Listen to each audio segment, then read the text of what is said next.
Ever wonder what it's like to drown? A tale of opposites. There's peace above the surface, where the air is clear and plentiful, where every thread and beat holds you, whispering promises of bliss. But then, something shifts. A downward pull in the current, a whirlpool. You feel it tighten around your throat. The words, once alive, feel hollow. The characters, once breathing, now marionettes pulled by clumsy hands. You thrash, desperate to recapture what once was, the clean air far above.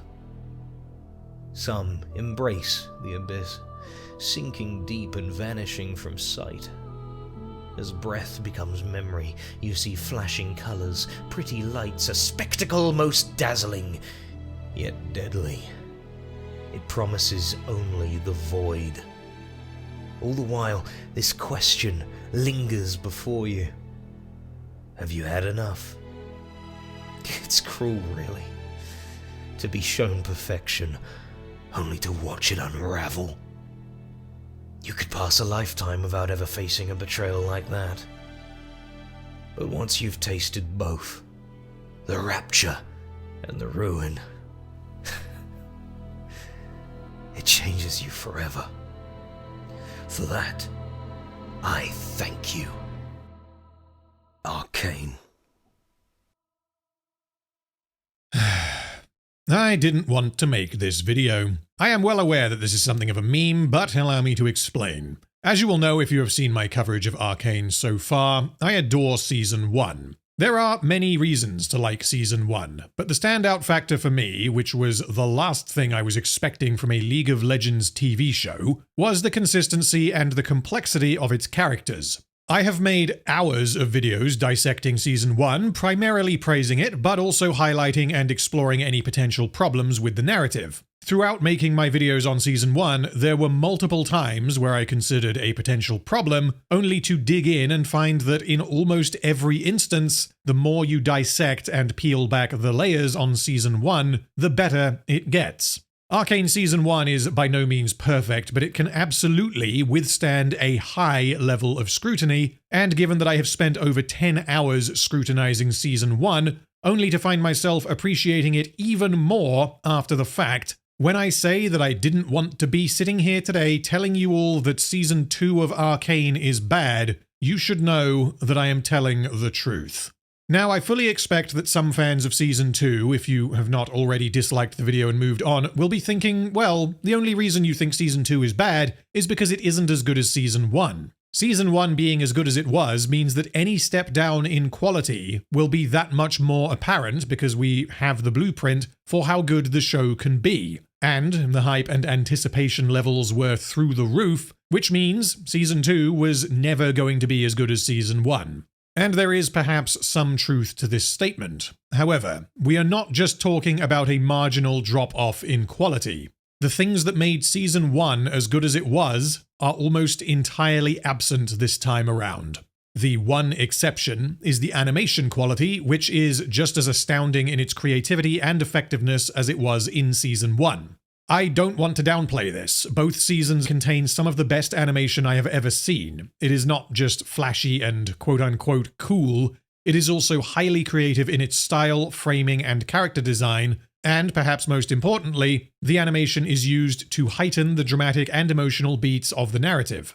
However, I am not going to be focusing on the animation when discussing Season 2. I am going to use exactly the same criteria for assessing its quality as I did for Season 1, and because this video is going to build off of the plot and character analyses I did in my previous videos, if you do not already have a comprehensive understanding of Season 1, then I would suggest watching those videos prior to watching this one. As you might expect, this video will contain full spoilers for both seasons from the start. But with that, it's time to jump back into the world of Runeterra, and find out what exactly went wrong with Season 2 of Arcane.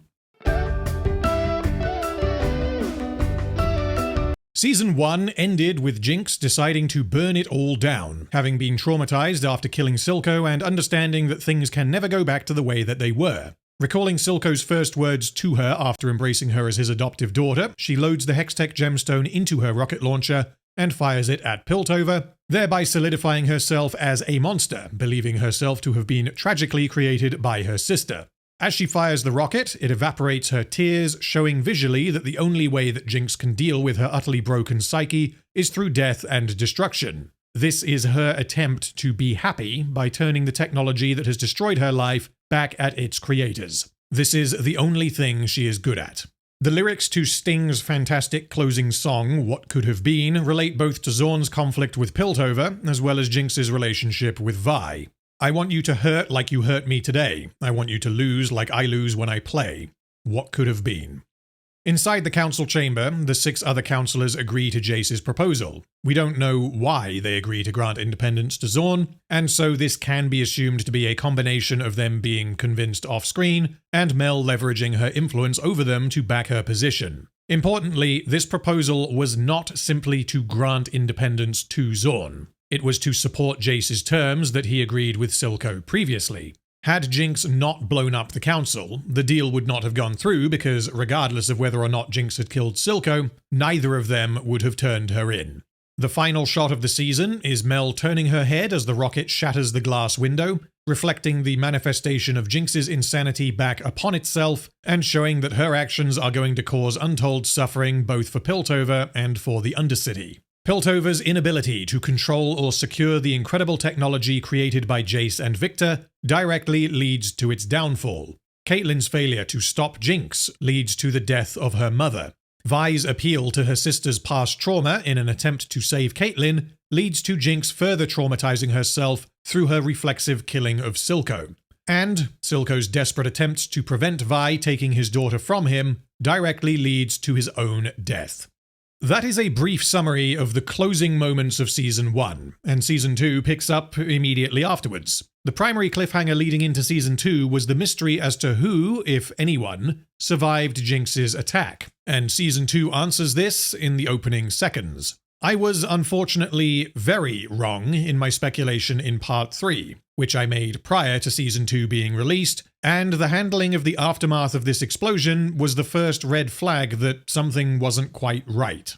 Jayce survives with barely a scratch, and the writers even draw attention to this oddity. How does the explosion do that to him? He was right next to me. I just walk out without a scratch. Shula survives with injuries, as both she and Jayce were sat next to Mel, who, as it turns out, shielded them with magic, which I will get to later. Viktor survives with serious injuries, which I feel is somewhat justifiable because of his experimental augmentations.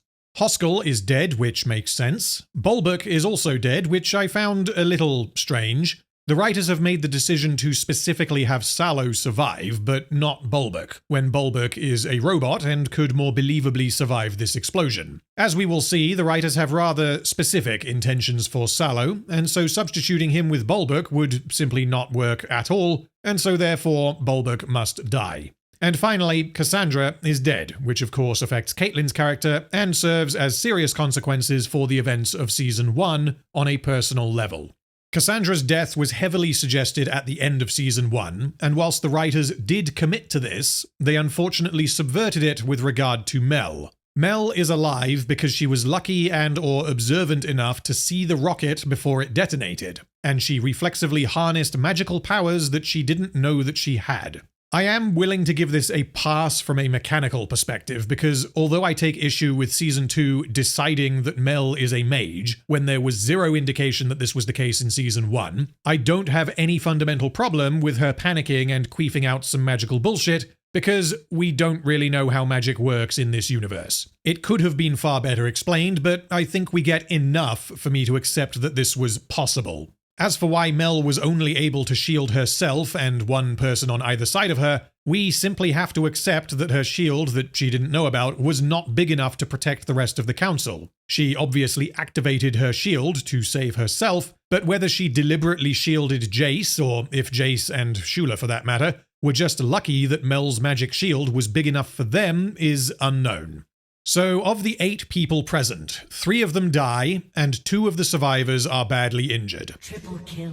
Whilst the writers didn't entirely cheap out and have everyone survive inexplicably, the surprising survival rate of this explosion does somewhat dilute the impact of Jinx's actions, as her intention was to destroy Piltover. Or, at the very least, the destruction of Piltover's leadership was all but guaranteed given her actions. Following Silco's death, Jinx finally accepted who she was, and she decided to burn it all down, which also serves as the first time Jinx actually does something entirely of her own volition. But actually, no. She even failed to do this properly. Her elaborate booby trap on Progress Day killed 6 out of the 7 people present, and her firing a missile at Piltover was clearly presented as though she was firing something not entirely unlike a nuclear missile. The visuals are extreme, to say the least, and yet only 3 out of the 8 people present ended up dying as a result of Jinx finally embracing and unleashing her true self. The decision to keep Mel alive in particular is baffling, because as I went through in part 3, Mel's death would have served multiple narrative purposes. It would be the ultimate consequence of Jayce's invention of and inability to control Hextech. It would be a punishment for Mel getting in bed with Jayce, both literally and metaphorically, and encouraging the development and the weaponization of this technology. And her death would serve as the catalyst to make Ambessa go nuclear, thus positioning her as the antagonist for Season 2. All of this would have been deeply narratively satisfying and would have continued the tragedy of Season 1, as well as the themes of the perils of technological advancement. But Season 2 has other ideas, and so Mel survives because she is a mage.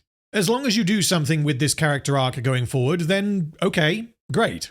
Subverting what I feel was pretty clearly set up at the end of Season 1 in order to do something even better would be absolutely fine. But for now, let's just say that Mel's role in Season 2 is limited. And yes, I know that Arcane is based on League of Legends, and Mel is now a champion in League of Legends, but to say that this development came out of fucking nowhere is not an overstatement. Yes, we do get this little reflection thingy in the visuals at the end of Season 1, but I don't consider it at all reasonable to say that a shiny reflection in a show as stylized as Arcane is any kind of suggestion that Mel is a mage. Additionally, there are no mages in Season 1. The only ones we see are in flashbacks or in stylized dream sequences, giving the impression that whilst mages do exist, they are astonishingly rare. So, no, there is nothing close to an implication in Season 1 that Mel is a mage, and this reflection instead functions as an Easter egg for people who have watched Season 2, rather than foreshadowing what would come in Season 2. They do go on to explain a bit of Mel's magery later in the season, but it is honestly no more satisfying than simply saying, well, Mel used the Locket of the Iron Solari, that thing that is in the game, but we have no reason to believe exists in the show. Anyway, moving on. Upon realizing that Viktor has been badly injured, Jayce decides to take him to the lab so as to revive him with the Hex Core. Hey, wait a minute. The fact that Jayce takes Viktor to the lab rather than to a hospital, as was presumably the case with Salo, suggests that this was his plan from the start, and he did not make this decision once he was in the lab. Jayce does not conduct a carefully planned scientific and/or magical process to save Viktor. He puts him on the table, flicks through some notes for a couple of seconds, sees that the Hex Core has reacted to Viktor's presence and vice versa, and so he decides to pick up the Hex Core, which then zaps itself into Viktor, which leads to the rest of Viktor's story in Season 2. Jayce did not entirely understand what he was doing, which means he is not as responsible as he would have been had he surgically grafted the Hex Core onto Viktor's heart, for example. He figured, oh yeah, I still have the Hex Core that I totally haven't destroyed yet, that might help. And then the Hex Core did the rest. I don't take any particular issue with Jayce deciding to do this, as he would see it as the only way to save his friend. I am undecided on how silly it is for Jayce to do this, but I also don't particularly care, because I believe that Jayce would do almost anything to save his friend. Of course, this is only possible because the Hex Core still exists, because Jayce did not destroy it at the end of Season 1. But why? Viktor made Jayce promise that he will destroy the Hex Core, and Jayce agreed to this, whilst acknowledging that this will likely result in Viktor's death. You have to destroy it, the Hex Core. What about your disease? Without the Hex Core? Promise me. Okay.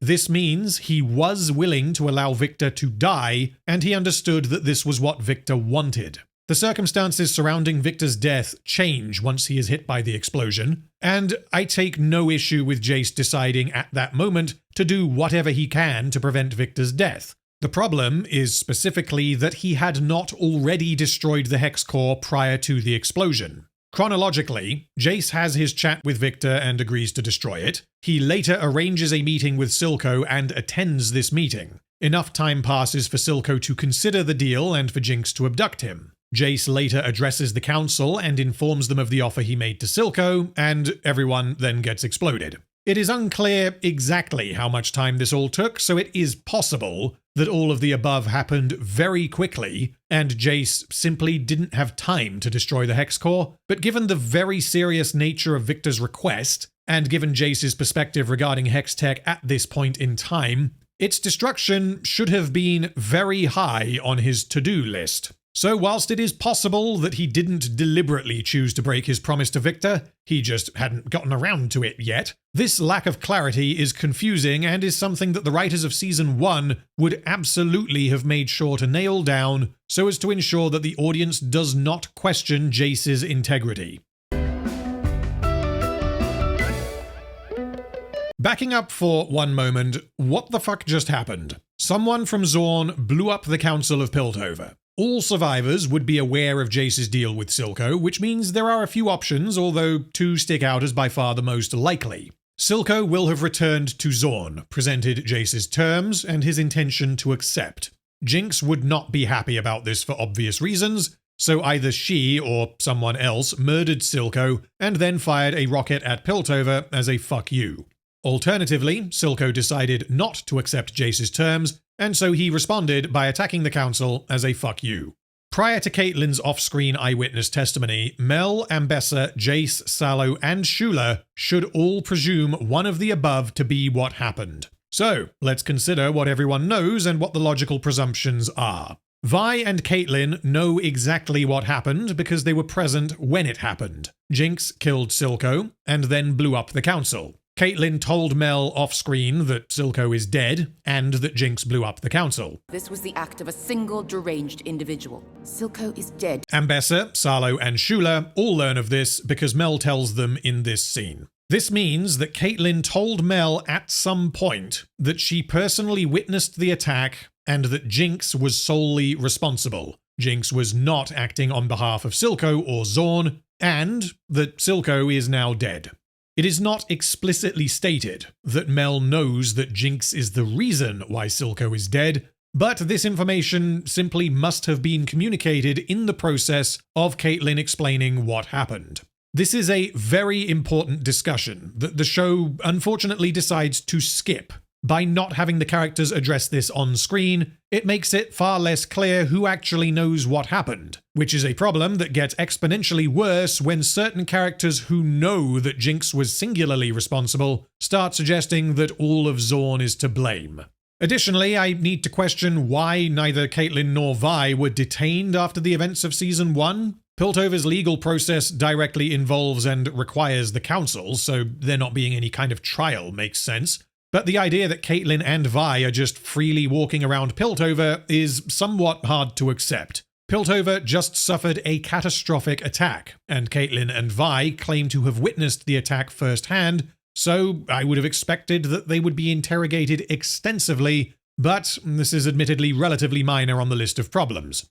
Something that is not a minor problem, however, is how exactly did no one notice this giant fuck-off bubble of undamaged table? It doesn't take a super sleuth detective like Caitlyn from Season 1 to notice that something out of the ordinary has happened here, but unfortunately the writers won't allow Caitlyn to notice because they have other plans for her this season, nor will they allow any other enforcer or counselor to notice. Not only does no one notice, but Mel takes no effort to hide anything. All of this happens because the writers either didn't notice or didn't care, but the effect in-universe is that Mel, Caitlyn, Sallow, and Shula are all incompetent morons, which was absolutely not the case in Season 1. Literally all Sallow needs to do here is say, Mel, how the fuck are you and Jayce totally unscathed while I got turned into Timmy? And then he just needs to glance at Mel and Jayce's seats at the table, which are right fucking there in the room with him during this conversation, and be like, hold on a tick, Is this some bullshit that I see before me?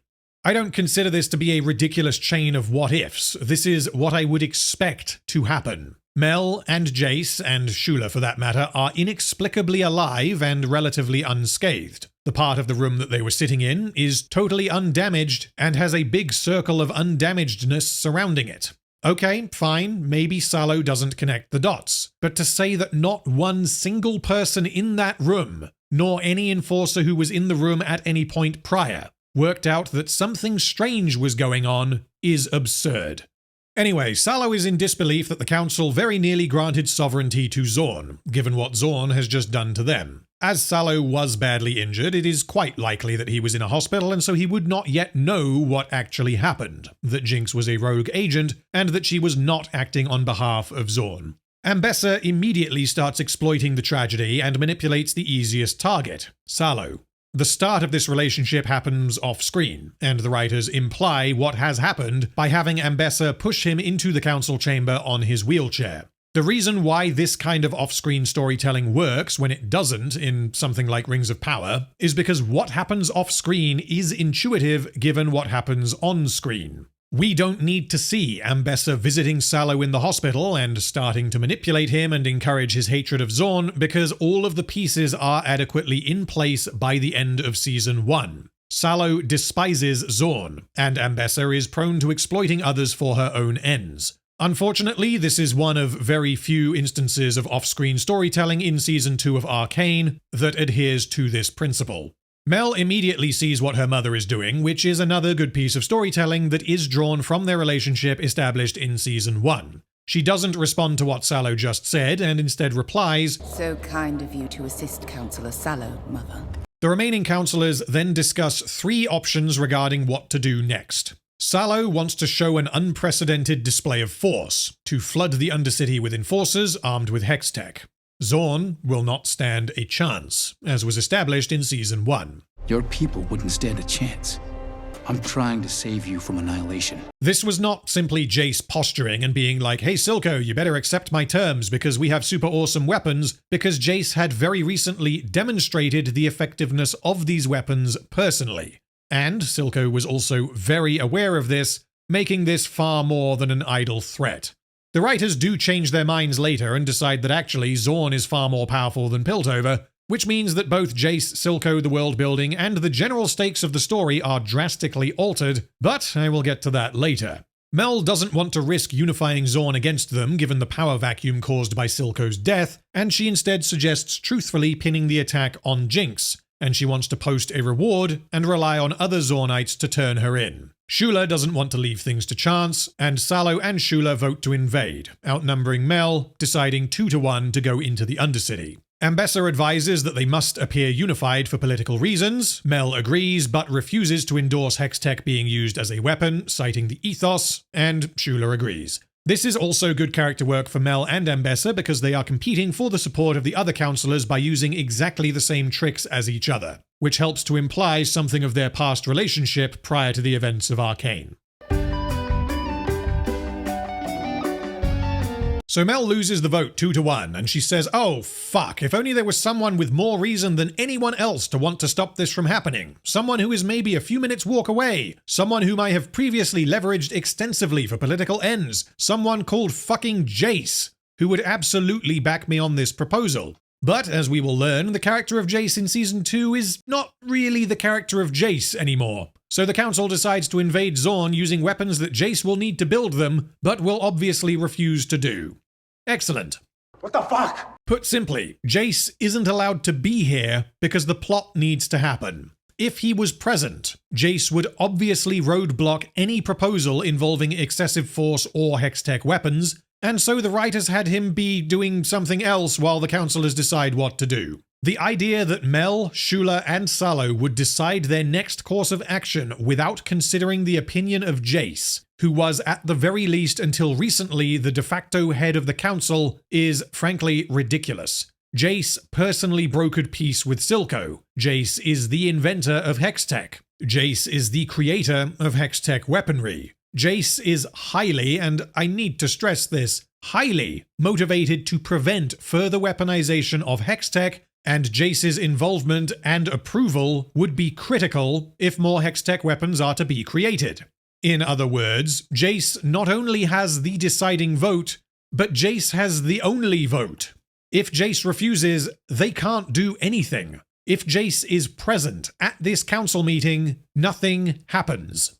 The plot requires that they vote without him, and then this is ignored by all characters. This is not a case of Ambessa, for example, pressuring the council to vote in his absence, as he is not in a fit state to make important rational decisions. This is that everyone forgets that Jayce exists so that the plot can happen.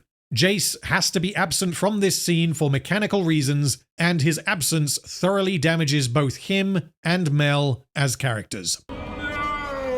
Whether or not Jayce is at this council meeting fundamentally changes everything that happens throughout Season 2, so the writers better have a pretty fucking solid explanation for him not being there. If Jayce was critically wounded and was on death's door in the hospital, I would still find it unbelievable that no one, Mel in particular, would approach Jayce and ask him for his vote, given the role that Jayce played in Season 1. He was so dedicated to avoiding war that he accepted Silco's extortionate terms, and his core motivator throughout the entire series so far has been to improve people's lives. He also made a mistake recently and came to the realization that absolutely, under no circumstances, can Hextech be weaponized, and that Heimerdinger was absolutely right. This basically means that there is no excuse for Jayce not being involved in this decision, but the reason we are given is that he is busy healing Viktor.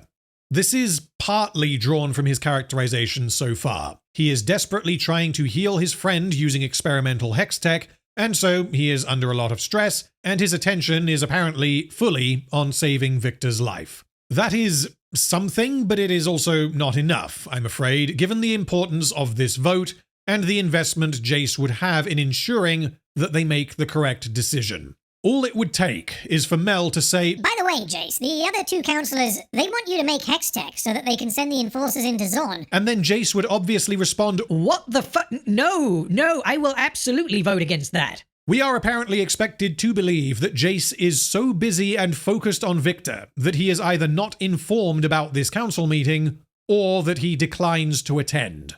This is problematic because Jayce should be more invested than anyone else in attending this meeting. Jayce also later takes time out from Viktor to make sure that Caitlyn is doing okay, which means if he wanted to attend the council meeting, he fucking would have. From what we see, Jayce's priorities seem to be to try to heal Viktor, then to make sure that Caitlyn is okay, and then at the bottom of the list is to make sure that Piltover does not start a war with Zaun. This is character assassination. Oh, but you're forgetting, Jayce quit the council. No, he didn't. Shut up now. It is not until episode 2 of season 2 that Jayce tells Viktor, "I'm going to resign from the council." Which means that at the start of season 2, Jayce is still a counselor. Additionally, Jayce is absolutely critical to the conversation being had. Had Jayce been present, or even consulted, then the prospect of creating more Hextech weapons would have been shut down immediately. Jayce is by far the most important person in this discussion, but he is also not in this discussion. Someone just blew up the council. It is probably reasonable for Jayce to conclude that this someone was from Zaun, that this weapon was a Hextech weapon, and that the culprit was Jinx. He could reasonably conclude this based on the level of damage caused, the distinct blue sparkles that are characteristic of Hextech, and the giant fucking smiley face on the missile, which looks exactly like the kind of thing Jinx would make. And even if Jayce does not notice any of this, he still knows that the deal that he made with Silco will not have made Jinx very happy, and so him putting 2 and 2 together is not just reasonable, it should be expected. Jayce should therefore also expect, then, that certain members of the council will want to go nuclear and take violent retributive action against Zaun, something that Jayce absolutely does not want to happen. The music video sequence depicting Caitlyn attending her mother's funeral is beautiful, and is very reminiscent of similar sequences from Season 1. As was the case throughout Season 1, the music, the lyrics, and the animation beautifully come together to convey intense and deep emotion. As the lyrics to the song I Can't Hear It Now by Freya Ridings tell us, there's a silence so soft it's only memory, like the way your voice always sounds when you sing to me, but I can't hear it now. Just tell me how to keep breathing while pretending I'm not drowning. I watched a door close for good because I couldn't keep it open. All of this is a fantastic artistic representation of the intense grief and guilt that Caitlyn feels, which is exactly what we would expect given the events of the story so far. Vi watches Caitlyn from a distance, Vi, of course, knowing exactly what Caitlyn is going through. Rather interestingly, Caitlyn's father Tobias is portrayed in black and white, when Caitlyn herself, her mother, and Vi are all in full colour. This perhaps indicates that she doesn't have a particularly close relationship with her father, although why he doesn't play a larger role in this story is slightly odd. Tobias remains a background character who exists because Caitlyn would have a dad, when I would have expected that Cassandra's death would have been the opportunity for the writers to actually do something with him. Not a criticism, just a missed opportunity. After a chat with her father, Caitlyn and Vi embrace, and Caitlyn doesn't break down in tears until she is with Vi. She puts on a strong face with everyone else, but allows herself to become emotionally vulnerable with Vi because she both knows and trusts Vi. This is effective character work because it shows us how close these two are. It accomplishes this purely through visuals, and it is a natural progression of where their relationship was at the end of Season 1. Unfortunately, Season 2 is about to heavily damage both of these characters and their relationship.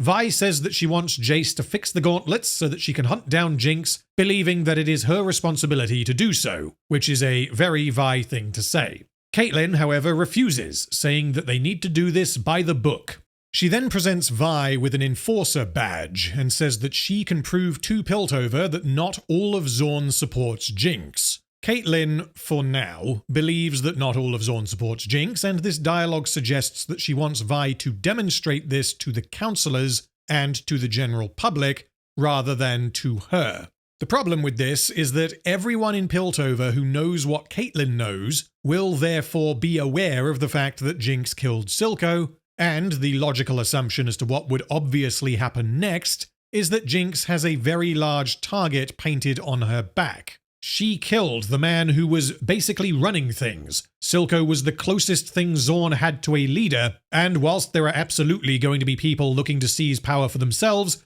there should also be innumerable people looking to avenge Silco. Again, the writers have a certain direction that they are heading for Season 2, and so Caitlyn assumes that Jinx is a messianic figurehead who is worshipped by the Zaunites for some reason. The show treats the fact that Jinx killed Silco as a mystery that only Caitlyn and Vi know the truth of, which is, again, ridiculous given the distinctly jinxy circumstances by which he was killed. If someone found Silco's body riddled with bullet holes strapped to a chair at some psychotic abstraction of a dinner party, then that person is going to say, oh, okay, well, this was Jinx. I don't think that it is reasonable to suggest that Jinx disposed of the body after the fact because of her mental state following Silco's death, but even if the people of Zaun think that Silco just didn't show up for work one day, questions would be asked. Questions that would be directed predominantly at Jinx and Sevika. But I will get to Jinx and Sevika later. Anyway, it is soon revealed that Caitlyn, who is not actually an enforcer anymore, went to the station and blackmailed them into recruiting Vi, threatening to pull her family's funding if they refuse. She said, hey, I know someone who wants to be an enforcer, and they were like, okay, cool, and gave her a badge. The enforcers are the law enforcement body within Piltover, and Caitlyn showing such little regard for law and order is flatly out of character for her. She is also able to do this, at best, a week or two after Marcus was killed and subsequently revealed to be a corrupt cop. And yet, once again, the enforcers have learned nothing, and they allow themselves to be blackmailed by Caitlyn. Presumably, Caitlyn also leveraged her family name and wealth to avoid any consequences for having busted Vi out of prison by forging the signature of a counselor before going undercover into Zaun and therefore representing the enforcers despite being a civilian. Regardless of Caitlyn blackmailing them, we should expect that some credentials might be required in order to become an enforcer, such as, I don't know, verification of identity, criminal history, physical ability, competence with a firearm, the kinds of things that would be expected if one were to become a police officer. But evidently, no, the enforcers require no such thing. Yes, we do learn that the enforcers tried to deny Vi's enlistment, because obviously, why would they accept someone with a long criminal history and no training? But this is simply never mentioned again, which means Caitlyn successfully extorted Piltover's law enforcement body to get her girlfriend a job. And you might be thinking, but random, it's just a badge. Literally, all anyone has to do is take one from the pile and give it to Vi. Sure, but that misses the point. The point is not that Vi will wear a badge and a uniform. The point is that Vi will be officially recognized as an enforcer. Caitlyn fucking around with the rules and making Vi an enforcer, quote unquote, is one thing, but the whole purpose is that Caitlyn wants Vi to join them in an official capacity, which means whatever the process is to become an enforcer, Caitlyn, a civilian, was able to do this for Vi off-screen with no questions being asked. So the logistics of how she managed to do this are questionable at best, so now let's address the character implications. Caitlyn does not acknowledge the pain that this will cause Vi, when she has previously been established as a character who cares deeply for Vi. And the way that this scene goes suggests that Caitlyn simply forgot or didn't care that Vi's parents were killed by enforcers. Caitlyn is not an idiot. Young and inexperienced, sure, but the idea that she is this ignorant of Vi's perspective is highly damaging for the character, and her actions should have caused irreparable damage to their relationship. This should be a massive character moment, and it is over and done with in about 30 seconds before being resolved off-screen. But this scene also damages Vi, as Vi responds, I watched them kill my parents. Do you have any idea how that feels? When Caitlyn has literally just lost her mother. Wow, that's really insensitive.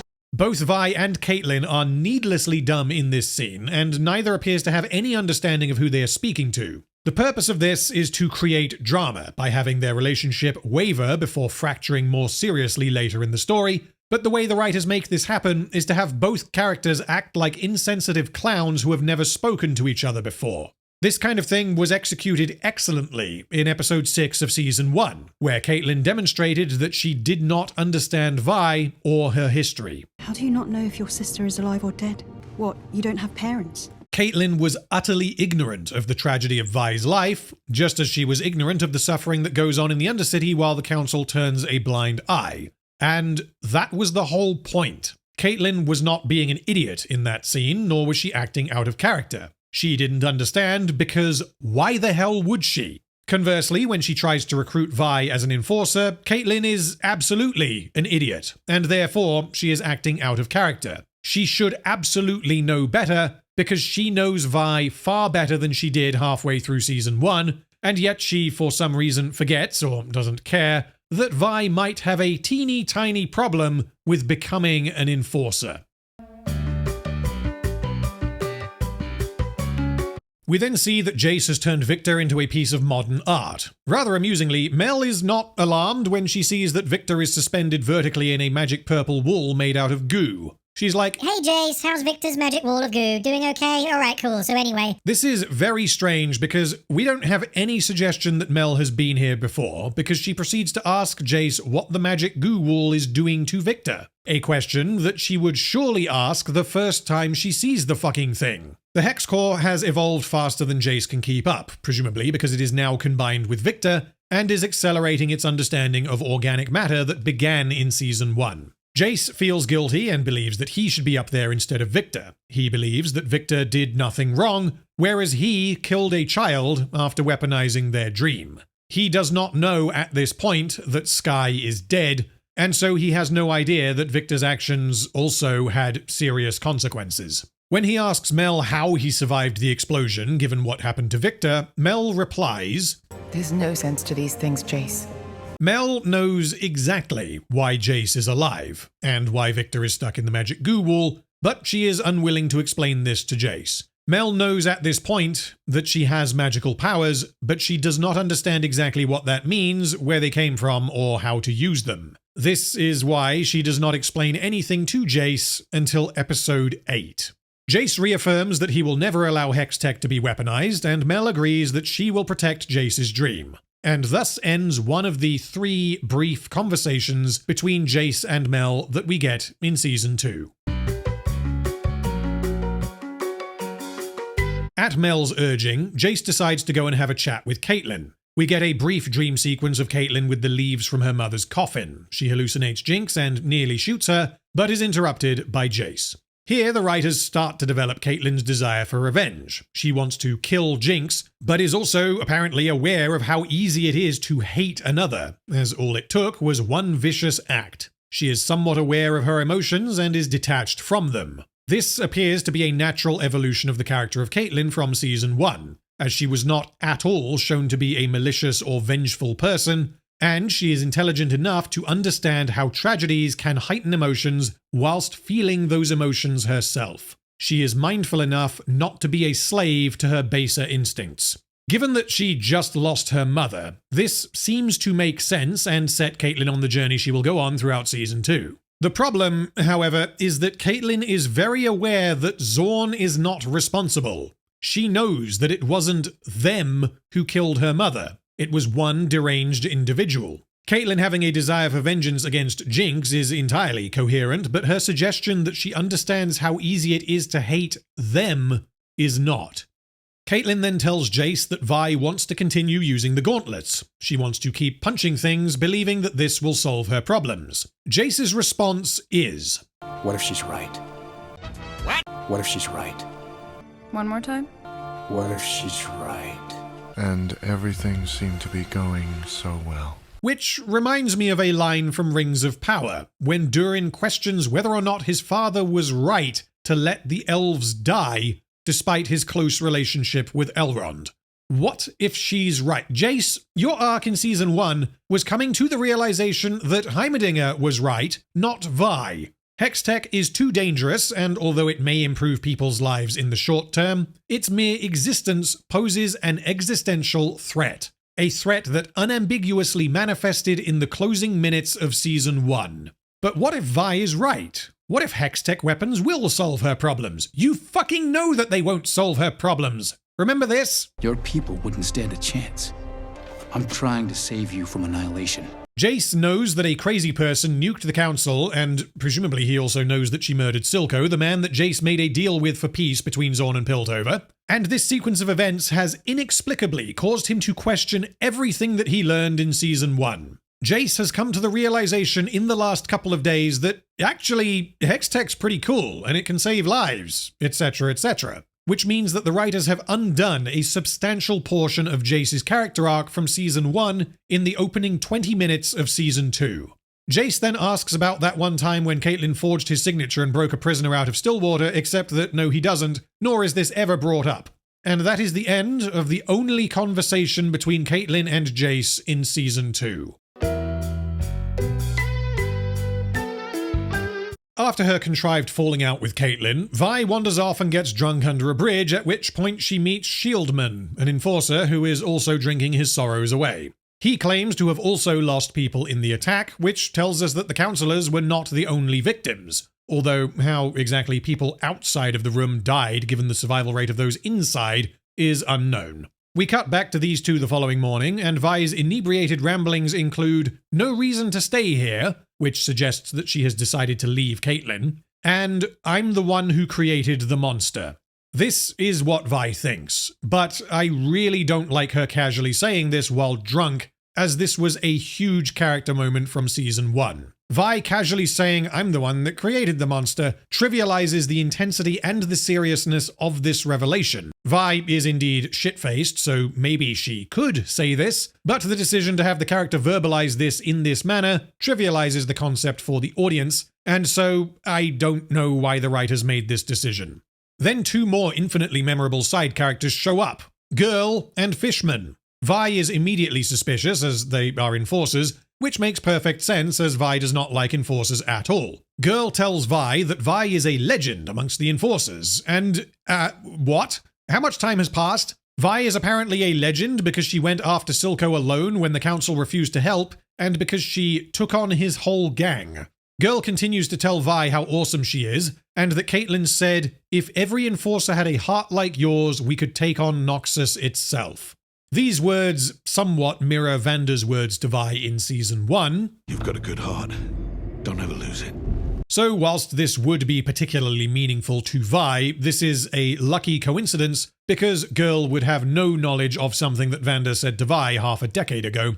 The purpose of this is obviously to convince Vi to stick around, and it demonstrates that not all enforcers are assholes, even though Vi already knew that, as this formed a large part of her interactions with Caitlyn in Season 1. Vi is like, oh no, woe is me, I'm gonna drop everything and get drunk and go home, and then wouldn't you just fucking know it, this brand new character shows up and starts fangirling moments before Vi leaves Piltover, and she starts telling Vi how awesome she is and how much Caitlyn believes in her. But wait, this might not be a perfectly timed moment in which Vi hears exactly what she needs to hear, because as is revealed in episode 9, Girl is a mole, and she is working for Ambessa. So provided there is a reason why Ambessa would want Vi to become an enforcer, we may be able to wiggle our way out of this. Unfortunately, there is no reason why Ambessa would want this, at least as far as I can tell, which means Ambessa did not send Girl to look for Vi to make sure that she becomes an enforcer. This means that we are expected to accept that Caitlyn told the other enforcers what Vi did, this then made her a legend,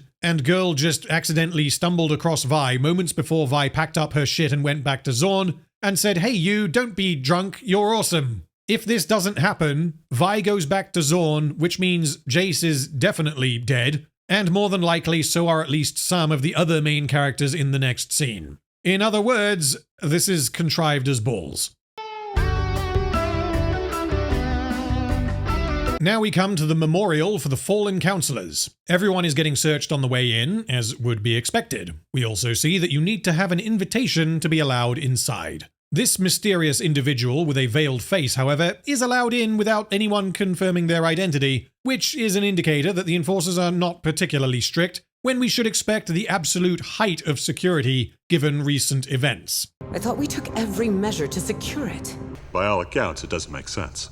As Mel gives a speech, Vi notices Tattoo Man and becomes suspicious of him. This tattoo signifies that this man is a part of Rennie's gang, and Vi would presumably recognize it either due to her time spent in prison or due to her having attacked Rennie's Shimmer facility previously. As for why no one else notices this gang affiliation tattooed quite visibly upon the neck of an enforcer, and why this man made no effort to hide his gang tattoo from Piltover's police force, I simply can't tell you.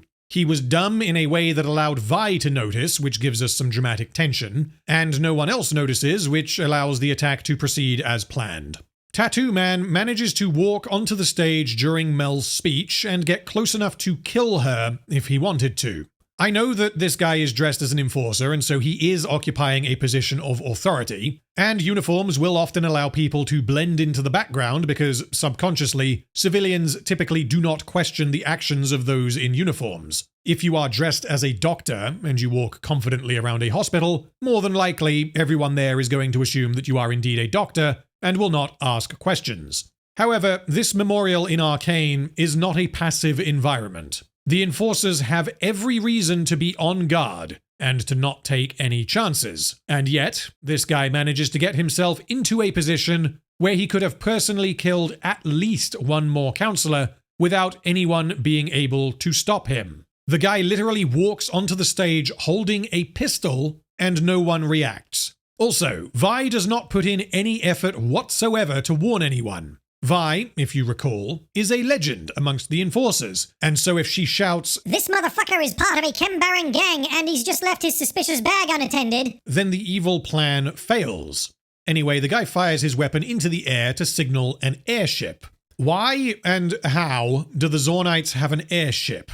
This is clearly not a Piltover airship, it can't be a Noxian airship as this would give the game away, and so it must therefore have been constructed in the Undercity. Silco originally wanted to have unrestricted access to the Hex Gates, so was he intending on transporting goods using his own ships? There is zero indication in Season 1 that Zaun has airships, and frankly, if they did, then Jayce and Marcus would not simply have set up a blockade on the bridge. They would have had to account for someone accessing Piltover by air, which is exactly what happens in this episode. Also, I know it is cloudy, but at the same time, Piltover is a global shipping lane, but has no security measures and so cannot detect an enemy airship until it is right fucking there.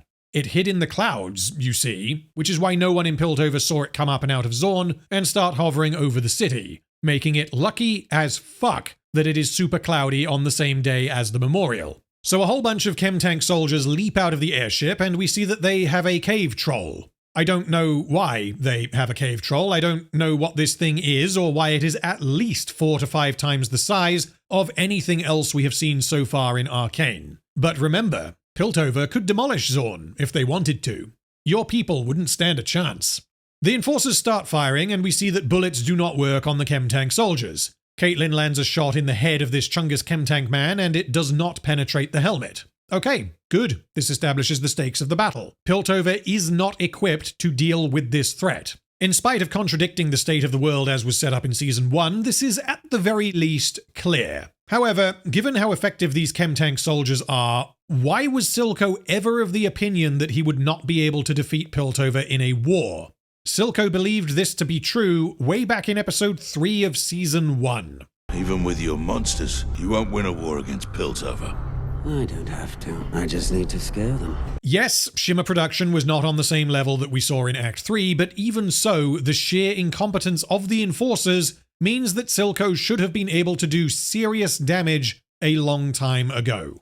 Anyway, Vi tries to fight as best she can without any gauntlets. She is clearly struggling as she gets knocked over immediately before the camera cuts away. Vi is therefore rescued from this incredibly lethal combatant through the power of editing. Meanwhile, Girl and Fishman rescue the counselors. Caitlyn starts to be more effective against the chem tank soldiers, targeting one of the pipes on their shoulders, which then starts to leak, bringing him down. She is then physically grabbed by another chem tank soldier and is not insta-killed. She is rescued from this incredibly lethal combatant through the power of being a named character. What is happening? Chungus Dreadnought Man is about to attack the car containing Girl, Fishman, Mel, Salo, and Shula, and a couple of other enforcers. Instead of smashing the car or, sitting on it or something, the chem tank chubster grabs Girl and just kind of holds her for a bit. Maybe Ambessa told them not to hurt Girl? I mean, maybe, but this fucker doesn't look like he is taking instructions beyond everything in that general direction must die. Fishman attacks King Kong to protect Girl. Shieldman attacks King Kong to protect Fishman. Caitlyn then shoots the pipes to protect Shieldman. And it is good that we get to see these 4 characters working together to bring down a larger threat, but at the same time I do have to question why the pipes are made of a weaker material than the helmet. Meanwhile, there are 2 other events taking place concurrently, and we cut between them during the fight. This masked individual standing behind Jayce is Rennie, who is here to kill Jayce in revenge for Jayce killing her son in Season 1. Some of what I'm about to say can be partially hand-waved because Rennie's objective is not just to kill Jayce. She evidently wants him to suffer. But that is little more than a band-aid on a canyon of problems. It turns out that this bag the fake enforcer man gave Rennie contains a triple-bladed chainsaw. I have no idea how an enforcer managed to get this insanely impractical weapon inside the high-security ceremony, where we are explicitly told that they took every precaution to ensure safety. And so I can only assume that none of the enforcers checked the bag. Given Rennie's objective, this thing is probably the least practical weapon she could have possibly brought with her.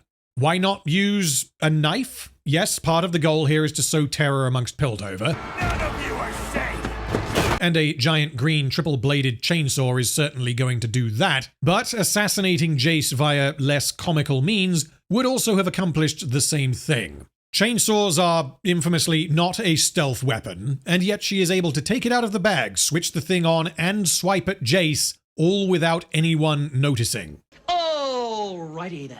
Now, Rennie is pretty terrifying, but she is also an unarmored woman. The enforcers have guns. She should be dead immediately. Try to imagine this kind of thing happening in real life. You are at the inauguration of the president, prime minister, king, emperor, sultan, or warlord, whatever leadership system you prefer, and someone whips out a chainsaw. That motherfucker is going to get shot before they have the chance to fucking blink. But apparently not, because not only are there barely any enforcers at this high security event at which they took every precaution, but they are all comprehensively useless. Jayce struggles to defend himself because, obviously, this is how Jayce should fight because he is not experienced, and he demonstrates that he doesn't really have a clue what he is doing. Eventually, he manages to rip out Rennie's nose tube, which weakens her, so Jayce obviously runs away from the psychotic, chemically enhanced grieving mother wielding a triple-bladed chainsaw, except that no he doesn't, but don't worry, the camera cuts away, so the audience doesn't notice. When we cut back to this fight, Jayce picks up a hammer. A regular hammer, because if you hadn't worked it out by now, the purpose of this sequence is to convince Jayce that he needs his non-regular hammer. He needs Hextech. So Jayce twats Rennie in the face with his hammer and nothing seems to happen. This would really, really hurt. I know this is just a teeny tiny non-magical hammer, but it is still a fucking hammer. Try this sometime. Please don't try this. So that may not have worked as it probably should have, but it does knock Rennie down temporarily. And this is something I never imagined I would ever say, but keep hitting that old lady in the face with the hammer. Eventually, she will stop moving. Jayce, however, does not, and as a result, Rennie slashes Jayce across the spine with her chainsaw. Don't worry, though. He's okay. Meanwhile, after rescuing Caitlyn, Vi comes up with a plan. It is a very precise and a complicated plan. She tells Caitlyn to get the counselors to safety while she heads to the Academy of Science. Vi's objective is seemingly to get Jayce's hammer. It is possible that she was originally intending to get her gauntlets, but either way, she is planning on running to Jayce's lab. It is very slightly odd that Vi decides to do this and not Caitlyn. Vi is a character who blocks with her face and solves problems with her fists. She is far more useful in a fight than Caitlyn, and the objective here is to delay the Chem-Tank Colossus until they have sufficiently powerful weapons to bring it down. Additionally, Caitlyn is far more likely to know where Jayce's lab is than Vi. But anyway, we don't know the layout of Piltover, and we also don't know where Jayce's lab is inside the building. All we have to work with is this shot here. And no, this building is fucking huge. This would be like if a killer broke into my house and was in the same room as my wife and dog, intent on killing them. And I said, "Don't worry, honey, I'll be right back." So I then grabbed my keys, got in my car, drove to the nearest supermarket, bought a knife, drove back to my house, and the killer was just on pause the whole time. It makes sense. Don't be a bitch. So Vi's retarded plan here is that she knows that Jayce has a hammer, and that the hammer is probably somewhere inside the Academy of Science. And so she needs to find it before Captain Chem-Tank rips everyone in half. There are innumerable variables that would prevent Vi from being able to find it, but if there were no ticking clock element to this scene, then yeah, I would be able to accept that eventually Vi would be able to locate it. But, despite having no knowledge of the layout of the Academy of Science, Vi manages to do this within seemingly a minute at most. After some more fighting, we see that Vi has managed to get inside the building.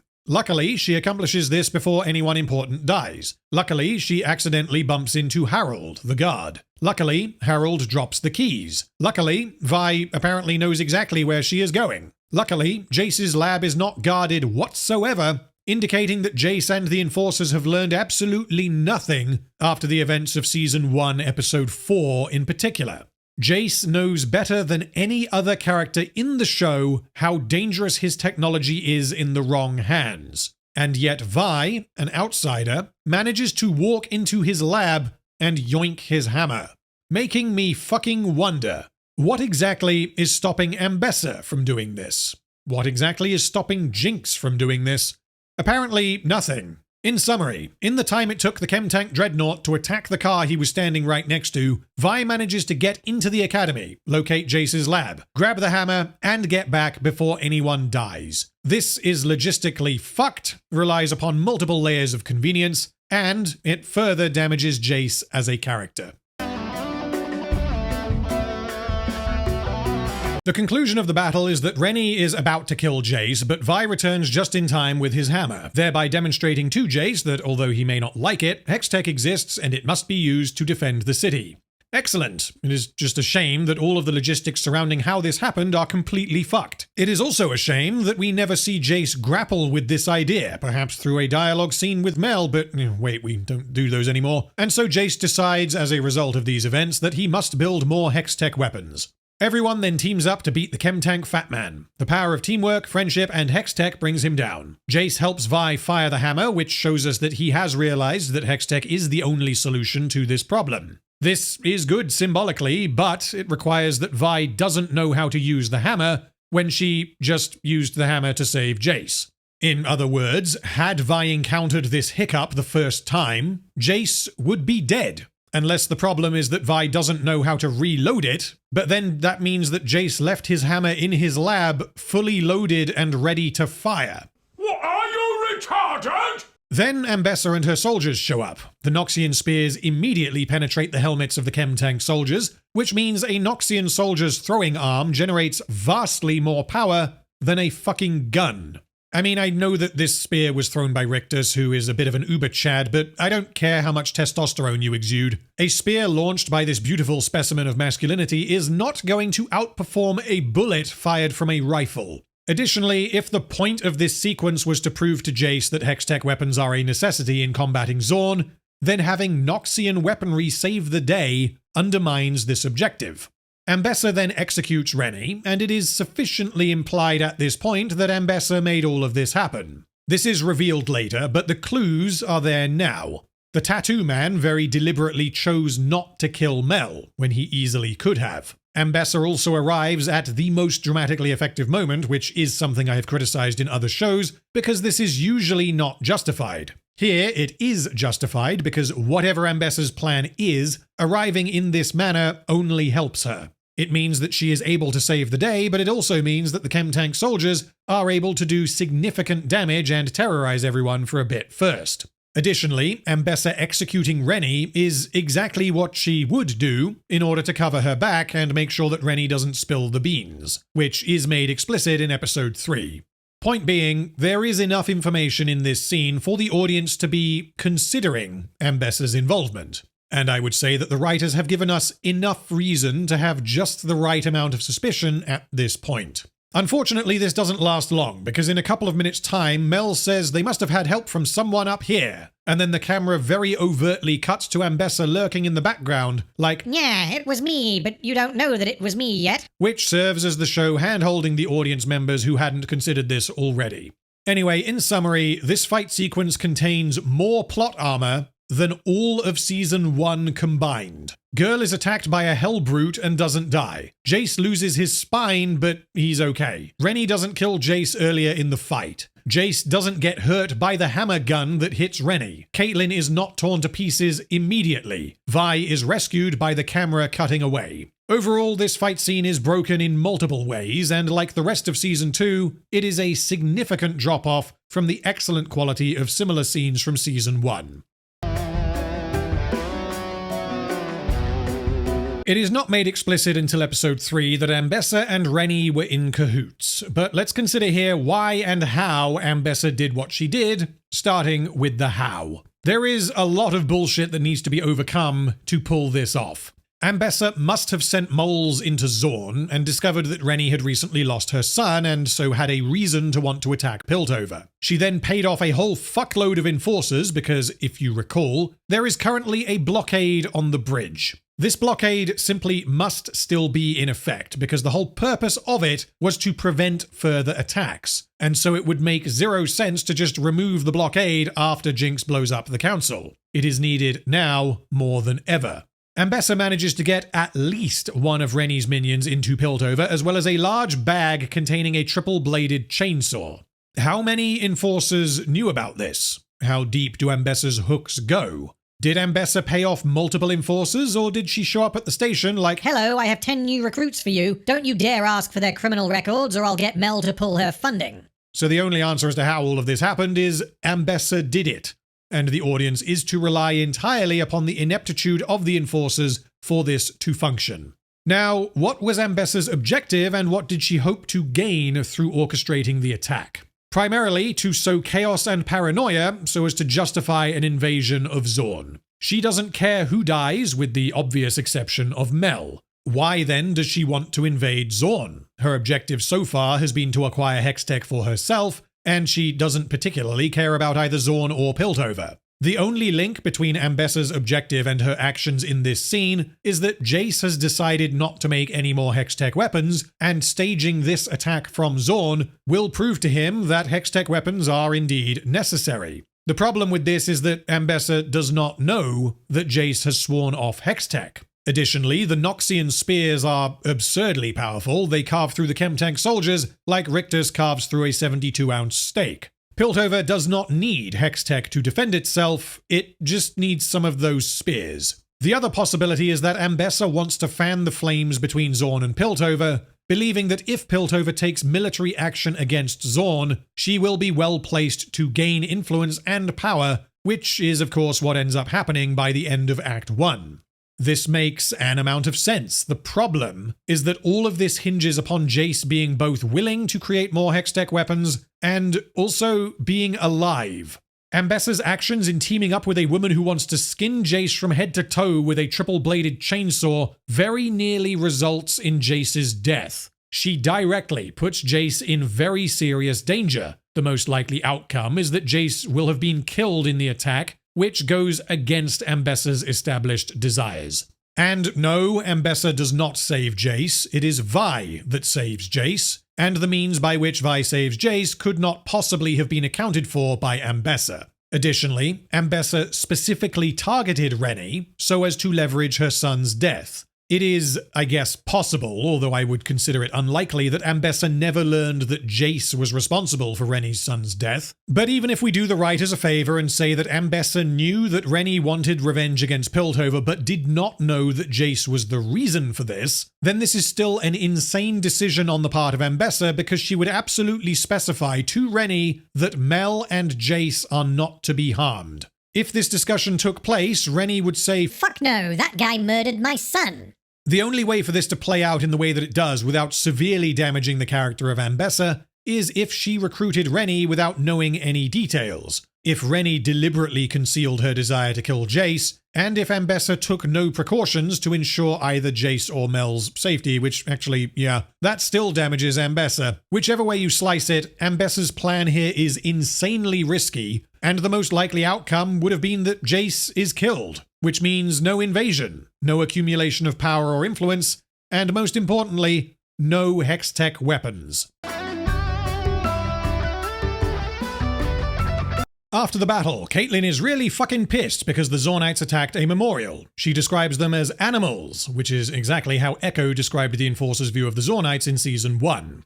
A memorial? What kind of animals? Your people hunt us like animals. Caitlyn is missing some very important context here because she has no idea why the attack took place. The writers, however, want Caitlyn to go on her revenge arc, so they have her forget things that she knows, and they have Jayce act out of character by not telling anyone what motivated this attack. As although Ambessa facilitated Rennie's revenge, this was once again a one-off event that occurred due to a single motivated individual attacking for personal reasons. I don't mind Caitlyn going the way that she does, given what happens and what doesn't, but the surrounding events feel very artificial, as if the writers decided that Caitlyn must become a revenge monkey, and so they didn't let Jayce come clean. Anyway, Vi wants Caitlyn to call off the invasion. She understands that they just got dicked, and she says that if they go into the Undercity, they will get dicked even harder. Some nice, juicy inversion of the established stakes you are doing there, writers.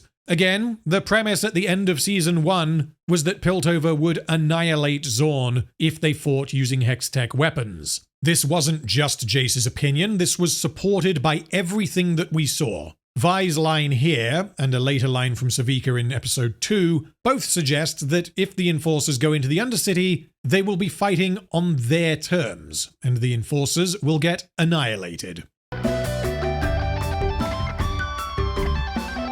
The councillors then meet underground for the first time due to the evident risks of meeting in their usual spot. Mel says, "The attackers must have had help from the inside. Anyway, moving on." No, I am not joking. No one does anything with this speculation. There is no investigation, and there are no repercussions for Ambessa executing the person who could have resolved all of this peacefully.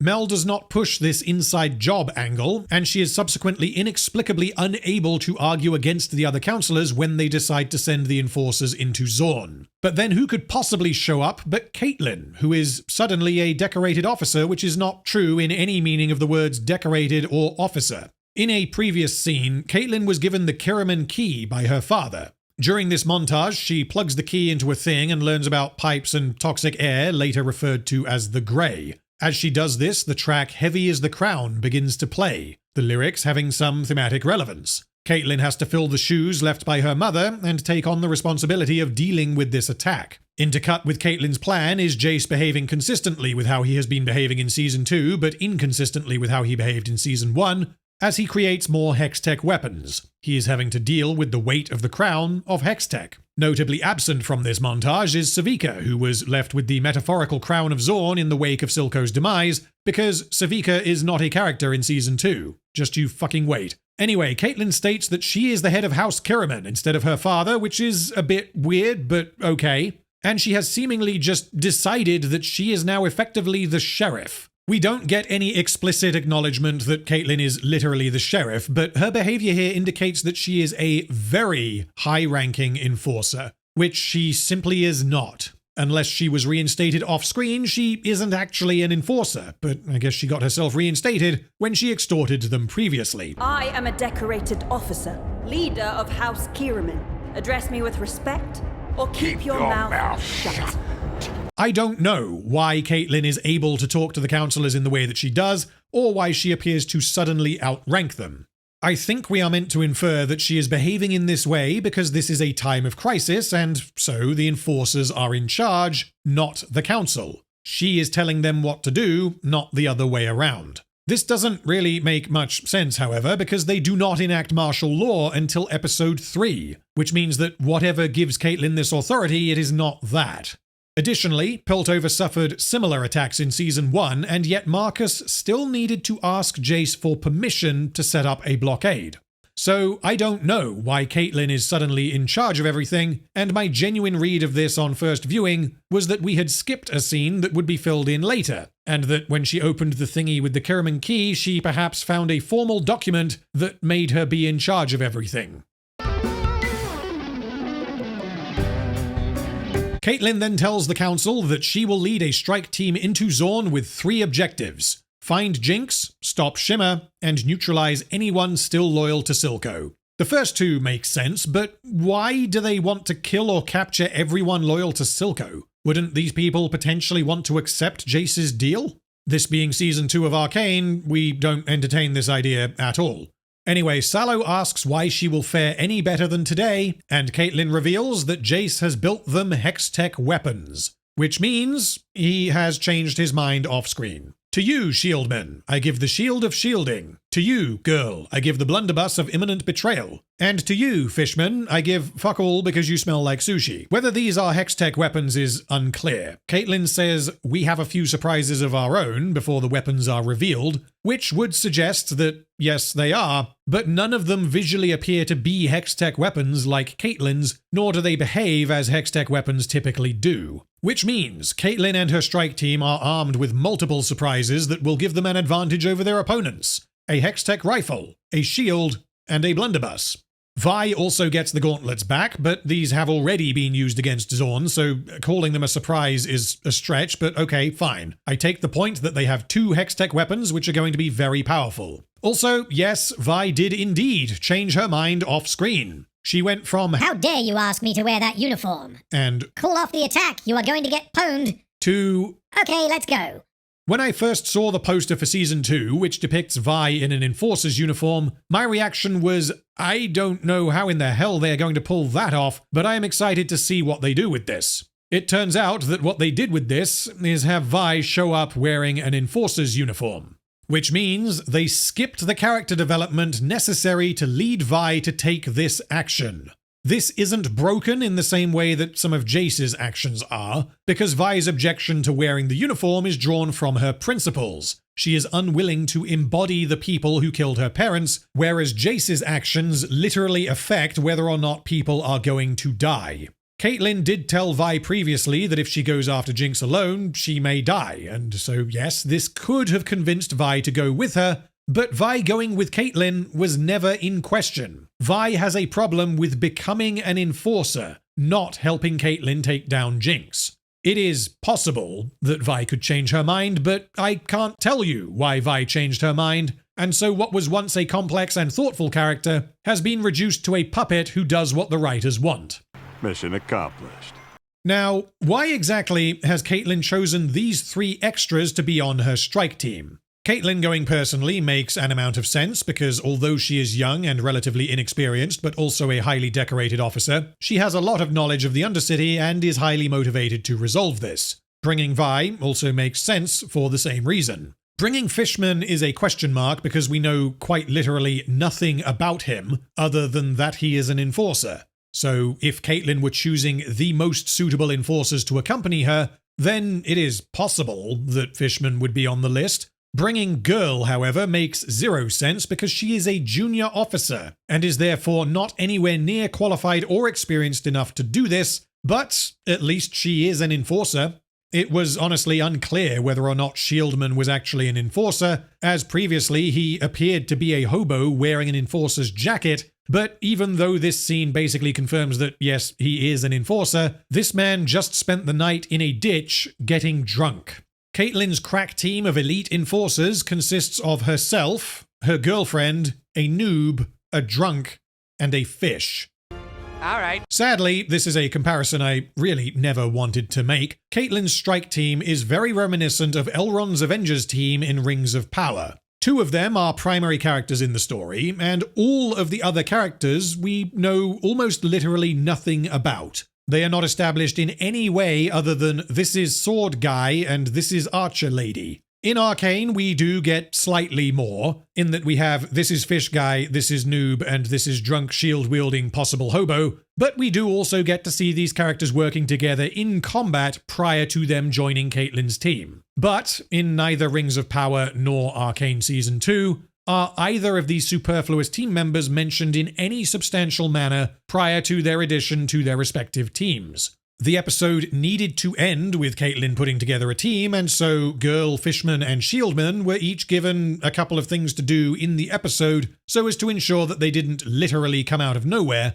But the end result is that I am still left wondering why Caitlyn would ever choose these 3 in particular. I would in fact have found it far more believable if the extra members of the team were simply faceless, characterless enforcers of the kind that we have seen multiple times previously in Season 1.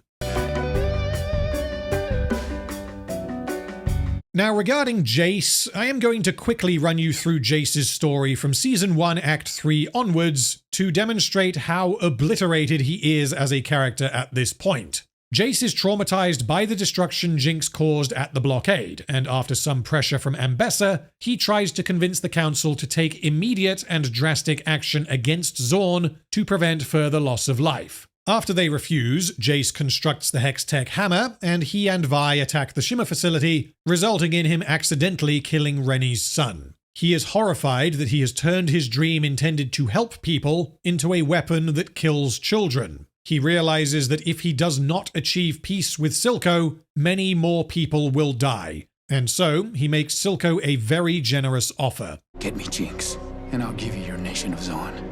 Jayce reveals to the Council that he went into Zaun as a vigilante, although he presumably does not reveal that he killed a child. He informs the Council of his offer to Silco, which they ultimately support, moments before they are hit by Jinx's rocket, a devastating manifestation of the destructive potential of his technology in the wrong hands. Jayce does not participate in either of the 2 subsequent Council meetings where they debate sending troops into Zaun armed with Hex-Tech weapons. He then begins to question whether Hex-Tech weapons are such a bad thing after all. After the attack at the memorial, an attack that Jayce knows only happened because Rennie wanted revenge on him specifically. Awful, isn't it? Losing a loved one. He declines to tell anyone about this, and concludes that going into the Undercity armed with Hex-Tech is actually a good move, despite this being the antithesis of what he should think. Jayce also did not tell Mel about his newfound retarded point of view, and I have no idea why not. as his actions completely undermine Mel's attempts to ensure peace, and I am very much looking forward to Mel confronting Jayce about this given how close these two are, except that this doesn't ever happen. Jayce has every reason to come clean, because if he does not, Piltover will attack Zaun and more innocents will die. He doesn't even have to explain that he killed a child. He could frame this as Rennie wanting revenge against him personally due to his actions in attacking the Shimmer facility, which the Council already knew about. Instead, he is like, oh wow, well I guess we do need Hextech weapons because Zaun keeps attacking us for some reason. This sequence of decisions is fundamentally broken, but is entirely necessary for the plot to happen. And so, after 15 minutes of screen time, Jayce is now annihilated. Episode 2 opens with exposition from Jinx delivered via her speaking to Silco in her mind. We learn that the Chem-Barons are at war in Silco's absence, and Jinx is now understandably super depressed after having broken everything. She doesn't know how to cope, as throughout Season 1 she always had someone to lean on, and someone else to give her things to do. She never pursued any goals of her own, and these visuals effectively convey the deep sense of loss that Jinx is feeling, whilst also mirroring the flashback from Season 1, Episode 3. This also suggests that Silco has now joined Milo and Clagger as a voice in her head, but unfortunately, this idea does not pop up again, which seems to be part of an effort by the writers of Season 2 to minimize Jinx's insanity, depression, and PTSD so as to take the character in the direction they want her to go. In the subsequent music video sequence, we learn a bit more about what has been going on recently in Zaun. The visuals here are great, showing Finn, Silco, and Rennie disappearing from the table, the surviving Chem-Barons gradually becoming more worried, before proceeding to fight over what's left as Jinx wanders aimlessly, not paying attention to any particular side. Jinx has become a nihilist with no regard for her own life or anyone else's, as indicated by the lyrics to the accompanying song Sucker by Marcus King. Good luck killing me, because I'm already dead inside.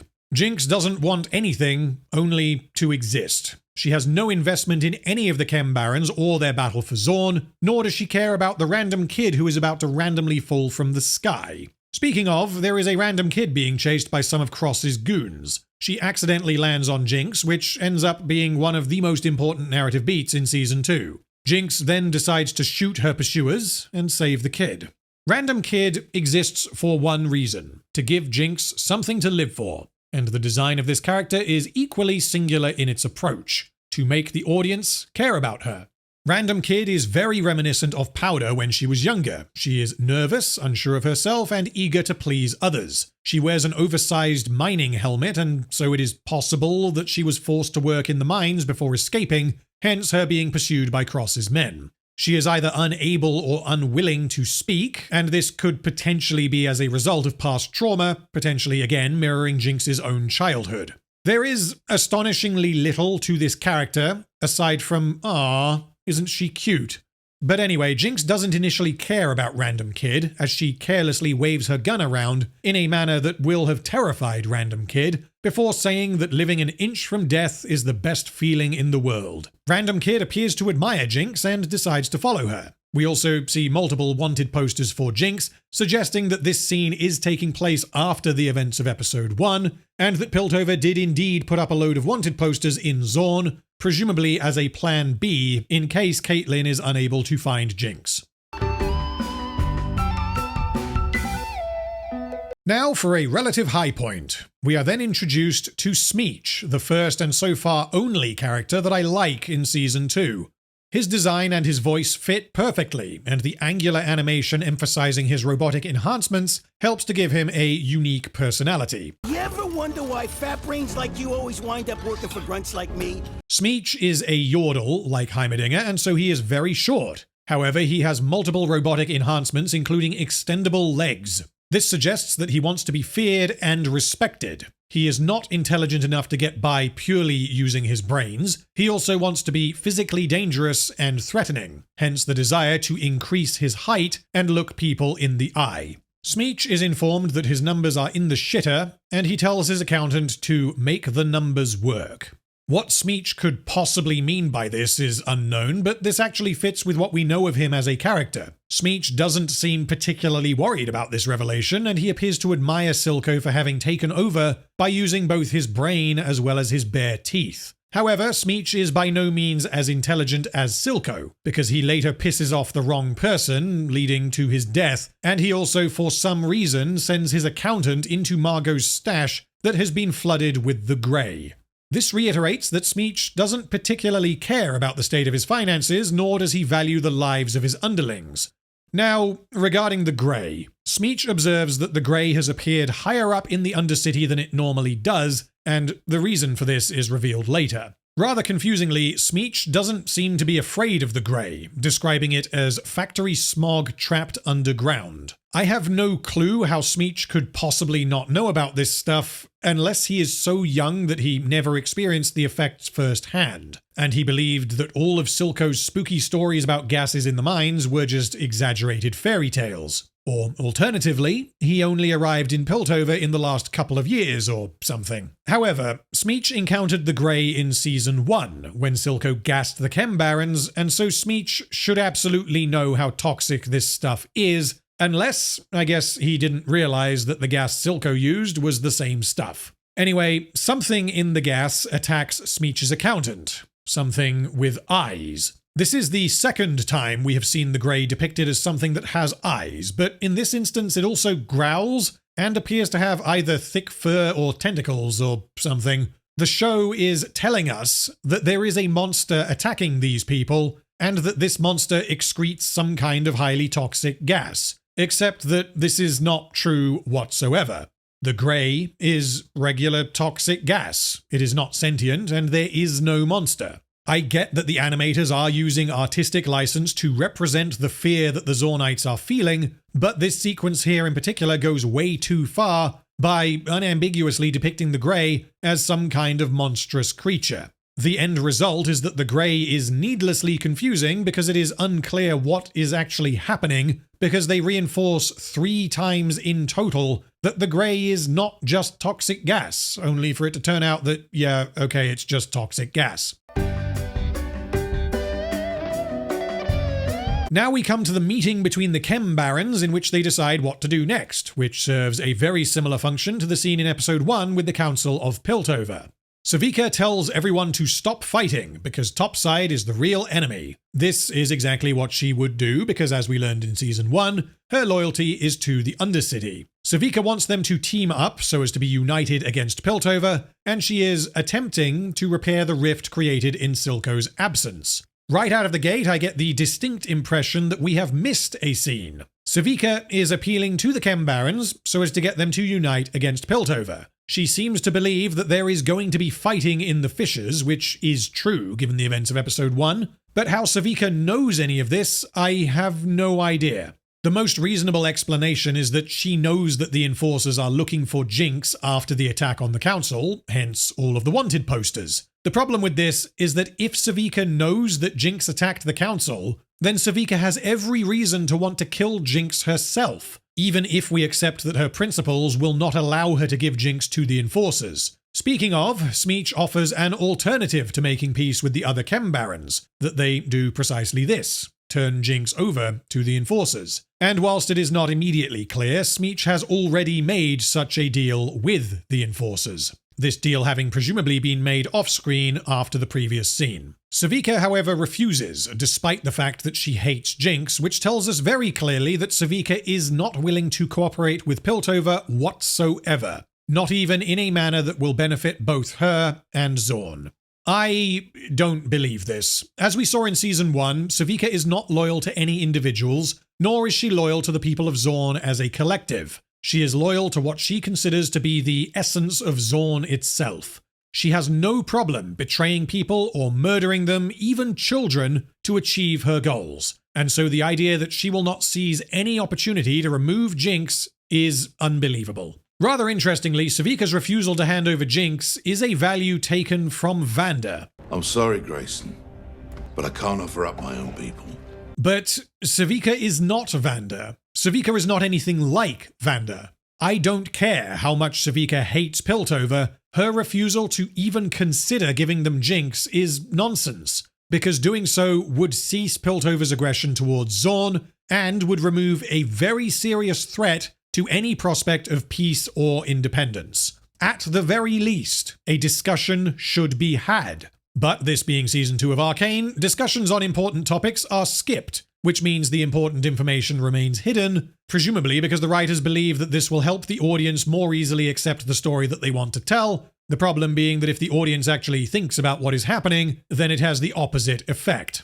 Smeech then insults Sevika. You don't do much of anything anymore, do you, Magpie? Bird without a wing's just a funny-looking rat. He is basically telling Sevika that she is some weird, deformed bottom feeder who is incapable of doing the job that she used to do, because after the events of Season 1, Sevika does not have a functioning robot arm, and she is therefore no longer the physical threat that she used to be. Smeech plays into Sevika's frustration by offering her a new robot arm if she agrees to turn over Jinx. So coming out of this scene, there are gaping holes in the narrative that desperately need to be filled. Everyone seems to know that Silco is dead, but no one seems to know why. We never learn the circumstances surrounding this revelation. Where and how was his body found? Was his body even found? Who found it, and how did this information spread? Do they think that Piltover assassinated him? Are we to believe that no one saw Jinx abduct Silco? No one has any theories, no one is suspicious of anyone in particular, it's just, well, Silco's dead, anyway, moving on. One option would have been to play into the idea that Piltover had Silco assassinated, as, from the perspective of Sevika and anyone else who knew about Silco meeting with Jayce, it would appear that Silco went to negotiate and was never seen again. But because there is precisely zero dialogue relating to this, it is needlessly confusing trying to work out who knows what. Everyone seems to know that Silco is dead, but not only does no one seem to know why, but they don't ever speculate, nor does anyone suspect Jinx. And unfortunately, this makes even less sense and becomes far more damaging in the very next scene. Sevika returns to Silco's office and attempts to fix her old robot arm. She fails. She is indeed just a funny-looking rat. Sevika has no supporters, no authority, and no one to help her fix her arm in the way that Silco had Jinx to help him with his eye. This is a bit strange on the face of it, however, because Silco's gang should still exist, even though he does not. And yet Season 2 treats Silco's gang as if it was deleted from the story the moment that he was. Are we to believe that Silco's men all defected and joined other gangs? Did Sevika attempt to keep them together and fail? Do they still exist, but they just kind of don't do anything? I have no idea, because what remains of Silco's gang is never mentioned at any point. So Sevika gets pissed off because she can't fix her arm even though she fixed her arm in Season 1. Not only can she not fix her arm, but she also doesn't know anyone who can fix it for her. She is now totally useless. Much like we skipped the conversation in which Caitlyn tells Mel that Jinx is the one who blew up the council, we also skip Sevika learning that Silco is dead. Why? The writers leverage this so as to allow Sevika to behave in the way that she does. I can't tell you what information the various players in Zaun actually received about Silco's death, or how it would be possible for them to confirm that he is indeed dead without any suspicion being targeted at Jinx. Even if we help the writers as much as we possibly can, and invent an absurd scenario and say that Silco's body was never found, and the Psycho Tea Party at the cannery was cleaned up by Jinx after she killed him, this would still result in people being highly suspicious of Jinx because she is fucking Jinx. She had a closer relationship with Silco than anyone else, and she is also a psychopathic mass murderer. Hey, did you hear that Silco is dead? Oh snap, how did that happen? Did he get hit by a truck? Did he have a heart attack? Did he trip and fall on his own shears? I have no idea. All I know is that someone told me that he was dead. I wonder who killed him. Well, Silco had a lot of enemies. It could have been anyone. Do you think it might have been his insane and unpredictable mass-murdering adoptive daughter? Well, when you put it like that... Suddenly, Jinx reveals that she is also here, and she calls Sevika crazy for talking to dead people. I can't believe you're dead, and I'm still mopping up your messes. Talking to dead people is something that we have seen from Jinx multiple times before, which indicates that Jinx has become far more comfortable with the fact that she is crazy. Sevika immediately suspects that Jinx is here to kill her, and she prepares to defend herself. At no point does Sevika question where Jinx has been, or if she knows anything about Silco's mysterious death that she was totally not involved in. Instead, both characters bond over how useless Silco was and how he didn't actually do anything, which is some revisionist fucking history, and I am getting the distinct impression that Season 2 is attempting to trivialize who Silco actually was. Sevika says that Silco didn't do much himself. Both of them would do his work for him. About now, he'd have me all over the lanes, running his collections, building his weapons, making his deals, exploding his enemies. Because the writers do not remember Season 1, here is a reminder. Silco was the man with the vision, the authority, the charisma, and the unyielding will to do what no one else could in the service of achieving his goal. He was a very important person with large-scale, high-stakes objectives, so yes, Sevika, he didn't personally run all over the lanes making collections, you fucking spoon. That is what you and his other minions were for. Dumb bitch.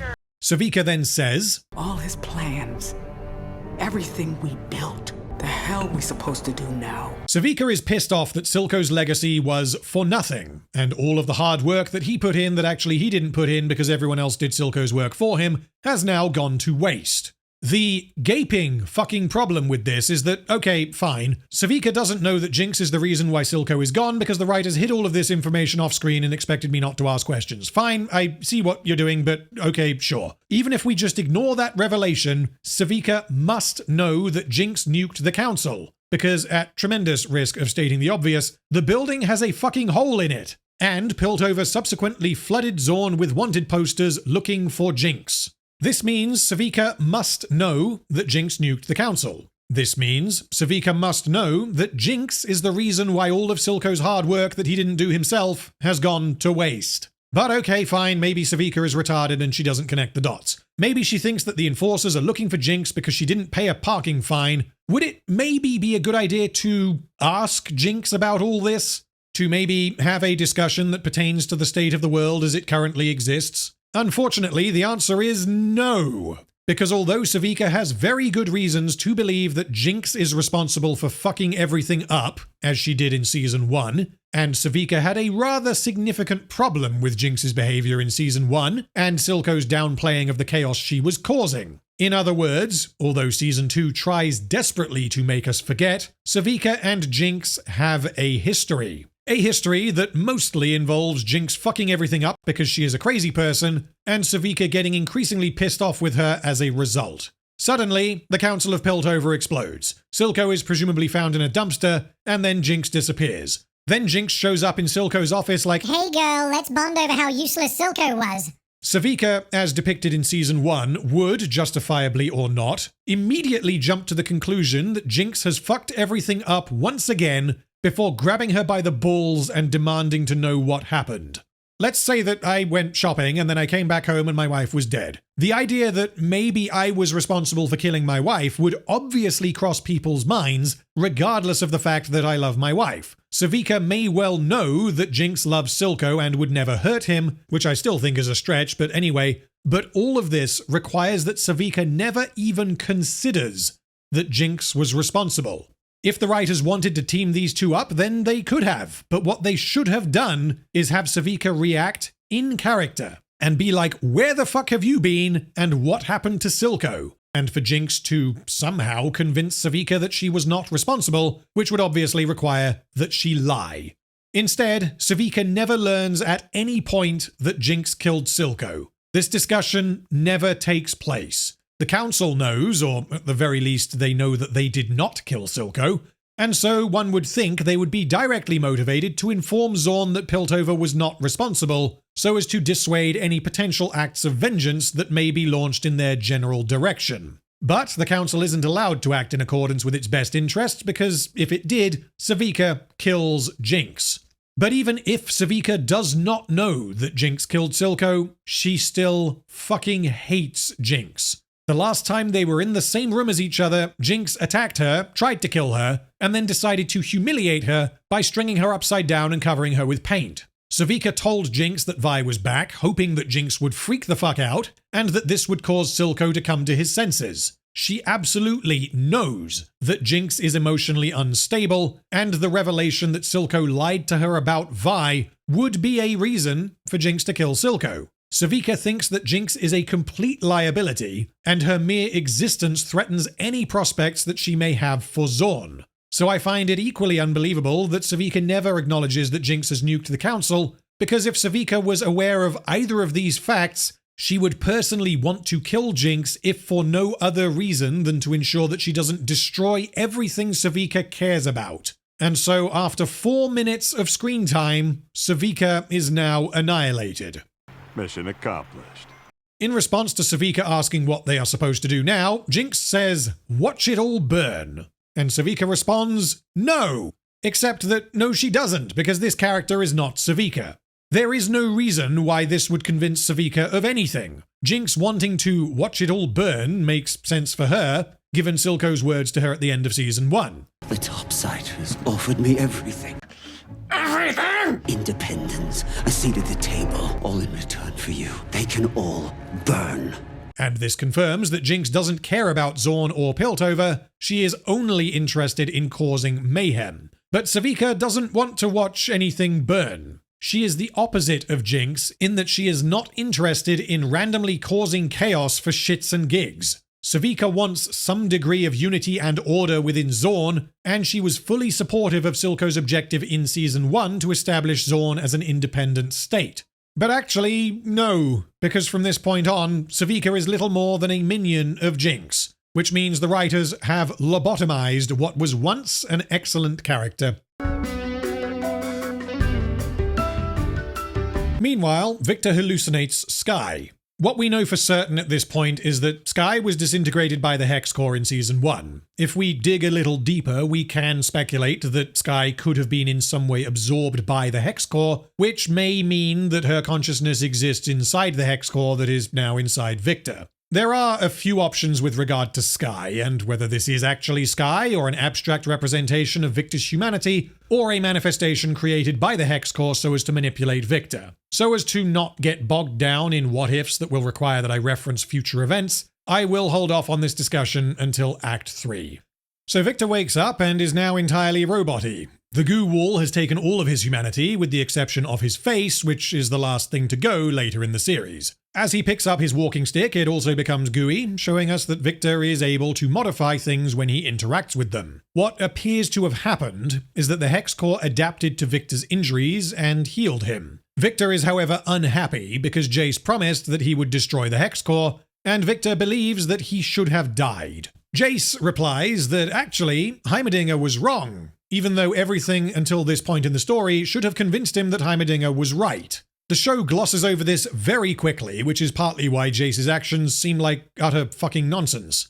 Viktor says, "You were meant to destroy it." And then Jayce says, No, you don't understand, it saved you. Viktor should have replied, "Jayce, engage with what I am saying. You were meant to destroy it before I got blown up. You evidently decided not to for some reason, and then because you hadn't destroyed it, you were able to use it to save me, which is something that I didn't want you to do."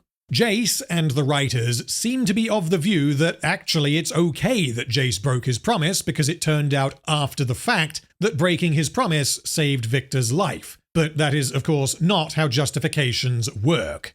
Viktor then tells Jayce that the Hex Core killed Skye, whose absence Jayce had somehow not noticed, which means that until now I guess Jayce figured that Skye was on holiday. Viktor reveals this in an effort to convince Jayce that he should have destroyed the Hex Core. Viktor wants Jayce to understand why it must be destroyed. Jayce, however, does not inquire any further as to what the fuck happened.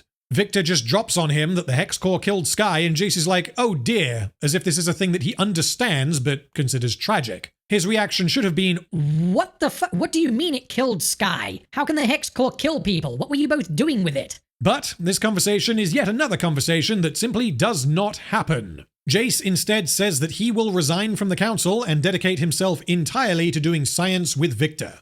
How exactly this works with his recent weaponization of Hextech is unclear. Jayce's role on the council was originally to oversee and safeguard Hextech and prevent misuse. If he resigns, he will be unable to have any say in how it is used, which means his resignation does not solve the problem. A problem that is going to become more prevalent now that Jayce has constructed more Hextech weapons and supported their use. Viktor, however, replies that he must leave, and a nice detail is that he says this after we see him looking at blueprints showing the Hextech rifle that Jayce constructed for Caitlyn. This shows Viktor that Jayce has willingly compromised on their dream. Jayce appears to have waited until Viktor was out of the way, and then while Viktor was comatose inside the goo wall, Jayce was building Hextech weapons that Viktor himself flatly refused to make previously. You want us to build weapons? No! Women are devious and destructive. This tells Viktor that Jayce is not the person he once was, which is true, but not for the reason the writers think.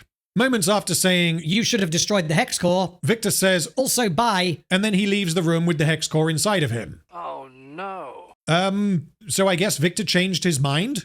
Is this new and improved Viktor a combination of both Viktor and the artificial consciousness that is the hex core? Was Viktor trying to tell Jayce to kill him before the hex core took over and was like, "Nope, we can't let that happen. Time to wander off without a word. 1100110." That would make a bit more sense than what we get in the scene itself, because for now, the show depicts Viktor as Viktor. He is just confused and speaks a bit more like a computer than normal.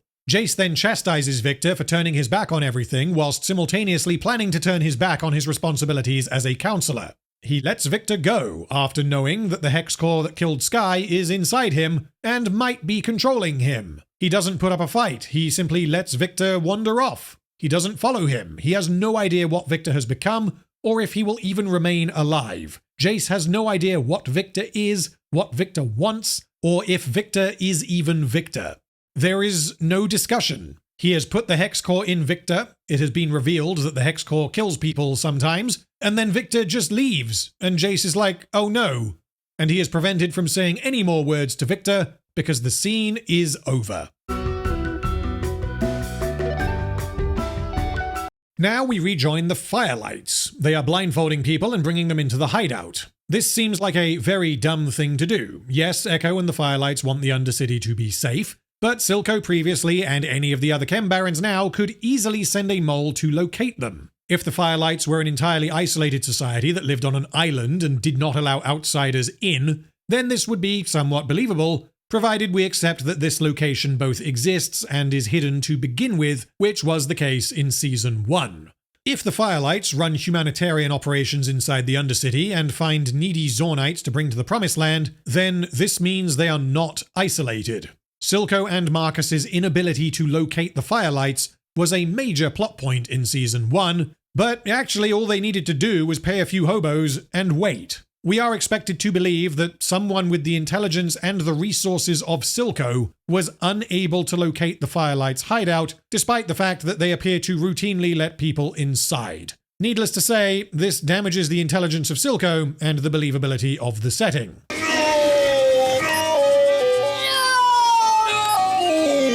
The biker mouse from Mars says that they will have capacity issues soon, and he mentions the security risk, confirming that this is indeed a security risk. Echo, however, refuses to turn people away. This here is quite an interesting topic. Echo obviously cares about the people of Zaun, but at the same time he has to weigh his ability to give them a better life with the fact that if he helps too many people, not only do they risk discovery, but they will also decrease the quality of life for everyone that they have already taken in. This is something that warrants a discussion, but this being Season 2 of Arcane, a discussion is not had. Did they only just now start allowing people inside? How did they find them? How do they choose who to let in? From what Echo says, it sounds like they don't choose, they just take everyone who is in need, which from what we have seen is basically everyone who lives in the Undercity. Also, I get the idea of blindfolding people as they arrive so that they don't know exactly where they are, but what happens if one of them wants to leave for any reason? Do the Firelights have guards that prevent people from leaving? Are these refugees essentially prisoners? Because again, a malicious actor could easily exploit this system from the inside so as to learn of its location. Anyway, the biker mouse from Mars says that he can't believe that they got rid of Silco only for a new Silco to take his place. What exactly in the fuck did you think was going to happen? That he was going to be replaced with fucking Teemo? Also, I'm unsure who he is referring to here because there is no specific individual who has replaced Silco, as the 3 remaining Chem-Barons are currently battling for control so that they can replace Silco. And then, oh no, the tree is becoming gooey. Oh god, not this again. Echo takes the gooey leaf to Heimerdinger, who is troubled. Echo says, every time it seems like we might catch a break, something bad happens. Even though they have not just caught a break, as was stated literally 20 seconds ago in his previous conversation. Echo states the importance of the tree. It is their food, meaning they eat the fruit that grows on it, but this presumably isn't their only source of food, unless this is some insane fantasy sci-fi bullshit tree, which I guess is possible. It is also their fresh air, which means the oxygen the tree produces helps to counteract the general shittiness of the air in the Undercity. The Firelights have also constructed their homes on the tree itself, plus the tree has symbolic meaning that was stated in Season 1. If a single seed can make it down here, so could we. All of this combined means that the tree dying will have catastrophic consequences upon the Firelights and potentially Zaun as a whole. Echo's tree becoming gooey is used as the catalyst that gets Echo and Heimerdinger involved in the story, or at least as involved in the story as they are going to be. But outside of Act 1, the prospect of the tree becoming gooey and dying is not a part of the story of Arcane. It is simply never mentioned again after Episode 3. Then Heimerdinger says, oh boy, a spooky leaf, I've seen something like this before, and we cut to Donga and Echo sneaking through the air vents inside Piltover's Academy of Science. What is happening? Yes, you heard me. I don't know how this happens, and I don't know why this happens. We know that there are pipes that kind of go everywhere in Piltover and Zaun, so is there a super secret network of pipes and vents leading from the Firelights hideout directly into Jayce's workshop? This would be so convenient as to be utterly absurd, so I am going to assume that there are a shitload of pipes and vents going everywhere, and that Donga merely knows how to traverse them. Okay, Donga helped build the city, fine, but how does no one else know about this insane security risk? Are there no schematics of the building? Do these vents and pipes actually do anything? Do they need any kind of maintenance? Because I had rather large problems with the idea that Vi can just walk up to Jayce's lab and steal his hammer without any trouble whatsoever, but Episode 2 makes this problem infinitely worse, because it turns out that anyone from the Undercity can just jump in a pipe and fucking walk into Jayce's lab. You may be wondering, why am I assuming that they traveled underground through the pipes the whole way? Well, because Heimerdinger is fucking Heimerdinger, and if he just walked over the bridge and through the front door of the Academy of Science, people would recognize him, and this would immediately prompt a discussion about the recent attack on the Council and the deaths of Cassandra, Hoskell, and Bulbuck.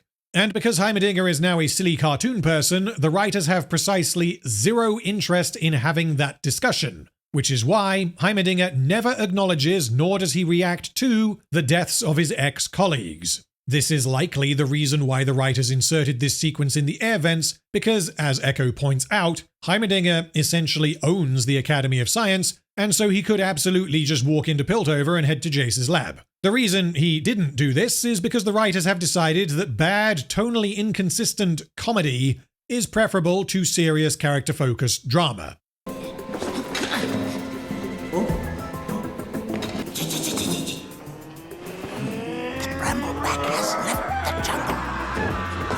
This is so tonally inappropriate that it is unreal. Donga is behaving as though he has a camera pointed at him, and that on the other side of that camera is a child that he must entertain. Heimerdinger is having a jolly good time throughout this entire sequence, and I have no fucking idea what idiot thought this was a good idea. Echo points out twice that Donga behaving in this manner is both silly and pointless, but Echo's comments are very much framed as an "oh you, stop being silly." Don't you essentially own this place? Shh. You do realize code phrases don't work when you make them up on the spot. He never says, "Bro, what the fuck are you doing? Stop acting like a clown. People are dying." Donga then climbs out of the vent and encounters Jayce. Jayce apparently managed to sneak up on them and catch them off guard despite being in the middle of a well-lit room. It makes sense. Don't be a bitch. Jayce and Donga have not spoken since Jayce initiated Donga's removal from the council. Donga was voted out of the council because he was getting in the way of Jayce's advancements with Hex Tech, specifically his and Viktor's experimentation with the Hex Core with the goal of saving Viktor's life. Donga does not know if Viktor is alive. He also does not know that Jayce weaponized Hex Tech. He must surely know about the attack on the council, as that information would travel fast in the Undercity, but he likely does not know who died. His behavior from the start of this scene should have been intense fear and worry for his colleagues. perhaps with specific regard to Jayce, whom he has now found to be alive. The Council just got fucking nuked by a Hextech weapon, which is exactly the kind of thing Heimerdinger was worried about. His worst fears have become true, and we are once again stuck in a problem of Season 2's own making. The world as it exists means Heimerdinger must believe that a lot of people have just died. But Heimerdinger does not behave as he would if he believed that a lot of people had just died. Instead of reacting to anything that has happened since these two last spoke 5 episodes ago, they decide to have a cup of tea, whilst Jayce examines the gooey leaf from the tree. Because Heimerdinger is now a fucking idiot, he starts to tell Jayce about Echo's hideout before Echo stops him. Echo's home is a marvelous place, truly a wonder. You should see what... when I said home, I was of course referring to his cognitive center, which is certainly not a physical location hidden in the... A joke that goes on for far too long, and everyone laughs because Heimerdinger is just such a silly little goober. And only then does Heimerdinger notice the large Viktor-shaped hole in the vertical goo bath that is suspended right in the middle of the fucking room. I'm blind! I know that this was hidden from us, the audience, because of the direction the camera was facing, but this thing was not in any way hidden from Heimerdinger. So Heimerdinger asks where Viktor is, and then we cut away. Don't do that. This is Rings of Power Season 2 all over again. We cut away, and there is no plausible response that Jayce could have given that would settle this. Yeah, so Viktor kept fucking around with the hex core, which killed Skye, by the way, and then he realized that you were right the whole time and we agreed to destroy it to prevent further harm. Then the council got nuked and Viktor nearly died, so I plugged him into the hex core that I hadn't destroyed, which turned him into a cyborg, and then he wandered off. I'm sorry, my boy, you did fucking what? Not only is the hex core not destroyed, but it is currently inside Viktor, who is unaccounted for. This is catastrophic, and Heimerdinger should be fucking terrified. After we cut away, we don't see these characters again until episode 3, and their discussion in that scene is not in any way a continuation of this conversation. Donga saw the giant spooky evil goo wall and said, "Where is Viktor?" And Jayce then said something in response, although neither myself nor the writers can tell you what. And then Donga said, "Okay, cool, moving on." Heimerdinger must at this point know about the attack on the council if he did not already. Not that this changes his behavior in the slightest, as throughout Season 2, Heimerdinger is inexplicably nonchalant and playful. Heimerdinger's first question should have been, and fucking would have been if he was behaving consistently, Jayce, why have you made a magical gun hammer? And his second question would have been, is Viktor alive? And his third question would have been, Jayce, what the fuck is this giant goo wall? The characterization of Heimerdinger in Season 2 is exactly what I thought they were going to do with him in Season 1. Heimerdinger in League of Legends is a goofy science man who says funny science things while pissing off every top laner in existence. Why do people say you can't trust atoms? Because they make up everything! Stand back! I am about to do science! Ah, the sweet smell of science! Did I leave the tridiminium ovulator on? I put the scheme in schematic. He is a mad scientist type who uses Hextech gun turrets, rockets, and grenades. Season 1 somehow managed to take this comical caricature and turn him into a deeply emotionally engaging character, which was one of the biggest surprises of Season 1. You could absolutely say that Heimerdinger, as seen in Season 1, was not a faithful adaptation of Heimerdinger from League of Legends, but this is where the purists will always run into a problem. It was worse because it isn't like the game. Heimerdinger is a champion I find very entertaining in League of Legends, but the champions in League of Legends are not characters with a narrative. They are action figures that you spend 30 to 40 minutes playing as, killing other action figures. Season 1 decided to take the action figure of Heimerdinger and swap out his mad scientist persona in favor of a wise, experienced, but occasionally goofy scientist who nonetheless is absolutely a character who demands to be taken seriously. Some of the most dramatic scenes in Arcane involve Heimerdinger. So yes, Season 2 has, I guess, made the character more accurate to the game, but in doing so, the writers have forgotten that this character already existed in Season 1, and had already been thoroughly characterized. So no, saying Heimerdinger is good because he's like he is in the game is just a fucking inane thing to say that misses the entire point of what a character is. For Season 2, it appears that the writers disregarded all of Heimerdinger's prior characterization, and they have returned to League of Legends for inspiration. And they have said, oh, okay, so this Heimerdinger person is the jovial, whimsical science man who makes silly inventions and cracks jokes. And so, after 3.5 minutes of screen time, Heimerdinger is now annihilated.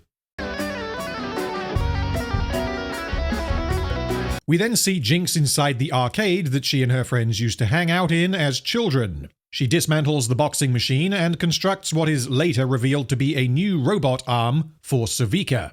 Her dismantling the boxing machine and giving it to Sevika is somewhat interesting, as Vi was always the best on the boxing machine, and Jinx has now turned it into a new weapon for Vi's enemy. And I realize as I say this that Sevika was Vi's enemy, but outside of the fight scene in episode 3 in which they neither fight each other, speak to each other, nor acknowledge each other's existence, the two never actually share a scene together in season 2, so maybe I am reaching. I guess Jinx dismantles her past to create her future? That's the best I've got. Sorry. Jinx also makes the effort to actually tie a bow around this gift for Sevika. The show clearly thinks that the one conversation earlier is sufficient to get Jinx and Sevika to not only cooperate, but also to like and respect each other. Needless to say, this is absolutely not sufficient. Then gas starts pouring into the arcade as Caitlyn and her strike team show up. They have come here looking for Jinx, and it is suggested that the reason why they are here is because Smeech has tipped them off. I will get back to the character implications of Vi and Caitlyn's actions soon, but for now, let's focus on Jinx. Jinx recognizes Vi and realizes that her sister has broken her values and made the ultimate change. She has aligned herself with her old enemy and now wears the uniform of the people who killed their parents. This also means that Vi is now firmly in Caitlyn's pocket, and Jinx's worst fears have become true. Not only has Caitlyn replaced her, but she has now twisted Vi into the very thing that Vi used to hate. Vi has now become a monster in Jinx's eyes, much like their game referenced in Season 1, where they would each pretend to become larger and larger monsters before Vi would then chase the monsters away. This works, but it would be nice if we understood Vi's perspective regarding what she is doing. Anyway, this prompts Jinx to freak the fuck out for the first time since she killed Silco, which was also the last time she saw Vi, and this trigger is visually signified through the scratchy, scribbly face appearing over Vi's gas mask. Jinx, quite understandably, hates that Vi has become a totally different person, but it is worth pointing out that although the Enforcers as a collective did kill her parents, Jinx has killed, by my count, at least 28 people so far in the story, and many of them were parents themselves. So Jinx being like, fuck you, Vi, you sided with them, is not the moral condemnation that it perhaps should be.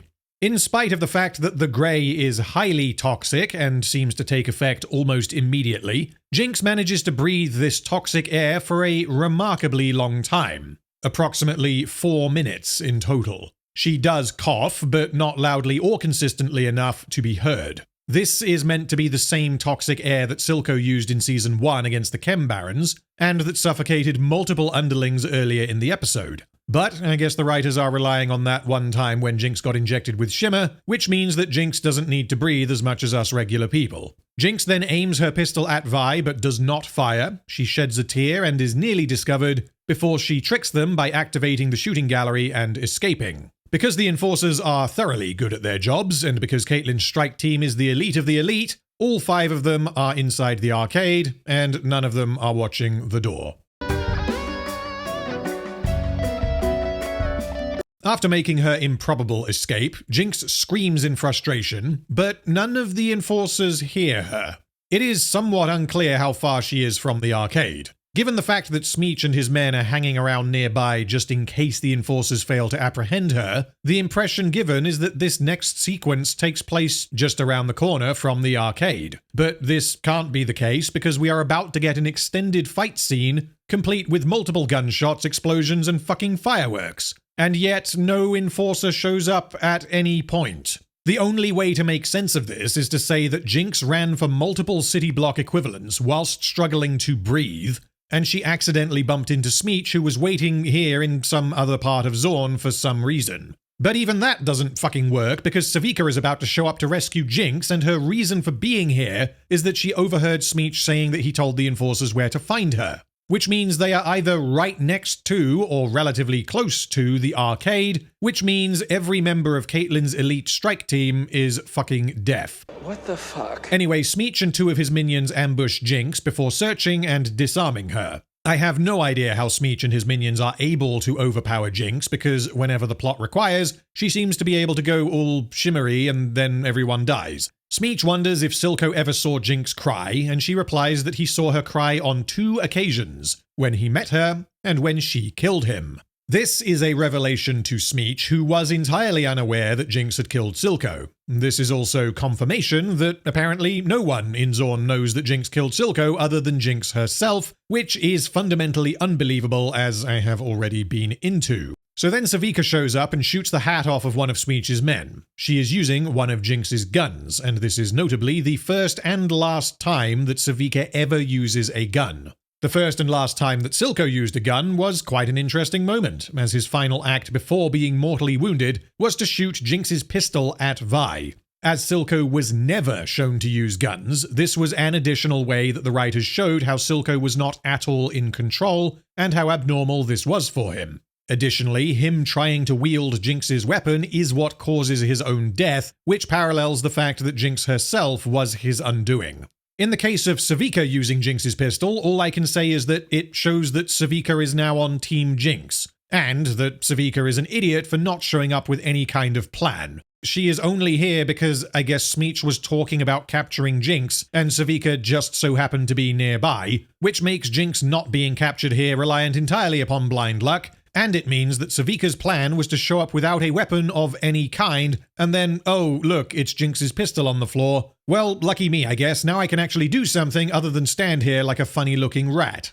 Jinx then throws the new robot arm to Sevika, and it is not just a regular robot arm. It is a ridiculous bullshit arm. Yes, Jinx embodies chaos and unpredictability and all of that good stuff, so at a glance, it might be expected that Jinx would make a weapon as chaotic and broken as she is, even though she doesn't do that with her minigun, her bombs, or her rocket launcher. But this thing has literal slot machine mechanics and randomly does things because Jinx. This is a somewhat cool idea that I don't think works in practice because yes, Jinx is erratic and unpredictable, and she has clearly built this weapon to be the same, but deciding your next move in a fight via a slot machine is a very good way to get yourself killed. Additionally, Sevika has no idea how to use this thing because it isn't a normal robot arm. Jinx has basically added a random number generator to Sevika's primary weapon, which is the kind of thing that a character like Jinx might do as a prank, but we are expected to believe that she and Sevika are now super close friends suddenly, and so this weapon is simply too insane and too random to be taken seriously. In spite of not liking the absurd nature of this arm, I do like how Sevika's various arms appear to represent the Undercity itself. When Vander was keeping the peace, Sevika had an arm, like a normal human arm, because everything was mostly okay. When Silco was in charge, Sevika had a robot arm powered by Shimmer, which was Silco's primary tool for controlling Zaun. And as Season 2 is going to unite Zaun under Jinx, Sevika now has a random bullshit arm because of Jinx's chaotic nature. Jinx also decided to fix the arm unprompted because she likes to fix things. She saw something that was broken and then decided to fix it, which is the start of an idea, because as Jinx says, she always breaks things, whilst Vi would always insist that she can fix anything. But as for why Jinx has this sudden change of heart and has decided to put in a lot of effort to do what she presumably considers to be a genuinely nice thing for Sevika, I have no idea. The other issue, of course, being that the manner by which she fixes the arm should have led to Sevika's death. At one point during the fight, the arm starts playing Jinx's theme song, which I found quite funny, as this means that Jinx put in extra effort to wind up Sevika, knowing that Sevika will not appreciate this. This is exactly the kind of thing that I would consider reasonable for Jinx to add to a weaponized prosthetic arm, because these little speakers do not impact its combat effectiveness. Put simply, if the slot machine doesn't randomly land on the correct options, at best, Smeech will kill Sevika, and at worst, Smeech will then capture Jinx and turn her over to Caitlyn. And this very nearly happens, because Jinx apparently added a mechanic to this slot machine whereby if it lands on the wrong thing, nothing happens, which results in Smeech very nearly gaining the upper hand. During the fight, we see Jinx dodging very effectively, and the animation accentuates the purple glow in her eyes, a reminder that she was pumped full of shimmer in Season 1. Why this didn't work 30 seconds ago, I have no idea. Also, Random Kid is here and helps Jinx by throwing a paint bomb at her attacker. She then watches Jinx execute this man by shooting him in the back of the head. You really are a big fat hero. After being defeated by Sevika, Smeech tries to make a deal, which is a callback to his earlier line. Sevika, however, refuses because Smeech already made her his last offer. She has no interest in working with him, likely because Smeech insulted her. Now, if you recall, and you should because it only happened about 2 minutes ago, Smeech is now aware that Jinx killed Silco. After Jinx reveals this to him, he is attacked by Sevika, who was known to be Silco's number 2. The fighting reaches a low point after Sevika rips off one of Smeech's arms and he says, "Wait, stop, we can make a deal." Would it not be entirely in character for Smeech to say, "Bitch, what the fuck are you doing helping this psychopath? She killed Silco, what the hell are you doing with her?" Revealing this information would quite probably have saved Smeech's life. And, okay, fine, maybe Smeech thinks that Jinx and Sevika both offed Silco together, but then it would be equally reasonable for Smeech to ask, what did she offer you to stab the old man in the back, or something similar? There are any number of ways that this interaction between Smeech and Sevika could go, but of course the writers must ensure that Sevika never learns the truth, and so Smeech is simply not allowed to bring this up. So they continue fighting, and Jinx is excited to see the slot machine hit a triple purple smile. This happened purely at random because, again, this is a slot machine. We don't see what this does as it happens off screen, but the end result is that Smeech is torn to pieces. Jinx and Random Kid watch Sevika pulverize Smeech as bits of goo splatter all over the place. The arm then apparently realizes that the fight is over and it launches some celebratory fireworks. I do quite like the extra doodads that Jinx has added to the arm as it plays into her twisted sense of humor, and provided you don't think about the character implications of her expecting Sevika to actually use this thing in a life and death battle, it is very entertaining, and this fight scene is probably my favorite from Season 2, because both Smeech's weapons and Sevika's random bullshit arm are very creative and interesting to watch. The accompanying music is a mixed bag, because the song Renegade by Rajakumari and Stefflon Don fits well musically as an energetic hype track while the mayhem unfolds on screen.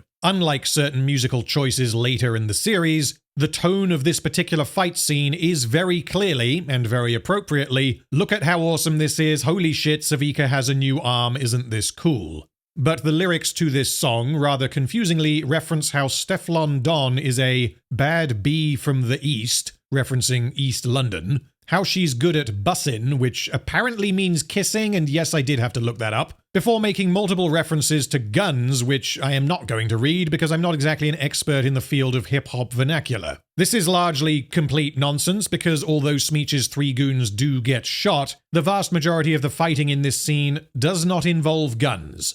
So it appears that when Riot approached Stefflon Don and Rajakumari to write a song to accompany a fight scene between a robot cocaine rat gangster transformer and a scary cyborg lady with a cartoon slot machine for an arm, they decided to rap about guns, bussin', and East London. Regardless, I like this scene, but that doesn't mean that it is good from a narrative perspective. If this scene were instead just an isolated 3-minute short, the kind of thing we have seen previously from promotional League of Legends animations prior to Arcane, then I would find no issue, because there would be no context for any of the characters, nor would there be any consequences. It would very much be a spectacle and nothing more. Unfortunately, this scene does exist within a greater narrative, and so therefore, I have to question Jinx and Smeech's actions in particular. Meanwhile, Viktor has decided to return home to the Undercity. It is entirely unclear why he does this. At one point he sees glowing footprints on the ground, and so he follows them. And I think that we are meant to infer from this that the Hex Core is driving him towards a particular destiny. He witnesses people living in terrible conditions, including Huck, who is both still alive and still very much addicted to Shimmer. Huck and the other Shimmer hobos attempt to mug Viktor, who then magics Huck and fixes him using the power of the Hex Core. Huck appears to have been scarred by the Hex Core, but he is otherwise back to normal, and Viktor tells the others, "You need not suffer anymore." As in Season 1, Huck represents the highest degree of suffering in Zaun, and Viktor, through his newfound magical abilities, is able to fix Huck and seemingly completely remove his mutations. So why does Viktor have this kind of effect on Shimmer-afflicted individuals? Back in Season 1, when Viktor was becoming more extreme in his experimentation on his leg, he injected Shimmer into himself, and he has also interfaced with the Hex Core on more than one occasion since then. This would mean that just as the Hex Core has gained an understanding of and ability to modify Viktor's own body, it has also learned what Shimmer is and how to interact with it. However, Viktor zapping Huck also dramatically improves Huck's hairline, and so I am not entirely sure exactly what Viktor did. But regardless, Episode 2 concludes with Viktor beginning to heal the Undercity and thus realizing his lifelong dream.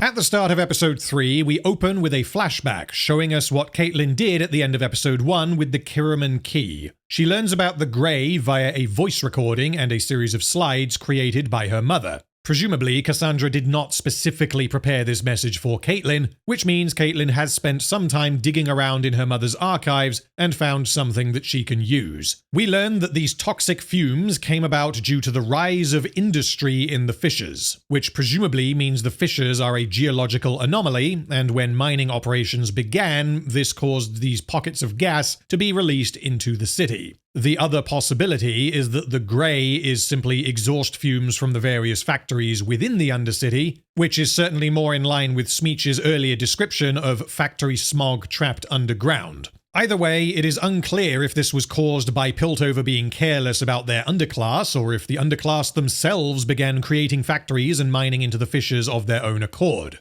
Some clarification would have been nice, because this relates directly to some of the themes of Arcane, but unfortunately we only have this one line of dialogue to work with, and so I can't really speculate further. Cassandra was aware of this problem, and she used her position as a counselor to create an extensive ventilation system to keep the air clean. She invested a huge amount of time and/or money, either from her own pocket or from Piltover's taxpayers, to protect the people of the Undercity. The ventilation system must have used pipes that existed prior to the creation of this system. The alternative is that these gigantic pipes were dug throughout the Undercity after its construction, which would have been virtually impossible given the technology we see. Like, imagine trying to build something even more extensive than the London Underground in amongst pre-existing geological formations, people's homes, and the various other pipe networks that were already built alongside the city. If they reappropriated pre-existing pipes to do this, then these pipes were presumably used for something else that was important, but seemingly no longer is. This is never elaborated on, and so we are instead to believe that Cassandra snapped her fingers, and there was suddenly a massive ventilation system running throughout Zaun.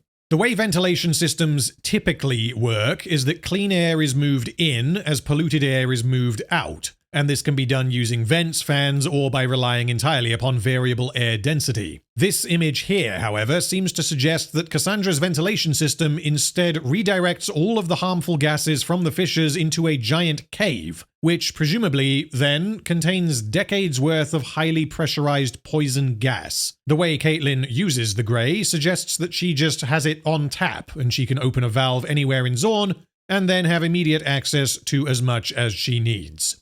As we saw in Season 1, Silco knew about the Grey, which means he must have also known about this ventilation system. If the Grey was contained within this ventilation system, and only within this ventilation system, which is what this sequence suggests, then Silco must have gotten the air he used against the Chem-Barons from one of these pipes. Jinx demonstrably knows about it, which is yet another reason why Silco would know, and yet the writers treat this ventilation system as if it was constructed in between seasons, which of course was not the case. And so, given that we have no good reason to explain how he could not have known about the ventilation system, the most reasonable conclusion is that he did know, but inexplicably never once considered using it offensively to either take control of the Undercity or to attack Piltover.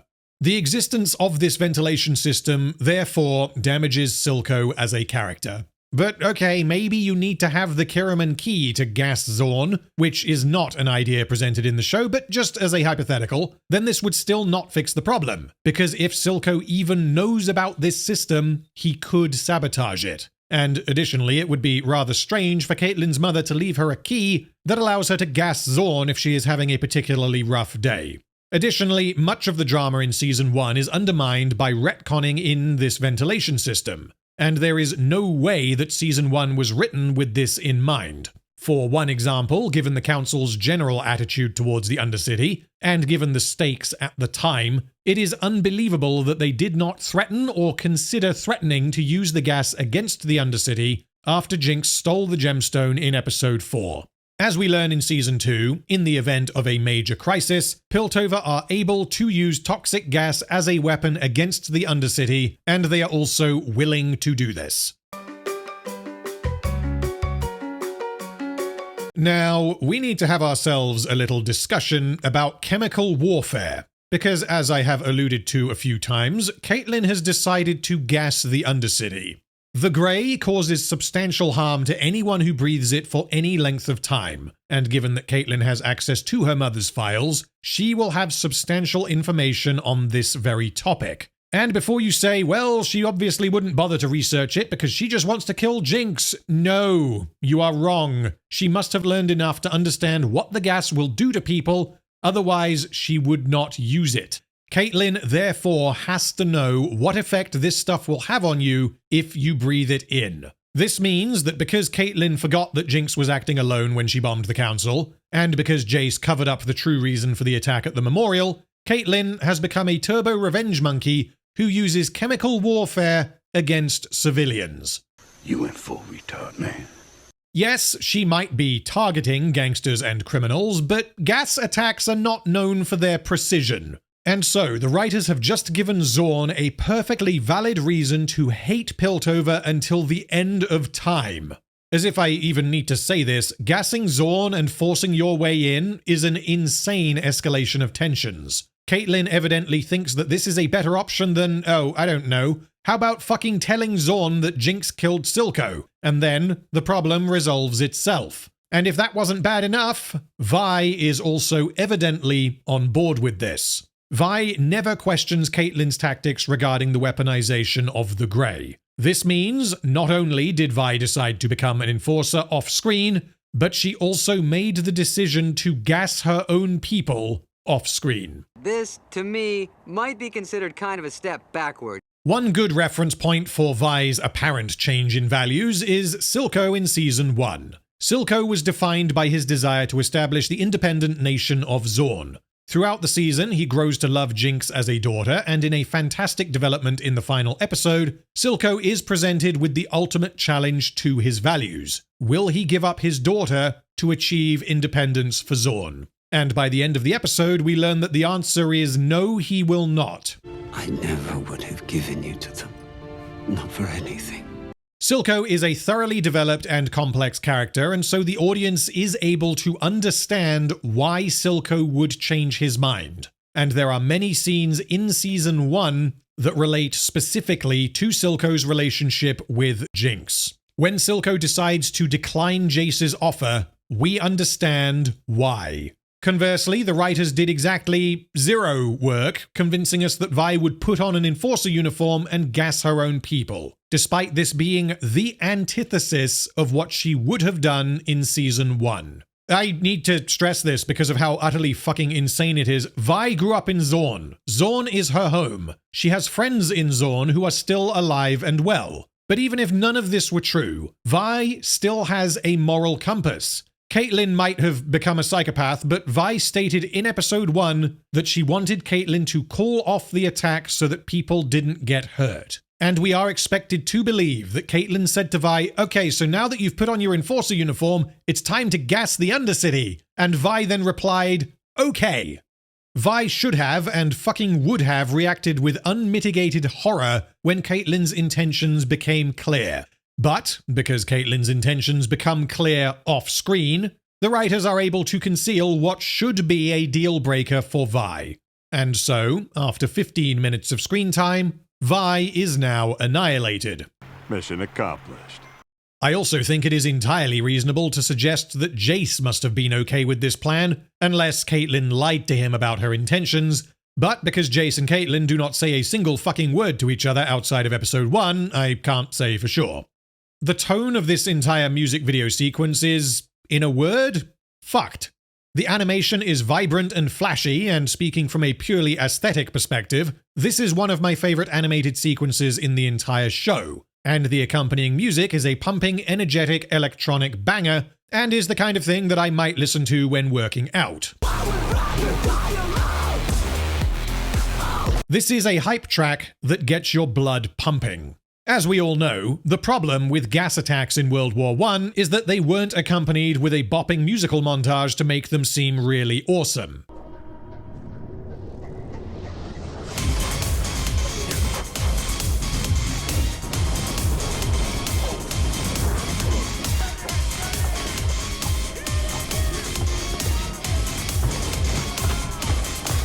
The lyrics for this song, Hellfire by Fever 333, on the other hand, paint a very different story. Can I do the right thing for the wrong reasons? Is it bad that I'm making friends with my demons and living by a couple of deadly sins just to make sure I finish what you began? I ain't afraid to lose a life or 10 if it means that I get to win in the end. Let it rain down hellfire, it's Judgment Day, and no one gets out alive. Those lyrics, in context with Caitlyn's actions, are horrifying, and this track plays during what is essentially a montage of police brutality. And so I am left wondering, are we supposed to be on Team Caitlyn, or are we supposed to be like, what the fuck are you doing?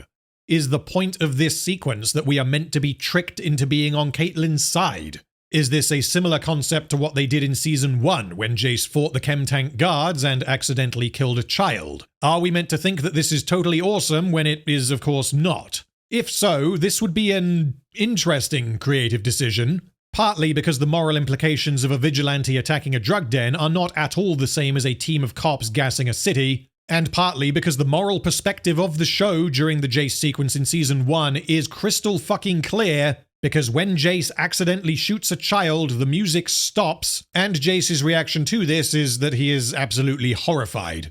Additionally, I don't know what to make of Cassandra saying that the Undercity deserves to breathe, followed immediately by a shot of Caitlyn unleashing toxic fumes into Zaun, and being like, actually, no they don't. Presumably, the writers are telling us that Caitlyn has decided to do the opposite of what her mother would want in an effort to avenge her death, but this contrast in particular comes off as comical and absurd because of the extreme nature of Caitlyn's actions, in particular when compared to how she behaved in Season 1. Usually, when it comes to framing the morality of any particular action in a story, a very useful tool to give the audience a reference point for what the writers think is how the other characters react. Caitlyn thinking that her actions are acceptable is fine, or at least it would be fine if the events leading to her making this decision were coherent. The writers thinking that Caitlyn's actions are fine is something very different, and unfortunately the impression given is that, yes, the moral perspective of Arcane appears to be that what Caitlyn is doing is morally defensible. And the reason why I believe this is because no character questions Caitlyn's actions at any point. Most notably, Vi. This sequence does not contain any equivalent to Jayce's reaction upon realizing that he has killed a child. My guess as to the reason why this doesn't happen is because if Vi were to say, Caitlyn, please stop gassing everyone, then Caitlyn would have to reply, you knew what you were signing up for, which would then make this fundamental betrayal of Vi's character that much more apparent. Additionally, the Firelights are curiously absent during this sequence. The writers have of course hidden them in the convenient depths of off-screen, because the Firelights would not be very happy about Caitlyn's actions here, and we can't be having that. And rather predictably, neither the Firelights nor Echo are ever given the opportunity to react to what Caitlyn has done. Caitlyn's strike team seemingly manages to scour the Undercity, apprehending and questioning anyone they want. This is reliant entirely upon the Hextech weapons making them untouchable, and the two remaining Chem-Barons, Cross and Margot, being unwilling to cooperate and stop them. There are multiple problems with this. We have no idea what either of the Chem-Barons think about the prospect of turning Jinx over to the Enforcers, and yet they have evidently decided to battle Caitlyn instead of hunting down Jinx. Although the Chem-Tank soldiers were seemingly a part of Rennie's operation, I think it is unreasonable to suggest that neither Cross or Margot have any similar means of defending themselves, and yet they seemingly have no resources along the lines of what we saw from either Silco or Rennie. If these two are incapable of stopping or at the very least interfering with 5 enforcers, then I cannot accept that they had a seat at the table with the likes of Silco and Rennie, as they would not be anything close to equals in terms of power or influence. Maybe neither Cross or Margot care about what Caitlyn is doing. Maybe they want Jinx gone, they are not financially invested in Shimmer, and they are of course not loyal to Silco. So why then were they apprehended?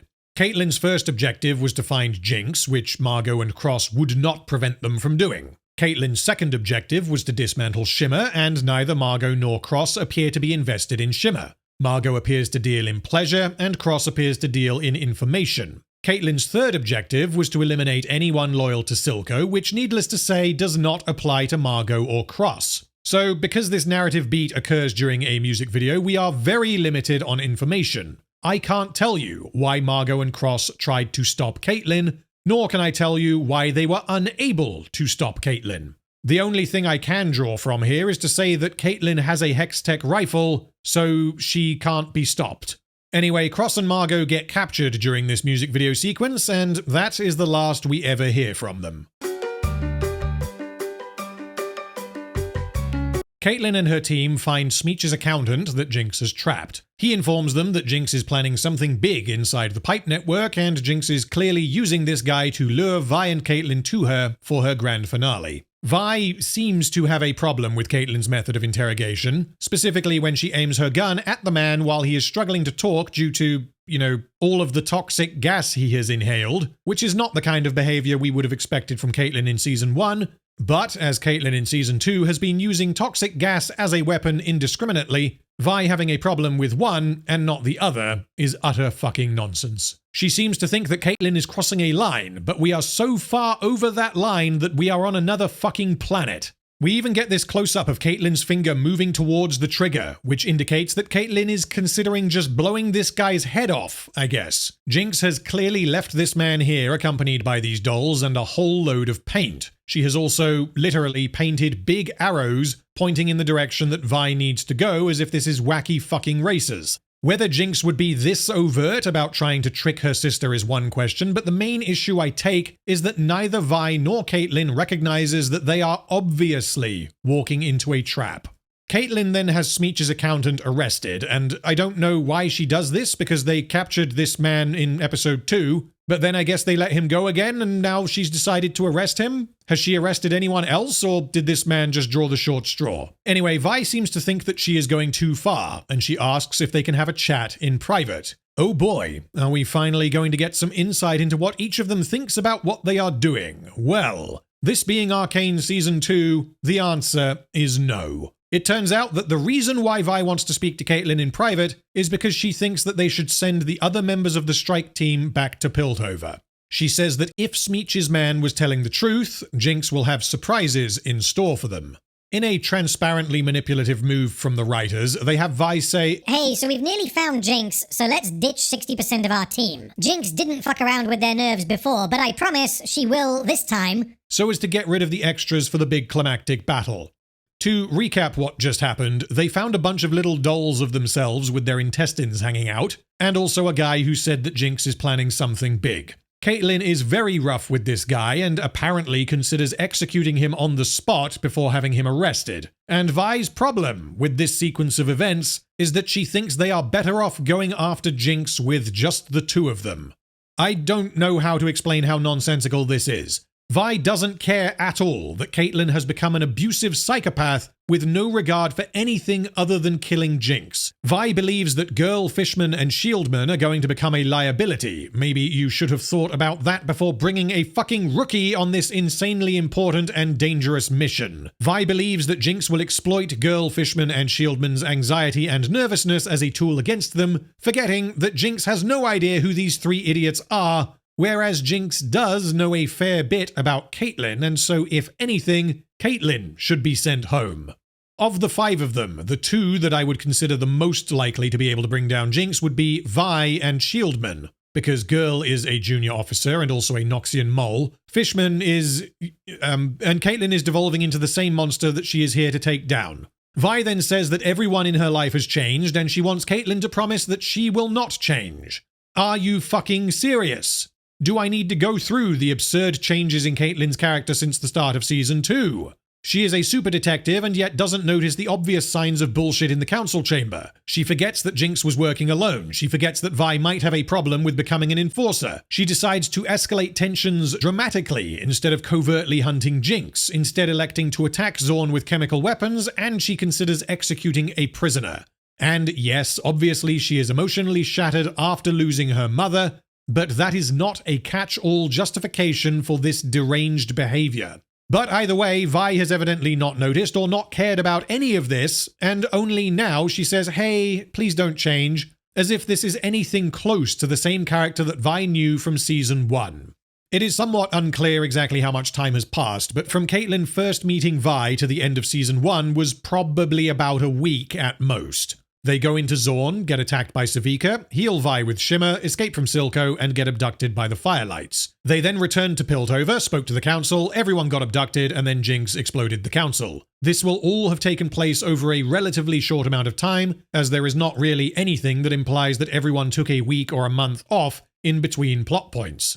When we hit Season 2, a lot of time passes in the first episode. Enough time for a statue to be created for the fallen councillors, and for both attacks to be cleaned up, plus the ongoing conflict in Zaun following Silco's death, which is in full swing by the time Caitlyn and her team go into Zaun. This would suggest that Vi and Caitlyn bonded very quickly in Season 1, and then they spent, a month or so with Caitlyn being like, boo-hoo, revenge, let's gas everyone, and then Vi is like, no, Caitlyn, don't change from how you used to be, when Vi has almost certainly known her longer post-dead mum than pre.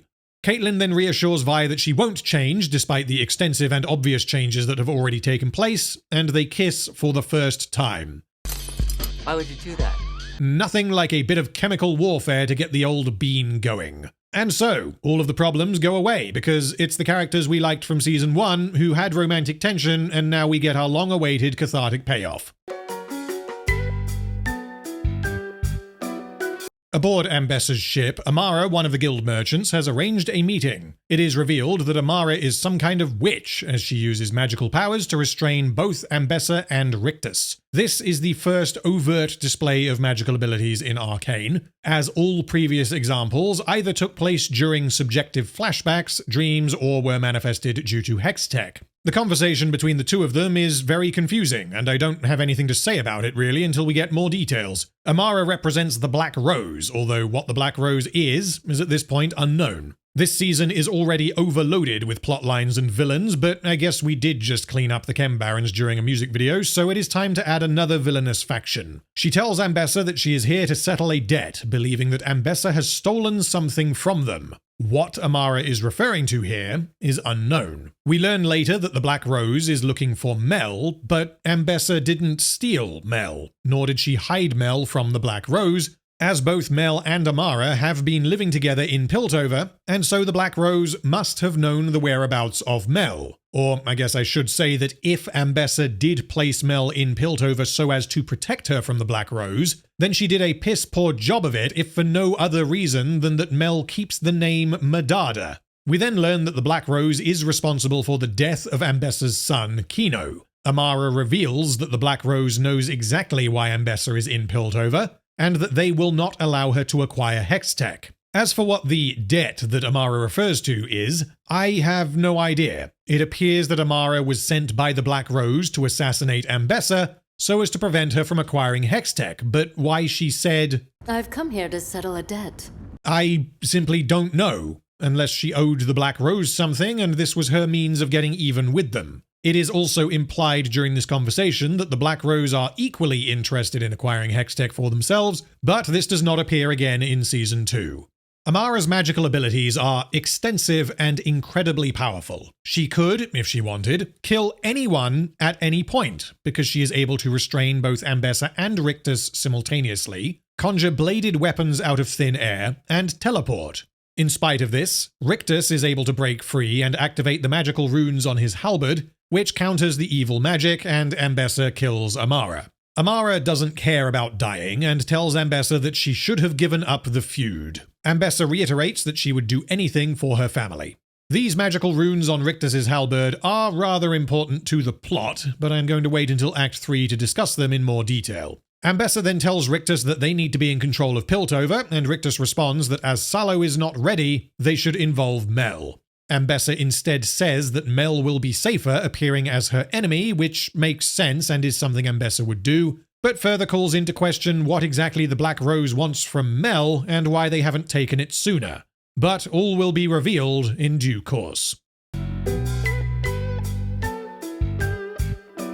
Sallow is seen getting some shimmer tattoo drug therapy thing. The purpose of this seems to be for him to get high rather than to do anything to his legs, as we learn later that this paintbrush thing is just a different way of administering shimmer.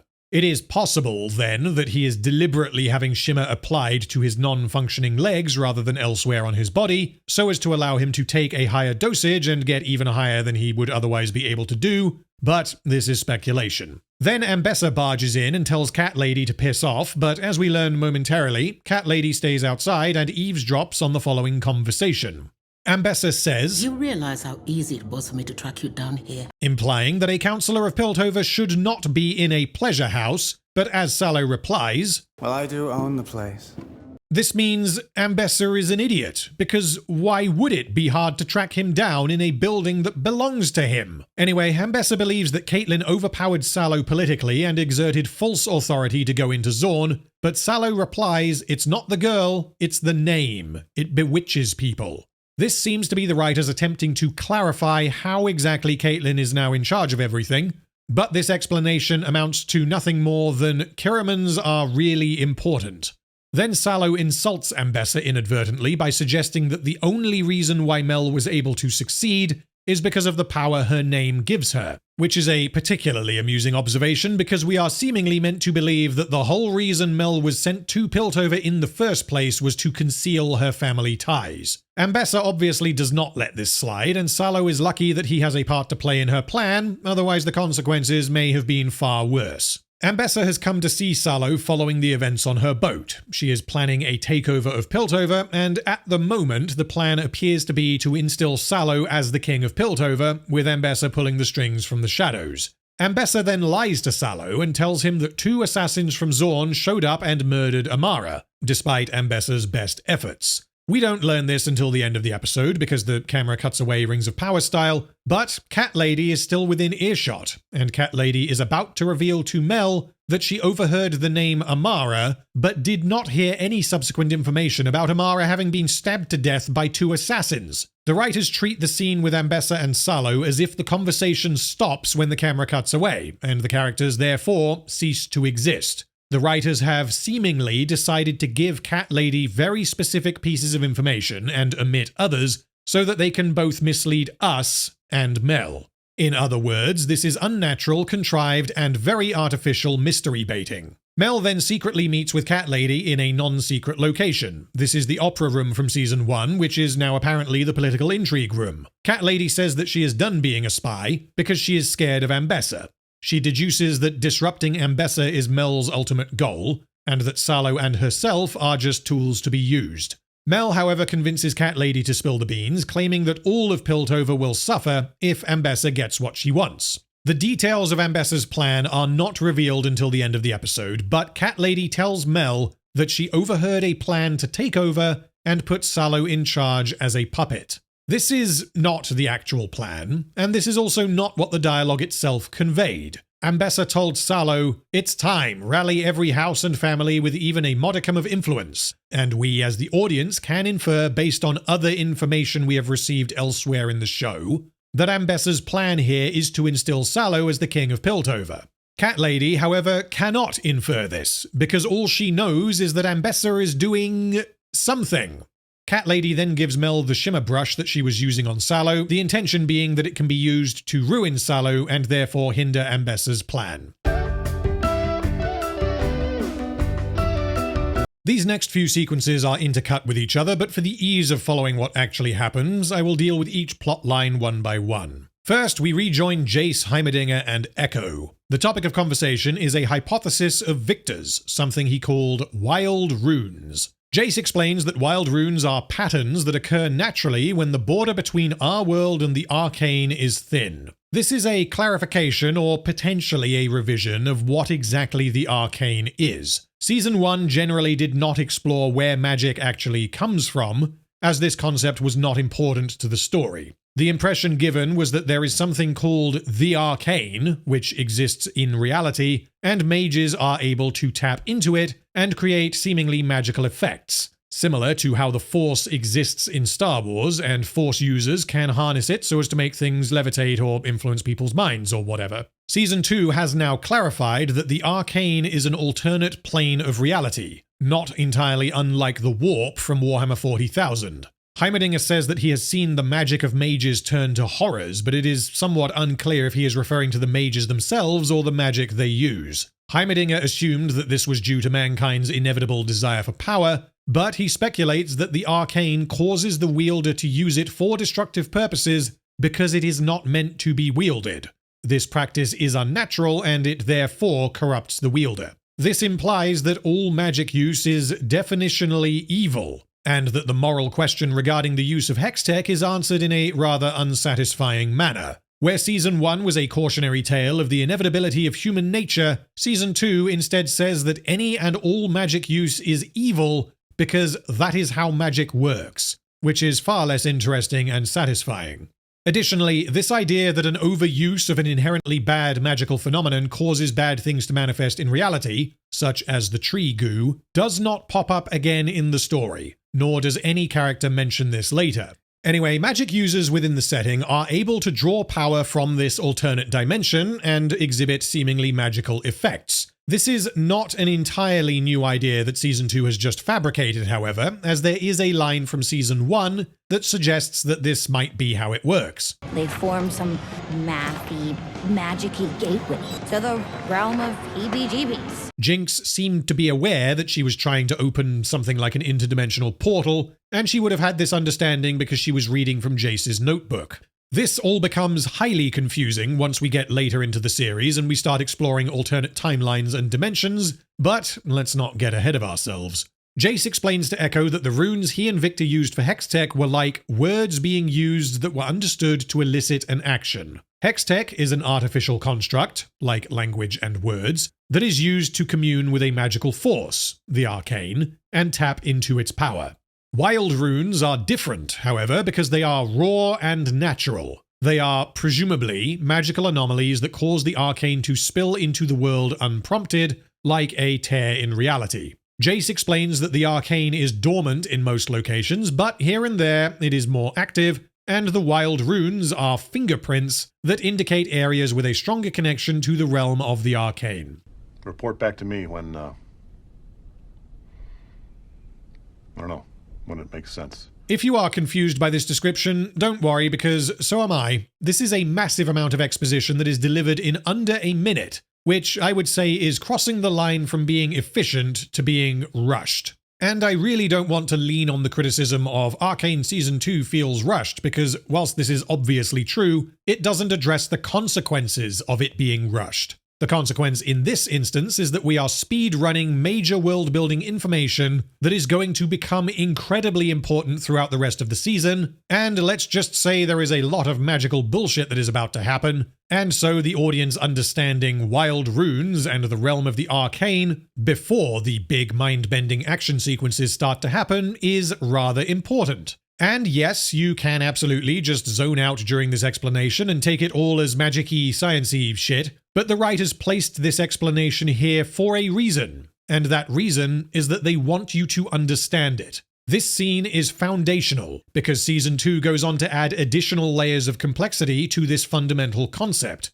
which means if the audience does not entirely understand the concept of wild runes, then there is no hope that they will ever understand certain things that happen later. Now you may be wondering why Jayce is explaining wild runes to Echo and Heimerdinger. The purpose of this conversation is to discover what is wrong with Echo's tree, and Echo speculates that the reason the tree is gooey is because Jayce pissed off the Arcane with all of his demands. See every time Hextech was used in Season 1, and that the Arcane has now randomly slapped Echo's tree with some goo. This is not intuitive whatsoever, and the far more obvious explanation is that as the tree became gooey, just like the Hex Core, very shortly after Jayce combined Viktor with the Hex Core and he wandered off, maybe whatever Viktor is doing is the most obvious explanation for the tree becoming gooey. The most pressing question for Jayce, for a multitude of reasons, should be, where is the Hex Core? But this is never addressed. Jayce says that he and Viktor did a shitload of tests and found no evidence of a negative reaction like this, and he wonders why any such reaction would randomly appear on Echo's tree. The questions being asked are, what is the importance of Echo's tree, and what does it have to do with anything Jayce did in Season 1? Because cliffhanger, we cut away, but fuck you, we're skipping forwards to keep this video coherent. Jayce realizes that as the tree exists deep underground in Zaun, it may have something to do with a little secret that he and Viktor constructed. And when I say secret, I mean that it was a secret that the writers kept from us, but Jayce, Viktor, and Heimerdinger must all have been aware of it. Jayce takes Donga and Echo over 200 feet below the surface, directly underneath the Hex Gates. We see that Jayce's Hextech hammer unlocks this door, which is another reason why he should maybe make sure that people can't just walk into his lab and take it on a whim. Also, the Hex Gates were constructed during the time skip in between episodes 3 and 4 of Season 1, whereas Jayce did not construct his hammer until the end of Season 1, which would have been years later. Are we to believe that they used a regular key and then, at some point, in amongst negotiating peace with Silco, promising to destroy the Hex Core and then not, getting blown up and then healing Viktor, that Jayce changed the door so that his hammer was the key instead? I have no fucking idea. Echo says that he is surprised that Piltover trusted something as important as the power source for the Hex Gates to be located below the surface. And I have no idea why he says this. Unless he is suggesting that Piltover is so prejudiced against the Undercity that this extends to them disliking anything that is literally underneath them? Anyway, inside this room is a failsafe that Jayce and Viktor created, their intention being that if the Hex Gates overloaded, any explosive energy would be redirected to this room 200 feet below the surface. Then things get even more confusing and nonsensical. Echo is not happy because this failsafe is connected to the various utility ducts that carry water and air into the Undercity. Oh, this is insane, you fool! Well, because Jayce does not correct Echo and say, what the hell are you talking about? These ducts haven't been connected to the Undercity for over a century or something. We can take this as confirmation that during Season 1, Jayce and Viktor knowingly constructed a failsafe for the Hex Gates that was directly connected to the utility ducts that provide air and water to the Undercity. That's a damn stupid thing to do. Needless to say, this completely undermines Viktor's character in Season 1, because a major part of his story was that he was from the Undercity himself, and his entire arc was built upon the idea that he was terminally ill as a direct result of a lack of clean air in the Undercity. And yet, we are supposed to believe that Viktor didn't notice or didn't care that the failsafe for the Hex Gates was hooked up to the Undercity's life support systems. Meaning that the writers have managed to annihilate Viktor without him even being a part of this scene. This is getting out of hand. Also, why is this failsafe connected to these utility ducts? Are we to believe that this was necessary for its construction? Or that Jayce and Viktor had this thing built and then they were just like, yeah, there's a few pipes here, just plumb them into the failsafe, no biggie. Additionally, are we meant to believe that this was all constructed without Heimerdinger's knowledge? Because he was still the head of the council when the Hex Gates were constructed, and so the idea that Jayce and Viktor were like, let's make sure that Zaun suffocates if the Hex Gates overload, and Heimerdinger was unaware of this, would be utterly ridiculous. And so I must conclude that Heimerdinger knew and approved. Echo then continues that this explains why the tree became gooey, and I'm like, what the fuck? No, it doesn't. I'm actually going to have to draw a little diagram here to try and explain this. Okay, so here we got ground level, and then we got, like, the Undercity is all in here, and somewhere in the Undercity is the Firelights hideout with the tree. And then here we've got Piltover, and there's all buildings and stuff. And here we have the Hex Gates. Okay, underneath the Hex Gates, we have this elevator that takes us to the failsafe room, which is here. And all we know for sure about the power source for the Hex Gates, it's a bunch of the Hextech gemstones. We know that they're above ground. We don't know if they're here on the ground level or if they're up at the top. We just don't know. But the power source is above ground level, and I guess it carries power up to the top. There is also a tunnel that goes down 200 feet below the surface into the Failsafe, which is this thing here, the ball. So the Failsafe is inexplicably connected to a whole bunch of pipes that I guess go directly to the tree. It's not just the tree, it also goes into the Undercity, and presumably these pipes also go into Piltover, who fucking knows. So basically there is a failsafe for a magical building that is connected to an entire fucking city via various utility pipes, and inside that city is a tree, and the tree becomes gooey. So therefore, Echo concludes, the location of the failsafe is the cause of the tree becoming gooey. It is insane for Echo to believe this to be true, because as far as he is aware, and as far as we can see, the goo on the tree is the only instance of the Undercity becoming corrupted by the Arcane, the obvious exception being what we see later in the season with Viktor.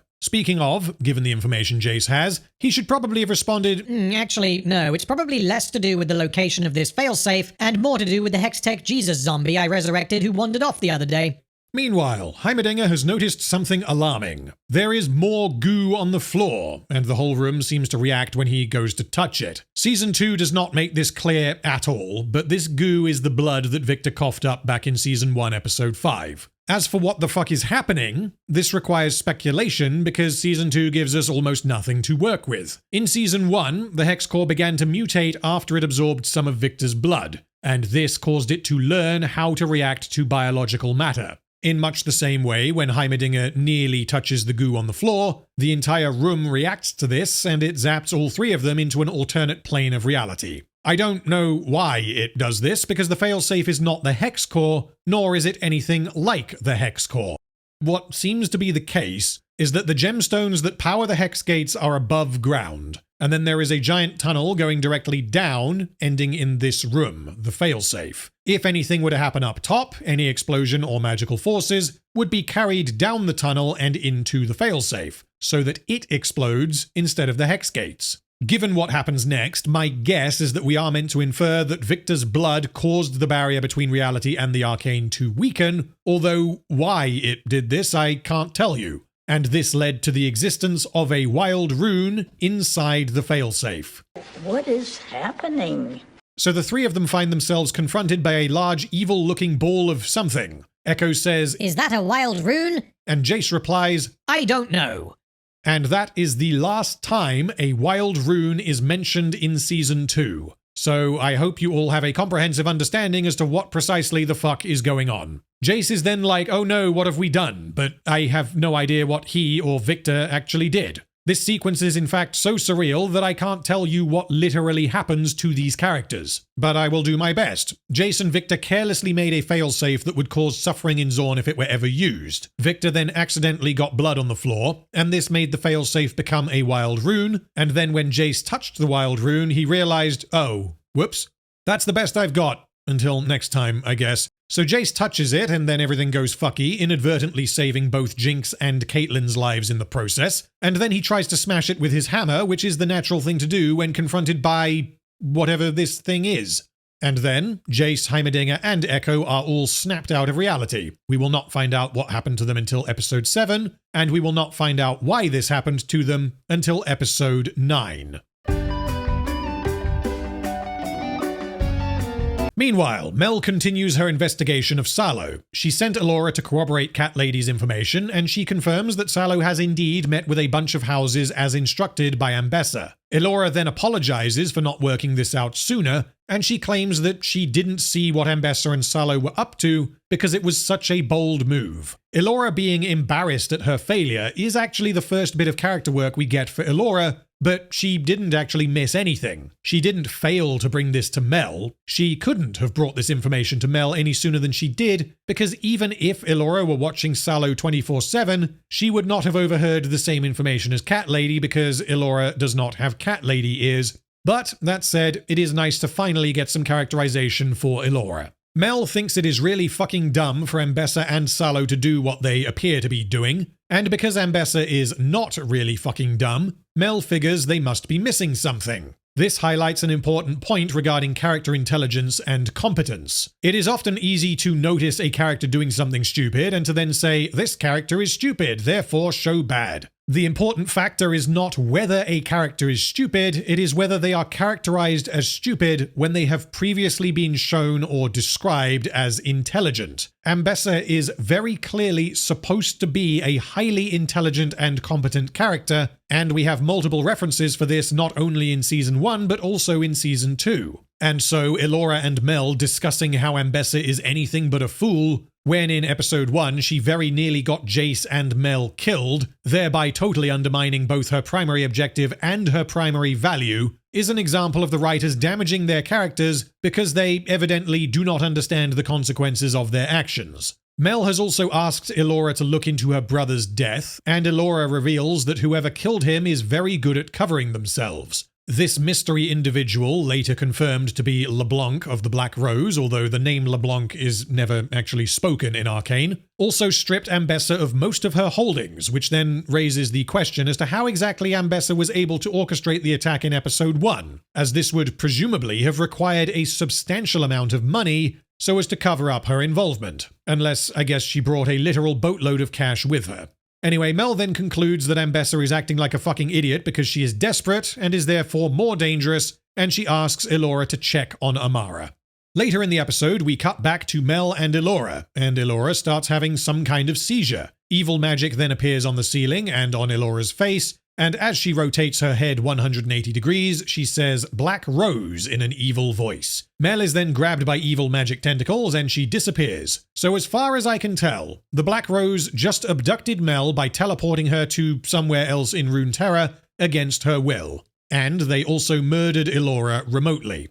It was implied earlier in the episode that the Black Rose are looking for Mel, but this sequence brings with it a whole bunch of questions regarding what the Black Rose knows and what they are capable of. If they are able to remote control Elora and kill her, then why could they not have done this to Ambessa? And perhaps more importantly, if they know that Mel is Ambessa's daughter, which they obviously would know because they share the same surname, Mel did not take any effort to conceal her identity whilst in Piltover, and the Black Rose evidently had agents in Piltover who were familiar with Mel, why did the Black Rose not abduct Mel earlier? What seems to have happened is that the Black Rose wanted Mel because she was a mage, Ambessa refused because family, Kino died somehow as a result of this, and Ambessa then sent Mel to Piltover. And yet, the Black Rose waited for over a decade to abduct Mel, when they apparently could have done this at any point in the last decade, if not earlier. When the Black Rose discovered that Ambessa had a magical child, they apparently could have immediately snapped their fingers and abducted Mel, and Ambessa would have been unable to stop them. Yes, we can make up reasons why they might not have done this, but there are no reasons presented in the story, and so this means the Black Rose's actions do not make sense. In amongst all of this, we see Vi and Caitlyn approaching their final battle with Jinx, eventually arriving in a large cave. Jinx has graffitied the walls of this cave with her life story, and has lured Vi and Caitlyn to her. Vi tells Caitlyn that if she gets a shot, take it, and she later calls her sister Jinx to her face for the first time, reiterating that Vi very much believes that her sister is gone, and that she has to die. Jinx then asks if Vi remembers the bedtime stories Vander used to tell them about someone called Janna, describing her as a wispy wind woman who rescued trapped miners. Jinx suggests that Janna was a hallucination from people who were suffocating, which lines up with the Grey being perceived as a big spooky monster. Which means the show is suggesting that Janna does not exist, and that she is just the wind. And I am wondering, what exactly does this have to do with anything? There is a giant mural of Janna in this very room, presumably because this is some key location in the ventilation system, and I guess the miners made a mural to Janna after they were supposedly rescued. But, of course, Janna is a champion in League of Legends, and so any references to Janna are inherently both necessary, and they improve the story. Vi doesn't seem to care about what Jinx is doing or why. She doesn't ask why Jinx attacked the council, nor does she ask what her insane plan is this time. When Jinx reveals herself, Caitlyn lines up a shot and appears to hit her, but this is revealed to be a mirror. And, this is not how mirrors work. if Jinx is standing elsewhere in the room, then the sound of her voice will not have been coming from anywhere near the mirror. Also, apparently, I need to say this, mirrors reflect things that are in front of them. And so Caitlyn should have seen a reflection of Vi in that mirror. But it's a cool visual, so don't think about it, I guess. So before the action begins, let's clarify what everyone's objectives are. Jinx would like to kill Vi and herself and presumably Caitlyn, and then trigger her big explosion thing, which I will get to later. I have to assume that she would like Sevika to survive because Jinx apparently now cares about Sevika, but I can't say this for certain. Same goes for Random Kid. My guess is that Jinx doesn't want Random Kid to die here, but she also at this point seems very ambivalent about Random Kid's existence. Sevika would like to help Jinx kill Vi and Caitlyn for obvious reasons. She is evidently unaware that Jinx's plan also involves Jinx's own death, although we never learn what Sevika thinks about this. Vi and Caitlyn both want to kill Jinx, and they will either kill or capture Sevika as needed. Neither of them want to kill Random Kid, although if Random Kid suffocates on the grey after the fact, then I guess that's her own fault for getting in the way. So, Caitlyn lines up a shot on Jinx, Sevika then sneaks up on her and kicks her to the ground. Right out of the gate, we have problems. Sevika has a random bullshit arm. She has the motivation to kill Caitlyn and the ability to kill Caitlyn, and she instead walks in front of the spicy end of Caitlyn's rifle and kicks her. She has no reason not to kill or at the very least cripple Caitlyn immediately because she despises enforcers, and given what this robot arm did to Smeech, it should liquefy Caitlyn just as easily. Jinx then opens fire with the minigun. Vi defends herself with the mirror that Caitlyn just fired a bullet straight through. The only explanation for this is that Caitlyn's rifle was more powerful than the minigun, which is possible, but is not intuitive given the insane destructive power of the minigun, and even if possible, Vi cannot have known that Jinx's gun would not penetrate it because she just saw a bullet go right through it. Vi then punches the minigun, grabs it, and tears it in half, and the symbolism of her tearing Pow Pow in half is not lost on me. Meanwhile, Caitlyn lines up a shot on Sevika from a distance, and at this point, the fight is over. However, this sequence is intercut with Jayce, Heimerdinger, and Echo doing goofy science stuff, and in what can only be described as absolutely perfect timing, Jayce touches the wild rune at this exact moment, and this causes all Hextech gear to start glitching randomly. Well, I say randomly. It starts glitching in ways that will allow the plot to happen. As for why Jayce touching the wild rune has this effect, sci-fi bullshit is the only explanation that I've got. The Hextech weapons function by harnessing the power of the Arcane, which is an alternate plane of existence, and the bridge between reality and the Arcane is weaker underneath the Hex Gates, where the wild rune is because Viktor bled on it, and therefore, when Jayce touches the wild rune, all Hextech stops working temporarily. I don't understand how this works, and I can't say if the writers understand it themselves, but what I can say is that they have not put in any effort to even try to explain it, so they evidently don't care if the audience understands why this is happening. Imagine if, in Act 1 of Season 1, the reason why Vander died was because of Jayce and Viktor fucking around in Piltover. Those two plots were not connected at all, which means Vander would have died through bad luck that was entirely unrelated to his character and his relationships. Needless to say, this would have been remarkably unsatisfying, and would have felt as though the writers decided arbitrarily that Vander needed to die.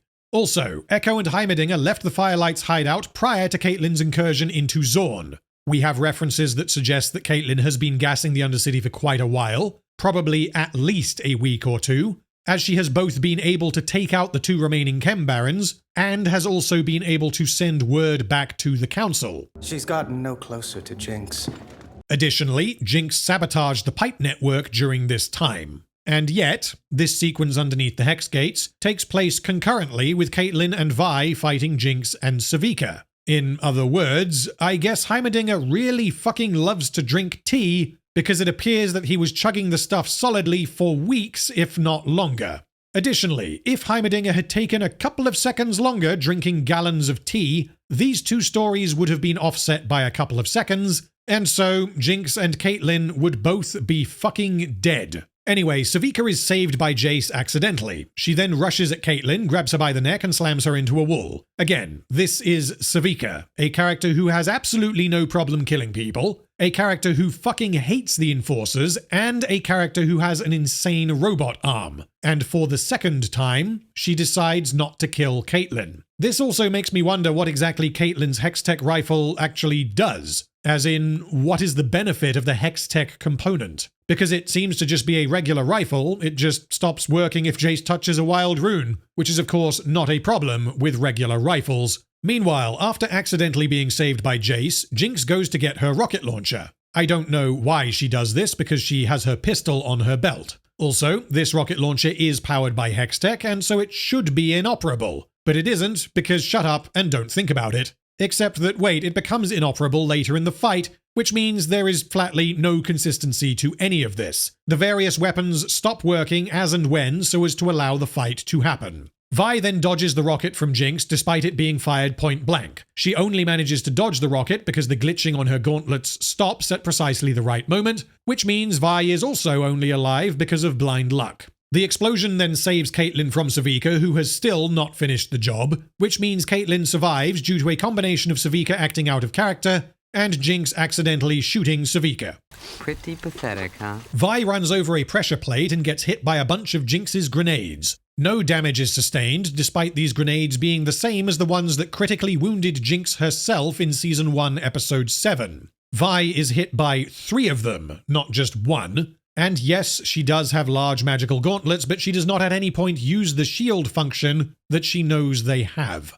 Jinx then prepares to fire her rocket launcher at Vi again. Jinx fails to kill Vi because this time the rocket glitches at precisely the right time, causing the rocket launcher itself to explode, and obviously Jinx suffers no injuries whatsoever because something shimmer, it's just a catch-all, she's got shimmer so she's invincible, she can do anything at any moment. Then Vi grabs Jinx's head with the gauntlets, which means the fight is once again fucking over. I will remind you that Vi intends to kill Jinx. She has repeatedly reiterated that her sister is gone, and I do not believe that Vi wanted to hold back whatsoever. Whilst I do think that Vi is not, or at least was not, the kind of character who would just squash Jinx's head like a fucking tomato, she doesn't have to do that to win the fight. She has control of Jinx's body, and she is infinitely stronger than her because of the Hextech gauntlets. The fight is over. And yet, Jinx is seemingly able to put up some kind of fight against Vi, in that not only is she not killed or incapacitated immediately, but she eventually gains the upper hand. The only justification for this is that when Jinx was pumped full of shimmer in Season 1, not only did she become super fast, she also became super strong. But I don't consider this at all comparable to what we have seen from Vi, regardless of whether or not she has the gauntlets. Caitlyn runs towards her rifle. Sevika tries to stop her. Caitlyn forgets that Sevika exists and is, for the 3rd time, grabbed but not killed. Then Vi and Jinx charge at each other, Vi armed with the gauntlets and Jinx armed with the power of positive thinking. We get a cool trailer shot and we cut away, and this is the only reason why Jinx is not dead. The only thing that can have happened in the subsequent 2 seconds is that Vi demolishes Jinx. But, because the camera cuts away, both characters cease to exist. It is at this point that Jayce blaps the wild rune with the hammer, as described previously, which makes everything become even more fuckier, and Caitlyn harnesses the power of fucky to overpower Sevika. It is not immediately clear what actually happens to Sevika, because Sevika's weapon is not a Hextech weapon, but she does have bits of Hex Crystal in her face as a result of the events of Season 1, Episode 3, so I am guessing that when Caitlyn's rifle goes all spazzy, this spazziness gets zapped into Sevika's face. Jinx is somehow still alive and remains somehow alive after taking a gut punch from the Hextech gauntlets. Caitlyn leaves Sevika on the floor believing that she is incapacitated, choosing not to kill Sevika or incapacitate her in a more thorough manner. She aims her gun at Jinx as she is fighting Vi and shoots off one of Jinx's fingers, thus allowing Vi to finally subdue her sister. Deliberately shooting someone in the finger is going to be significantly harder than shooting them in the head, so this simply must have been an accident. Caitlyn wants to kill Jinx, and the idea that she changed her mind and decided to shoot her in the finger instead so as to rescue Vi is insane, and so the best explanation that I have is that Jinx is moving really, really fast because shimmer, and therefore Caitlyn, who never misses, missed. But oh dear, random kid who has been watching this entire time manages to run across the room, grab Jinx's pistol, run past Caitlyn, jump onto the pedestal, and put herself in between Vi and Jinx. This should not have been possible unless random kid can run at light speed, because she starts running as Vi draws her arm back to finish Jinx. Caitlyn also doesn't notice this happening, despite being very twitchy and trigger happy right about now. Put simply, Vi and Caitlyn both fail to notice a potential threat running towards them, nor do they notice when this potential threat becomes an actual threat and picks up a gun. Random kid evidently feels an intense attachment to Jinx because Jinx saved her from the men who were chasing her. And we don't get any more than that, and so the writers are leaning exceptionally heavily on one moment to justify random kid's utter blind devotion to Jinx. Random kid then aims the pistol at Vi but does not fire. Jinx, Caitlyn, and Vi all seem equally surprised at random kid trying to save Jinx's life. Random kid is being traumatized by Vi trying to kill Jinx, mirroring Season 1. Vi and Jinx are causing the cycle to continue, and random kid is placed in a similar position to Vi and Powder in Season 1. Someone she loves is about to die. After a moment, random kid pulls the trigger, intending to kill Vi. Random kid is willing to shoot people in the face in order to protect Jinx. In response, Caitlyn fires at the pistol and disarms random kid before the gun can fire. This is in line with the kind of thing we have seen from Caitlyn previously. She is incredibly accurate with her weapon and can hit small targets without collateral. Now left with no means of protecting Jinx, random kid hugs Jinx, which Jinx does not want. Jinx's plan here was that she would die, and random kid is now getting in the way of that plan. Caitlyn tells random kid to move so that she can execute Jinx. Vi, however, wants Caitlyn to stand down to ensure that random kid is not hurt. Vi doesn't want to create another Jinx, but random kid is basically already another Jinx, as if not for Caitlyn, random kid would have blown Vi's head off. Vi being extra careful here makes sense given her history, but the problem with this Mexican standoff is that Caitlyn can absolutely make this shot given the 2 insane shots she just made. Additionally, in episode 1, she landed multiple shots on a moving target in exactly the same spot. She is also not far away. She can absolutely make this shot 100%. Additionally, given the very blunt storytelling that has transformed Caitlyn into a revenge monkey, Caitlyn absolutely would take the shot. She knows how good she is, and she is willing to take the risk. And yet, the narrative requires that she does not. Instead of removing random kid from Jinx, the psychopathic mass murderer, Vi attempts to reason with Caitlyn, and in response, Caitlyn fires at Vi's gauntlet before Vi grabs the rifle and disarms her. It is possible that Caitlyn was shooting at Jinx's head, as was suggested by this shot here, but if so, then, bullets travel faster than Vi's hands, so Jinx would be dead if this were the case. If only there were an easy way out for Caitlyn. If only she had a less than lethal means of apprehending Jinx so that they could then remove random kid from the equation and work out what to do with Jinx after the fact. Well, Caitlyn has an underslung net launcher on her rifle. She used this to capture the Chem-Barons previously, and this net launcher will be used in Act 2 by Vi. So Caitlyn could absolutely just net both of them at once, which would solve the problem. But we are seemingly expected to believe simultaneously that Caitlyn is so focused on killing Jinx that she will not even consider capturing her alive, but also that she will not immediately take the shot that she could absolutely take. Meanwhile, Sevika triggers a bomb. Jinx doesn't want her to do this, as her intention was for Vi, Caitlyn, and herself to all die together as the explosion goes off. So why exactly did Sevika trigger the bomb, and what exactly was she told beforehand? Well, this plan was never discussed previously, nor is it discussed after the fact, so I can only speculate. Sevika was probably told that they were going to kill Vi and Caitlyn, and then trigger this bomb to send a message to Piltover. As things did not go to plan, thank you Jayce, Sevika probably figured, well, I might be able to save Jinx and send a message to Piltover if I trigger the bomb now. I guess I am okay with Sevika doing this because it doesn't seem like she has another option, although it is very difficult to say for sure because I don't know what Sevika wants or what she actually thinks about Jinx. Sevika inexplicably now wants to watch it all burn, hence her triggering the explosion, but whether this was intended to be a suicidal action, I can't say. when one would expect that the writers would probably want to make this kind of character beat crystal fucking clear. As the bomb detonates, Jinx rolls over to protect Random Kid. The bomb then shatters a door, which causes highly pressurized air to be launched into the room and into the ventilation system. The two groups are subsequently split in half perfectly. Sevika, Jinx, and Random Kid hide in the room, while Caitlyn and Vi are blasted out. Then a whole load of brightly colored grey blasts out of the ground all across Piltover. We don't see it do any damage other than cosmetic, but the visuals indicate that this is absolutely the grey. It is not just paint. It appears that the primary purpose of this attack was extensive vandalism rather than to gas Piltover out of revenge, because Jinx killing innocent people would of course be unheard of. Jinx seemingly managed to sabotage and rig the entire network of filtration tunnels in the time it took Caitlyn to carry out her incursion into the Undercity. This seemingly all happened since the end of episode 2, unless she was working on it previously, but we have no reason to believe that. This is quite the damaging development, as if this extensive and complex of an attack can be organized relatively quickly and easily, then it is ridiculous to suggest that no one else, such as, I don't fucking know, Silco, has ever attempted this before. But anyway, Mel is worried. Ambessa is surprised, but potentially working out how she can use this to her advantage, and the Undercity kids are like, yay, war crimes!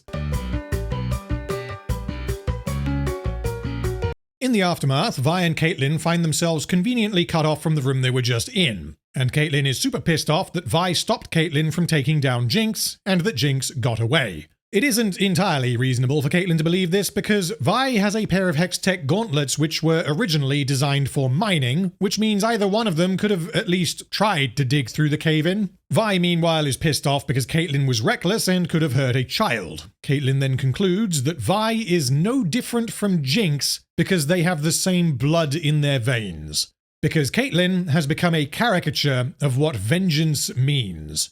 She will do anything to kill Jinx, and when Vi prevents that, Caitlyn cuts off the closest person to her, apart from Jayce, but we don't talk about that. Caitlyn thinking that Vi and Jinx are both the same is really fucking dumb. Vi has just spent the last few weeks helping Caitlyn gas her own home with the intention of capturing her sister. She has demonstrated thoroughly that she is nothing like Jinx. But I guess Caitlyn is a bigot now because she is a revenge monkey, and so she thinks everyone from Zaun is the same. Caitlyn's actions are clearly drawn from her desire for vengeance. The issue is that the audience is expected to justify every decision that she makes purely on the basis that she wants revenge. If Caitlyn had nuked Zaun in retaliation for her mother's death, I'm sure there would be plenty of people saying, "What do you mean it doesn't make sense? She wants revenge, so of course she would do that." But therein lies the issue. There is seemingly no line that Caitlyn will refuse to cross, and rather than exploring what Caitlyn's values are, we instead have to simply say, well, she wants revenge, so she gasses Zaun and cuts Vi out of her life. Compare this to, I don't know, how Season 1, Episode 3 explored Vander's values extensively, leading to him becoming the monster Silco wanted in order to protect his daughter and dying in the process. But anyway, Vi responds by asking why Caitlyn is acting like Jinx, and then Caitlyn hits Vi in the stomach with her gun before leaving Vi crying and alone. And now, the reason for the earlier makeout session is revealed. The writers wanted their relationship to hit a high point so that this low point would become more emotionally devastating. And because the earlier moment is broken, this scene feels like the writers are trying to make me feel something rather than actually making me feel something. The visuals very closely mirror certain visuals from the end of Act 1 of Season 1, and yet the difference in the quality of the storytelling that led us to this moment is staggering. Season 1, Episode 3 is fantastically emotionally effective for multiple reasons that I have covered previously, but primarily the emotional impact of these final scenes is reliant upon us understanding exactly who everyone is, why they are doing what they are doing, what they want, what they think of each other, and how far they are willing to go to achieve their goals. Very little of this applies to Season 2, Episode 3, which is why I feel almost nothing, even though the idea of Caitlyn sucker-punching Vi and leaving her crying and alone should be emotionally devastating. Caitlyn then returns to Piltover alone, and this happens without incident, because it happens off-screen. There is apparently no one left in Zaun who might want to stop her from doing this because there are simply no characters left in Zaun outside of the two characters that we just left in the other room. Shortly afterwards, Sallow summons the various houses of Piltover, and Ambessa informs them that she spoke with Amara about restoring the city to its former glory before 2 assassins from the Undercity killed Amara. Liar! She then fearmongers all over the place and subsequently gains support. This is quite effective because Ambessa knows exactly what she is doing, and she appeals to everyone's emotions, and conceptually the idea of an intelligent scheming villain exploiting an entire city's fear of the other is very interesting. Ambessa makes multiple correct observations about the obvious threat the Undercity poses, and she appeals directly to the emotions of the crowd. We do see a child in a gas mask during this scene, which confirms that Jinx's recent attack was indeed the Grey, not just paint, but this kid is the only person who appears to be injured, and this is the last time Jinx's attack on Piltover is mentioned. Ambessa tells them that they must declare martial law, and that they must appoint a general to lead until the threat is vanquished. The dialogue heavily implies that she is going to appoint Sallow as the new leader of Piltover, but the twist is that she suggests Caitlyn. This was not her original plan, and the reason why she had to work out a plan B was because of the surprise involvement of the Black Rose. Ambessa now knows that the Black Rose are in Piltover, and that neither she nor Mel are safe, and so this is why she accelerates her plan. She decided to use Amara's death for her own gain, and as Sallow was in no fit state to run the city, she decided to nominate Caitlyn, who has recently returned from her failed mission to eliminate Jinx. This failure is never mentioned, but there was that line earlier about how everyone is bewitched by the name Girlman, so I guess everyone really likes Caitlyn and the audience need not think about this any further. The reason why Ambessa chooses Caitlyn is because Caitlyn is both young and relatively inexperienced, but she is also a decorated officer. She has more personal investment in eliminating the threat of Zaun than anyone else, and Ambessa uses both Jinx's attack on the council, as well as the attack at the memorial that she facilitated to manipulate Caitlyn's emotions and gain control of the city. Ambessa and her Noxian soldiers begin thumping their chests in support of Caitlyn. The enforcers follow and begin doing the same, which is a good visual to show that Ambessa is taking over, despite this chest thumping ostensibly being in support of Caitlyn. Caitlyn then accepts this responsibility by thumping her chest a single time. So, what has just happened here is that a foreign warlord gave a speech and said Caitlyn is in charge now, and then everyone started thumping their chests and then Caitlyn was in charge. There was no vote. There was no involvement from the council. There was no official declaration of martial law. Making me fucking wonder, who succeeded Marcus? I have no fucking idea. Imposing martial law makes sense, Ambessa manipulating people in this way also makes sense, but all of this requires that there is no one better suited than Caitlyn for this job. Also, Mel being abducted is yet another instance of incredibly convenient timing, as had Mel been present during this scene, then things will not have gone anywhere near as smoothly for Ambessa. Not only that, but Ambessa does not yet know that Mel has been abducted, which means she must have been expecting that Mel would be present, but I guess she figured that Mel wouldn't try to stop her from taking over Piltover.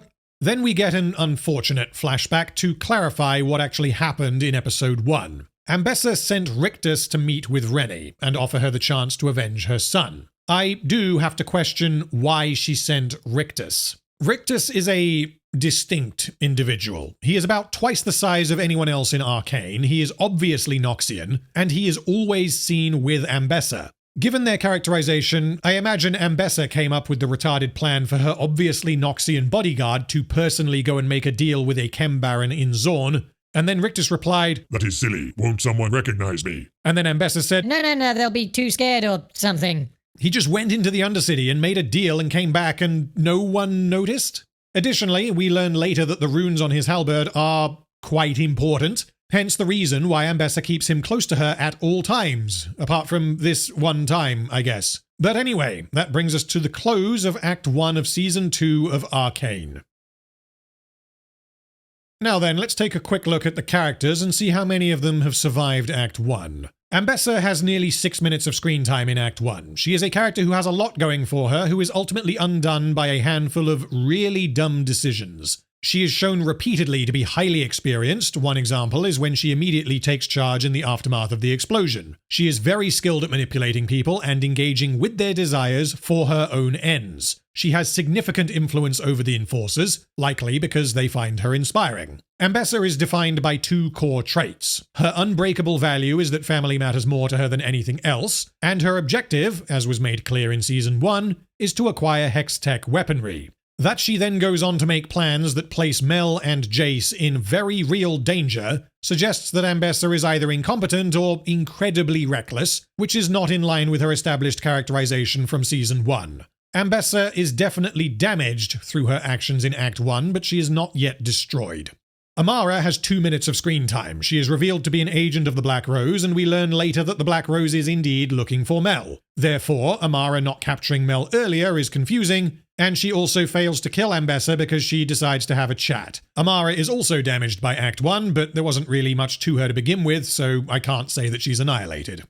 Caitlyn has the most screen time in Act 1 with over 43 minutes. Caitlyn was established as a dedicated and highly skilled enforcer who wanted to prove herself. Throughout Act 1, she transitions into an oppressive and uncaring dictator, whose only objective is to avenge the death of her mother. This kind of extreme character development is absolutely possible, as whilst 43 minutes does not sound like a particularly long time, 43 minutes is in fact longer than we spent with Marcus, Sevika, Mel, or Vander in the entirety of Season 1. This was achievable, but the focus on Caitlyn, combined with the failure to achieve what they were clearly attempting, is one of the greatest shortcomings of Act 1. The building blocks were there. Caitlyn understandably feels guilty about the fact that she did not stop Jinx, as she had the opportunity to do so but chose not to take the shot. She also believes that her arrogance led to her mother's death, which isn't exactly true, as Caitlyn was absolutely right, but I guess I can understand her having this perspective. She is, however, evidently no longer a highly skilled and observant detective, as she fails to notice the very obvious signs of magical bullshit in the council chamber when Caitlyn was previously introduced to us in Season 1 as a character who notices the small details that others overlook. She inexplicably believes that a substantial number of Zaunites follow Jinx despite having zero evidence to support this. She knows that Jinx was working alone, and yet Jinx killing her mother has made her hate Zaun. Caitlyn also, for some unknown reason, chooses to take a junior officer on an incredibly important life and death mission. Caitlyn was also established as a character who highly values law and order, and yet she blackmails the Enforcers and leverages her status as a Kiraman to get what she wants. She was willing to bend the rules in Season 1, as she breaks Vi out of prison by forging Jayce's signature, but this was done with the objective of bringing down Silco and Jinx following the attack in the square and the theft of the gemstone. Conversely, the reason why Caitlyn blackmails the Enforcers and is like, "Shut the fuck up, Sallow, I'm in charge now," is because she wants to get revenge by killing Jinx herself, and because she forgets that Vi doesn't like Enforcers. She has a very close relationship with Vi, trusting her more than anyone else, but she also emotionally manipulates Vi and inexplicably doesn't appreciate what she is asking Vi to do when she presents her with the badge. Caitlyn is suddenly highly ignorant. Regardless of whether or not she intentionally planned to manipulate Vi in this way, it is clear that her perspective from the moment the bomb went off was that, well, yeah, obviously Vi will become an enforcer. What possible reason would she have not to? Which is frankly an insane perspective to have, especially for Caitlyn, who has a very close relationship with Vi and knows more than almost anyone else about her past. Her revenge arc is very exaggerated and almost comedic. After becoming an entirely different person, she decides to gas Zaun, fires her gun in frustration, considers executing a prisoner, and finally makes the infuriating claim that Vi and Jinx are no different, forgetting that Vi has extensively demonstrated that this is false. Caitlyn is annihilated by Act 1 of Season 2. Cross and Margot have 2 minutes of screen time in Act 1, and both finally speak for the first time. He is a money person who likes numbers, and she is a sex person who likes leather. I have no problem with how either of them are characterized. The issues are in how quickly they are removed from the story, and how we don't learn exactly why or how this happens. Regardless, I would say that both characters are an improvement over Season 1, in which they don't do anything. Echo appears for 8 minutes in Act 1. He is an idealist who wants to help literally everyone, regardless of the risks involved or the necessary decrease in the quality of life for those he has already helped. He learned about the Hex Gates through material that was published, which is apparently a thing that happened, and he then worked out the rest through being really, really clever. He also goes on to make insane logical leaps and turns out to be correct. Echo is a very simple character in Act 1, and whilst I can't say that he is damaged by this point, he also spends most of his time expositioning with Jayce. Echo also does not appear at all in Act 2, and the vast majority of his character work occurs in Episode 7 in an alternate dimension with brand new Yeah, let's not get ahead of ourselves. Elora appears for 5 minutes in Act 1, and she actually receives some very brief characterization. She is eager to please Mel and doesn't like being upstaged. She is also very hard on herself when she fails, even if this failure was not actually her fault. Elora is improved by Act 1.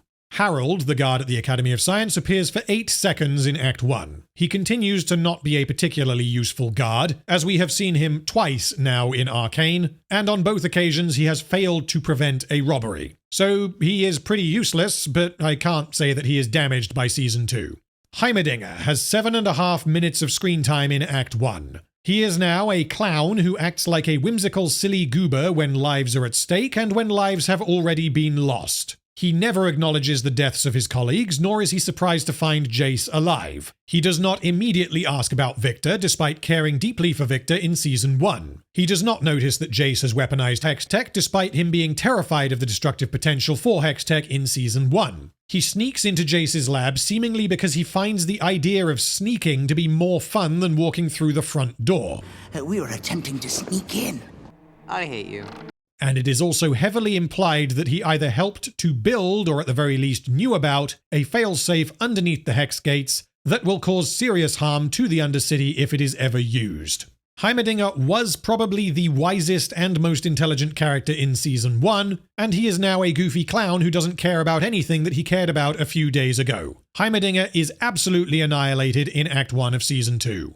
Huck has 3.5 minutes of screen time in Act 1. He is still a shimmer addict, and he tries to rob Viktor at knife point. Since Season 1, his life has only gone downhill, as he is now willing to be violent to facilitate his addiction. I take no issue with Huck in Act 1, and his characterization is consistent. Isha, the random kid who falls out of the sky and becomes an integral part of Arcane, has 10 minutes of screen time in Act 1. She is basically not a character, and everything that this character accomplishes could also have been accomplished by a stray dog that decided to follow Jinx around. She maybe worked in the mines, she is presumably an orphan. Her real name is also presumably not Isha because she evidently cannot speak. All we know is that she helps and follows Jinx after Jinx rescues her. This escalates from Isha being like, oh, this person seems wacky and cool, to Isha assisting Jinx against Smeech's men, to Isha demonstrating that she is willing to kill to protect Jinx. The only narrative purpose Isha serves in Act 1 is to rescue Jinx in Episode 3. Isha's dependence on Jinx is tragic, and I am not entirely convinced that Arcane is aware of this. Isha's life is ruined through her obsession with a psychopath, to the point where this child commits to killing another individual because she was inspired by Jinx to be like her. This gets much, much worse in Act 2, but we will get to that in due course.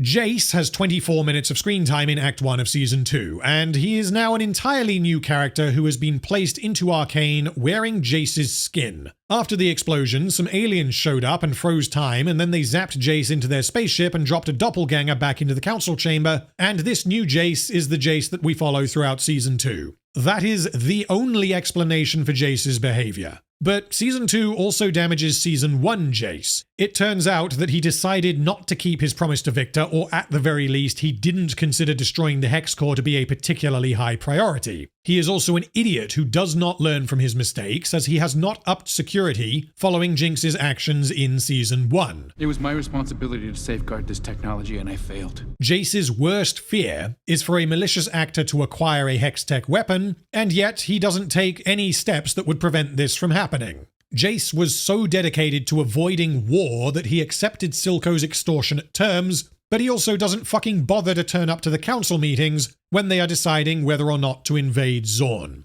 Jayce accidentally killed a child using a Hextech weapon a couple of days ago, and his view at the start of Season 2 is quite rightly that this can never happen again. Moments later, he considers that Vi might have the right idea in wanting to go into the Undercity armed with Hextech weapons and start punching people. He then fully comes around to this idea, changes his mind off screen, and makes more Hextech weapons for Caitlyn to take into Zaun, which will undoubtedly lead to innocent people suffering. He also declines to tell anyone why Rennie attacked them, even though this lack of knowledge is what leads to Caitlyn organizing an incursion into Zaun with Hextech weaponry. Jayce's core character trait in Season 1 was that he wanted to help people, and his objective was to achieve this goal using Hextech. In Season 2, Act 1, Jayce doesn't seem to care about averting war, saving innocent lives, or safeguarding Hextech. He plans to resign from the Council even though he has just created more Hextech weapons that have been taken into Zaun, and so his being on the Council is now more important than ever.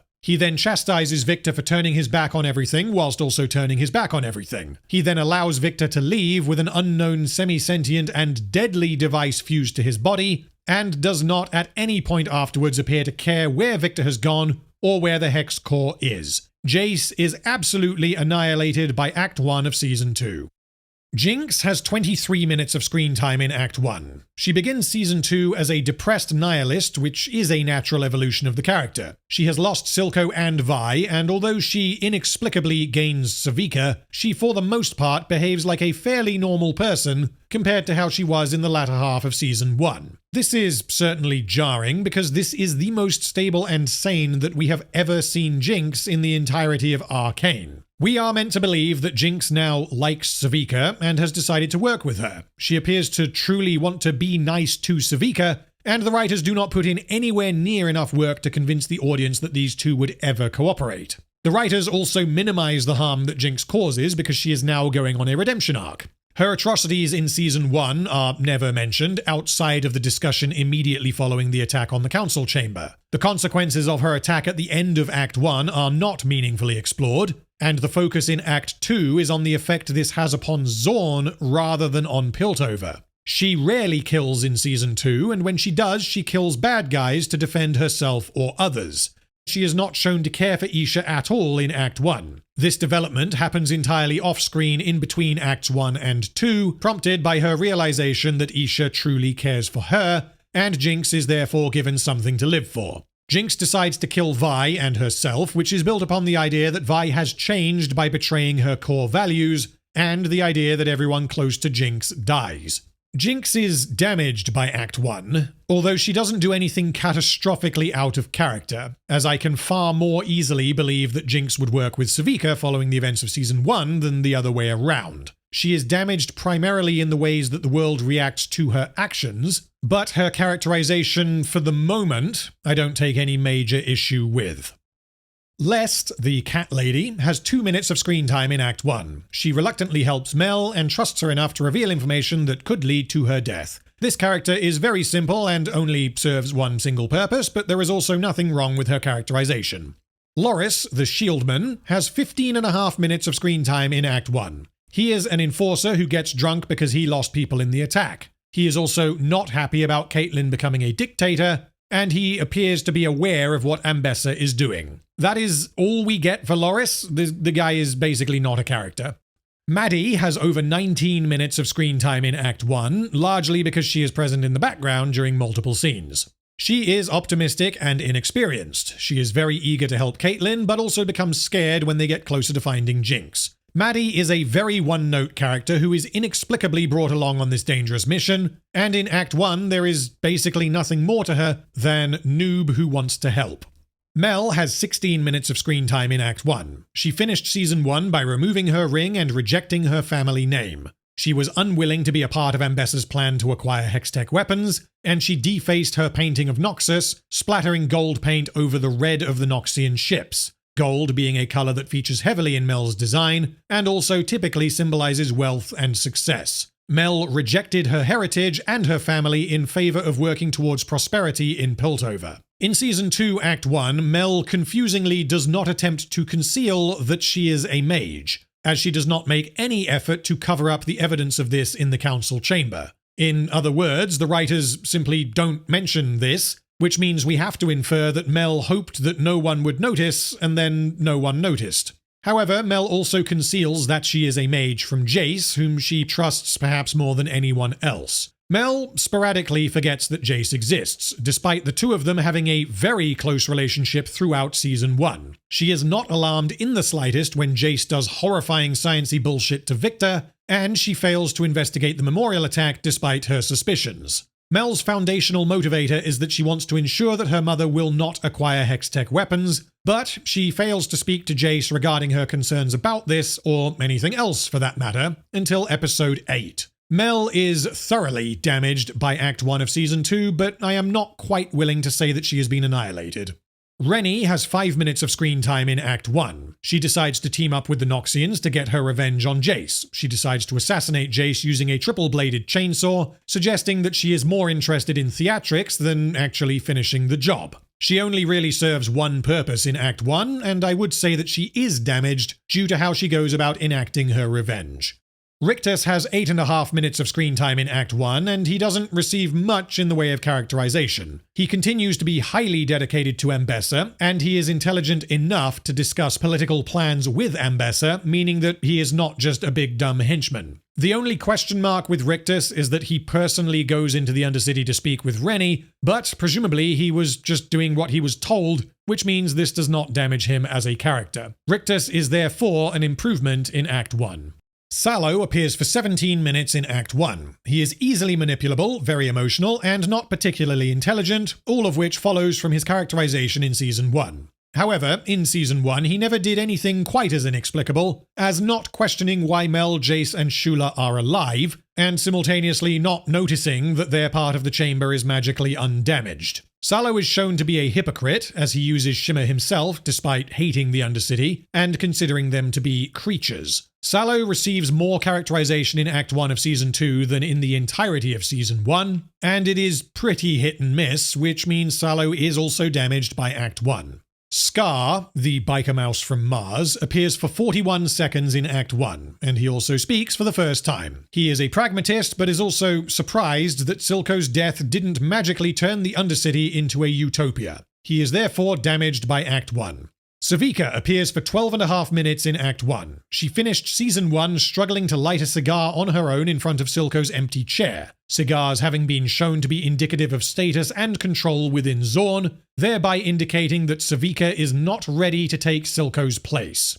At the start of Season 2, Sevika wants everyone to unite and fight against Piltover, hoping to repair the damage caused by Silco's absence. She is, however, not respected at all as she has lost her arm, and so she is no longer treated seriously by the other Chem-Barons. Sevika's unbreakable value is that she will not cooperate with the Enforcers under any circumstances, despite the fact that cooperating with the Enforcers and giving them Jinx would actually solve the problem. And as Sevika hates Jinx, this is something that could have been explored, but was not. Sevika never acknowledges that Jinx blew up the Council, and she never learns that Jinx killed Silco. She doesn't question where Jinx has been, nor does she ask if Jinx knows what happened to Silco. This could be informed by the fact that Season 2 has decided that Sevika thinks that Silco was useless and that he didn't really do anything, and so she never actually respected him, nor did she care about him. She also agrees to watch it all burn with Jinx, despite this going directly against her characterization in Season 1.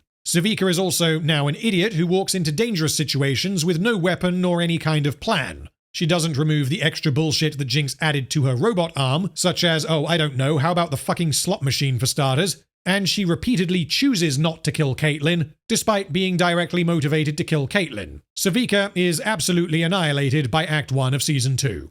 Shula appears for 13 minutes in Act 1, and she continues to barely be a character. The only character work we get from her is that she doesn't question why she is alive, she doesn't notice the obvious signs of magic in the council chamber, and she makes important decisions with Mel and Sallow without acknowledging that Jayce is absent. Shula is therefore damaged by Act 1. I haven't mentioned Singed yet because in Act 1 he only appears in very brief cliffhangers at the end of each episode, appearing for a total of 53 seconds. He finds a wolf and seems to be creating some kind of giant wolf monster for some reason. We don't get any character information on him in Act 1, so I will continue.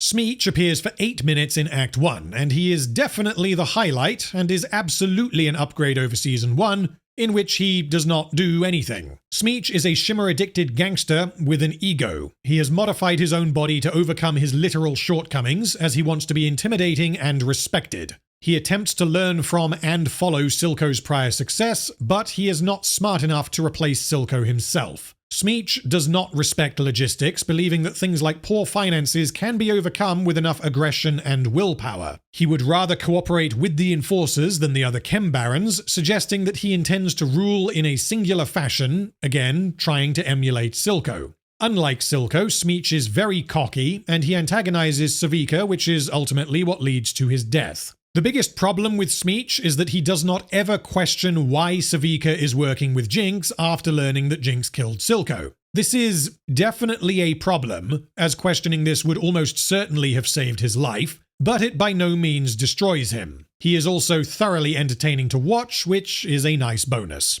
Steb, the Fishman, apparently his name is Steb, even though this is not ever stated in the show, nor does Steb ever speak, appears for 19 minutes in Act 1. Steb is, well, he's potentially a medic?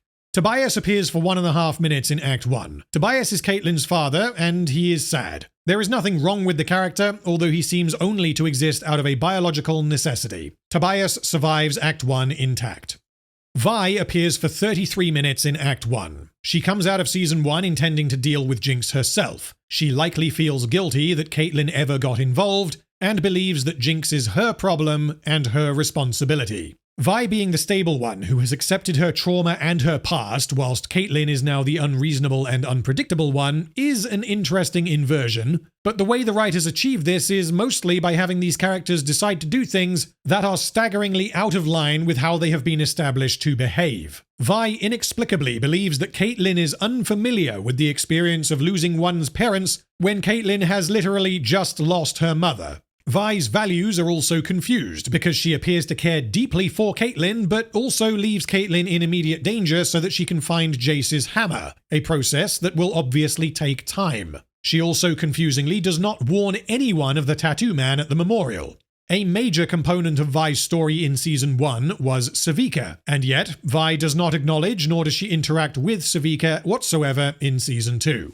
The biggest problems with Vi are that she decides off-screen to become an enforcer, and we never learn what she actually thinks about making this compromise, by selling herself out and wearing the uniform of the people who killed her parents. She is then told off-screen that they are going to gas the Undercity, and Vi is evidently okay with this.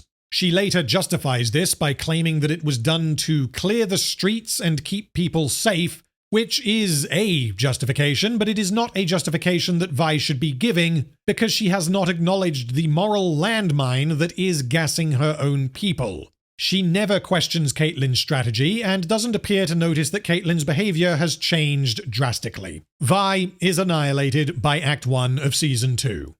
And finally, Viktor appears for 8 minutes in Act 1. It is difficult to assess Viktor because it is entirely unclear to what degree the Hex Core is controlling him. It seems to show him where to go, and it also grants him magical powers, but his personality for the moment appears to be the same Viktor from Season 1. When he says that Jayce should have destroyed the Hex Core and then changes his mind and leaves with the Hex Core, it is unclear if this is a fault with his character writing, or if the Hex Core is controlling him. Regardless, the revelation that Viktor built the Failsafe in such a way that it would harm the Undercity if it were ever used completely undermines his characterization, and so Viktor is annihilated by Act 1 of Season 2. So in summary, of the main characters, Caitlyn, Vi, Jayce, Viktor, Sevika, and Heimerdinger are all annihilated beyond repair. These characters have been utterly destroyed by Act 1 of Season 2. Ambessa and Mel are also damaged significantly, as is Jinx, although to a lesser degree. There are some characters who improve, but these characters are very minor and relatively inconsequential. In conclusion then, having reached the end of Act 1 of Season 2 of Arcane, it is not good. It is in fact quite bad. However, my view when I first watched Act 1 was that it was recoverable.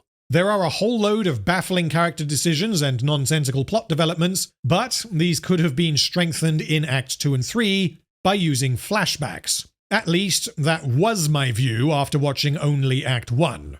I was willing to give Act 1 far more of a pass than I perhaps should have because of the amount of goodwill that Season 1 had brought with it. As I have now seen the entire season multiple times, it is clear that although Act 1 is certainly the strongest of the three, there is a catastrophic drop-off in the quality of the writing and characterization when compared to Season 1. Season 2 misunderstands the concept of show don't tell, because whilst there is a lot of very important information present within the various music video sequences, there are critically important moments of character development that are simply not addressed.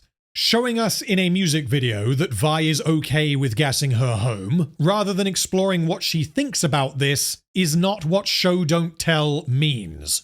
The idea of show don't tell relates to showing the audience exposition rather than telling them. At its most basic level, an example of show don't tell would be a character's facial expressions indicating that they are angry, which is going to be preferable to telling us through dialogue that this character is angry, because it generally means that you are going to be able to accomplish multiple things at once rather than just having a line that informs the audience of something that could have been portrayed visually. If we apply this to Vi gassing the Undercity, yes, the writers do indeed show us that Vi is okay with gassing the Undercity, but we never understand why. And so this would be like showing us that a character is angry through their facial expressions, but never providing any kind of explanation as to why this character is angry.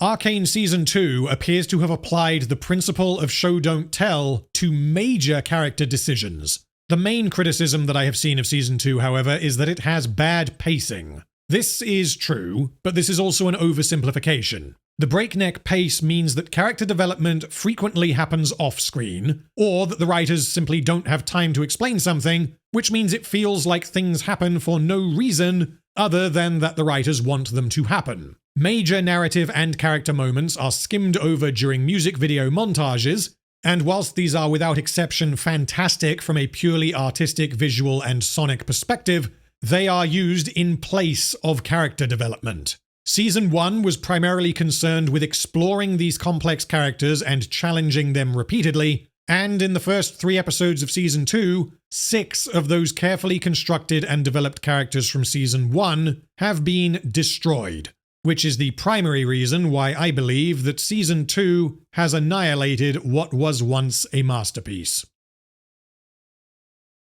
Thank you so much for watching, as always, guys. I was not planning to make videos covering Season 2, or at least I wasn't planning to make them right now, but I was also not expecting Season 2 to destroy something that I admire and respect. Hopefully this process hasn't been too depressing, but if it has, then sorry, because it is only going to get more depressing as we continue into Acts 2 and 3. Those of you patiently waiting for my Return of the King extended video, sorry, but Arcane got in the way. The Return of the King video is currently planned to be my next project once I finish up with Arcane. Other than that, there is a link in the description for the second channel where I upload the music that I make for these videos, as well as live streams and the occasional other oddball video that doesn't belong on the main channel. There are also links to my community Discord server and my Patreon, but with that, I have important work to get back to, so I shall see you in my next video.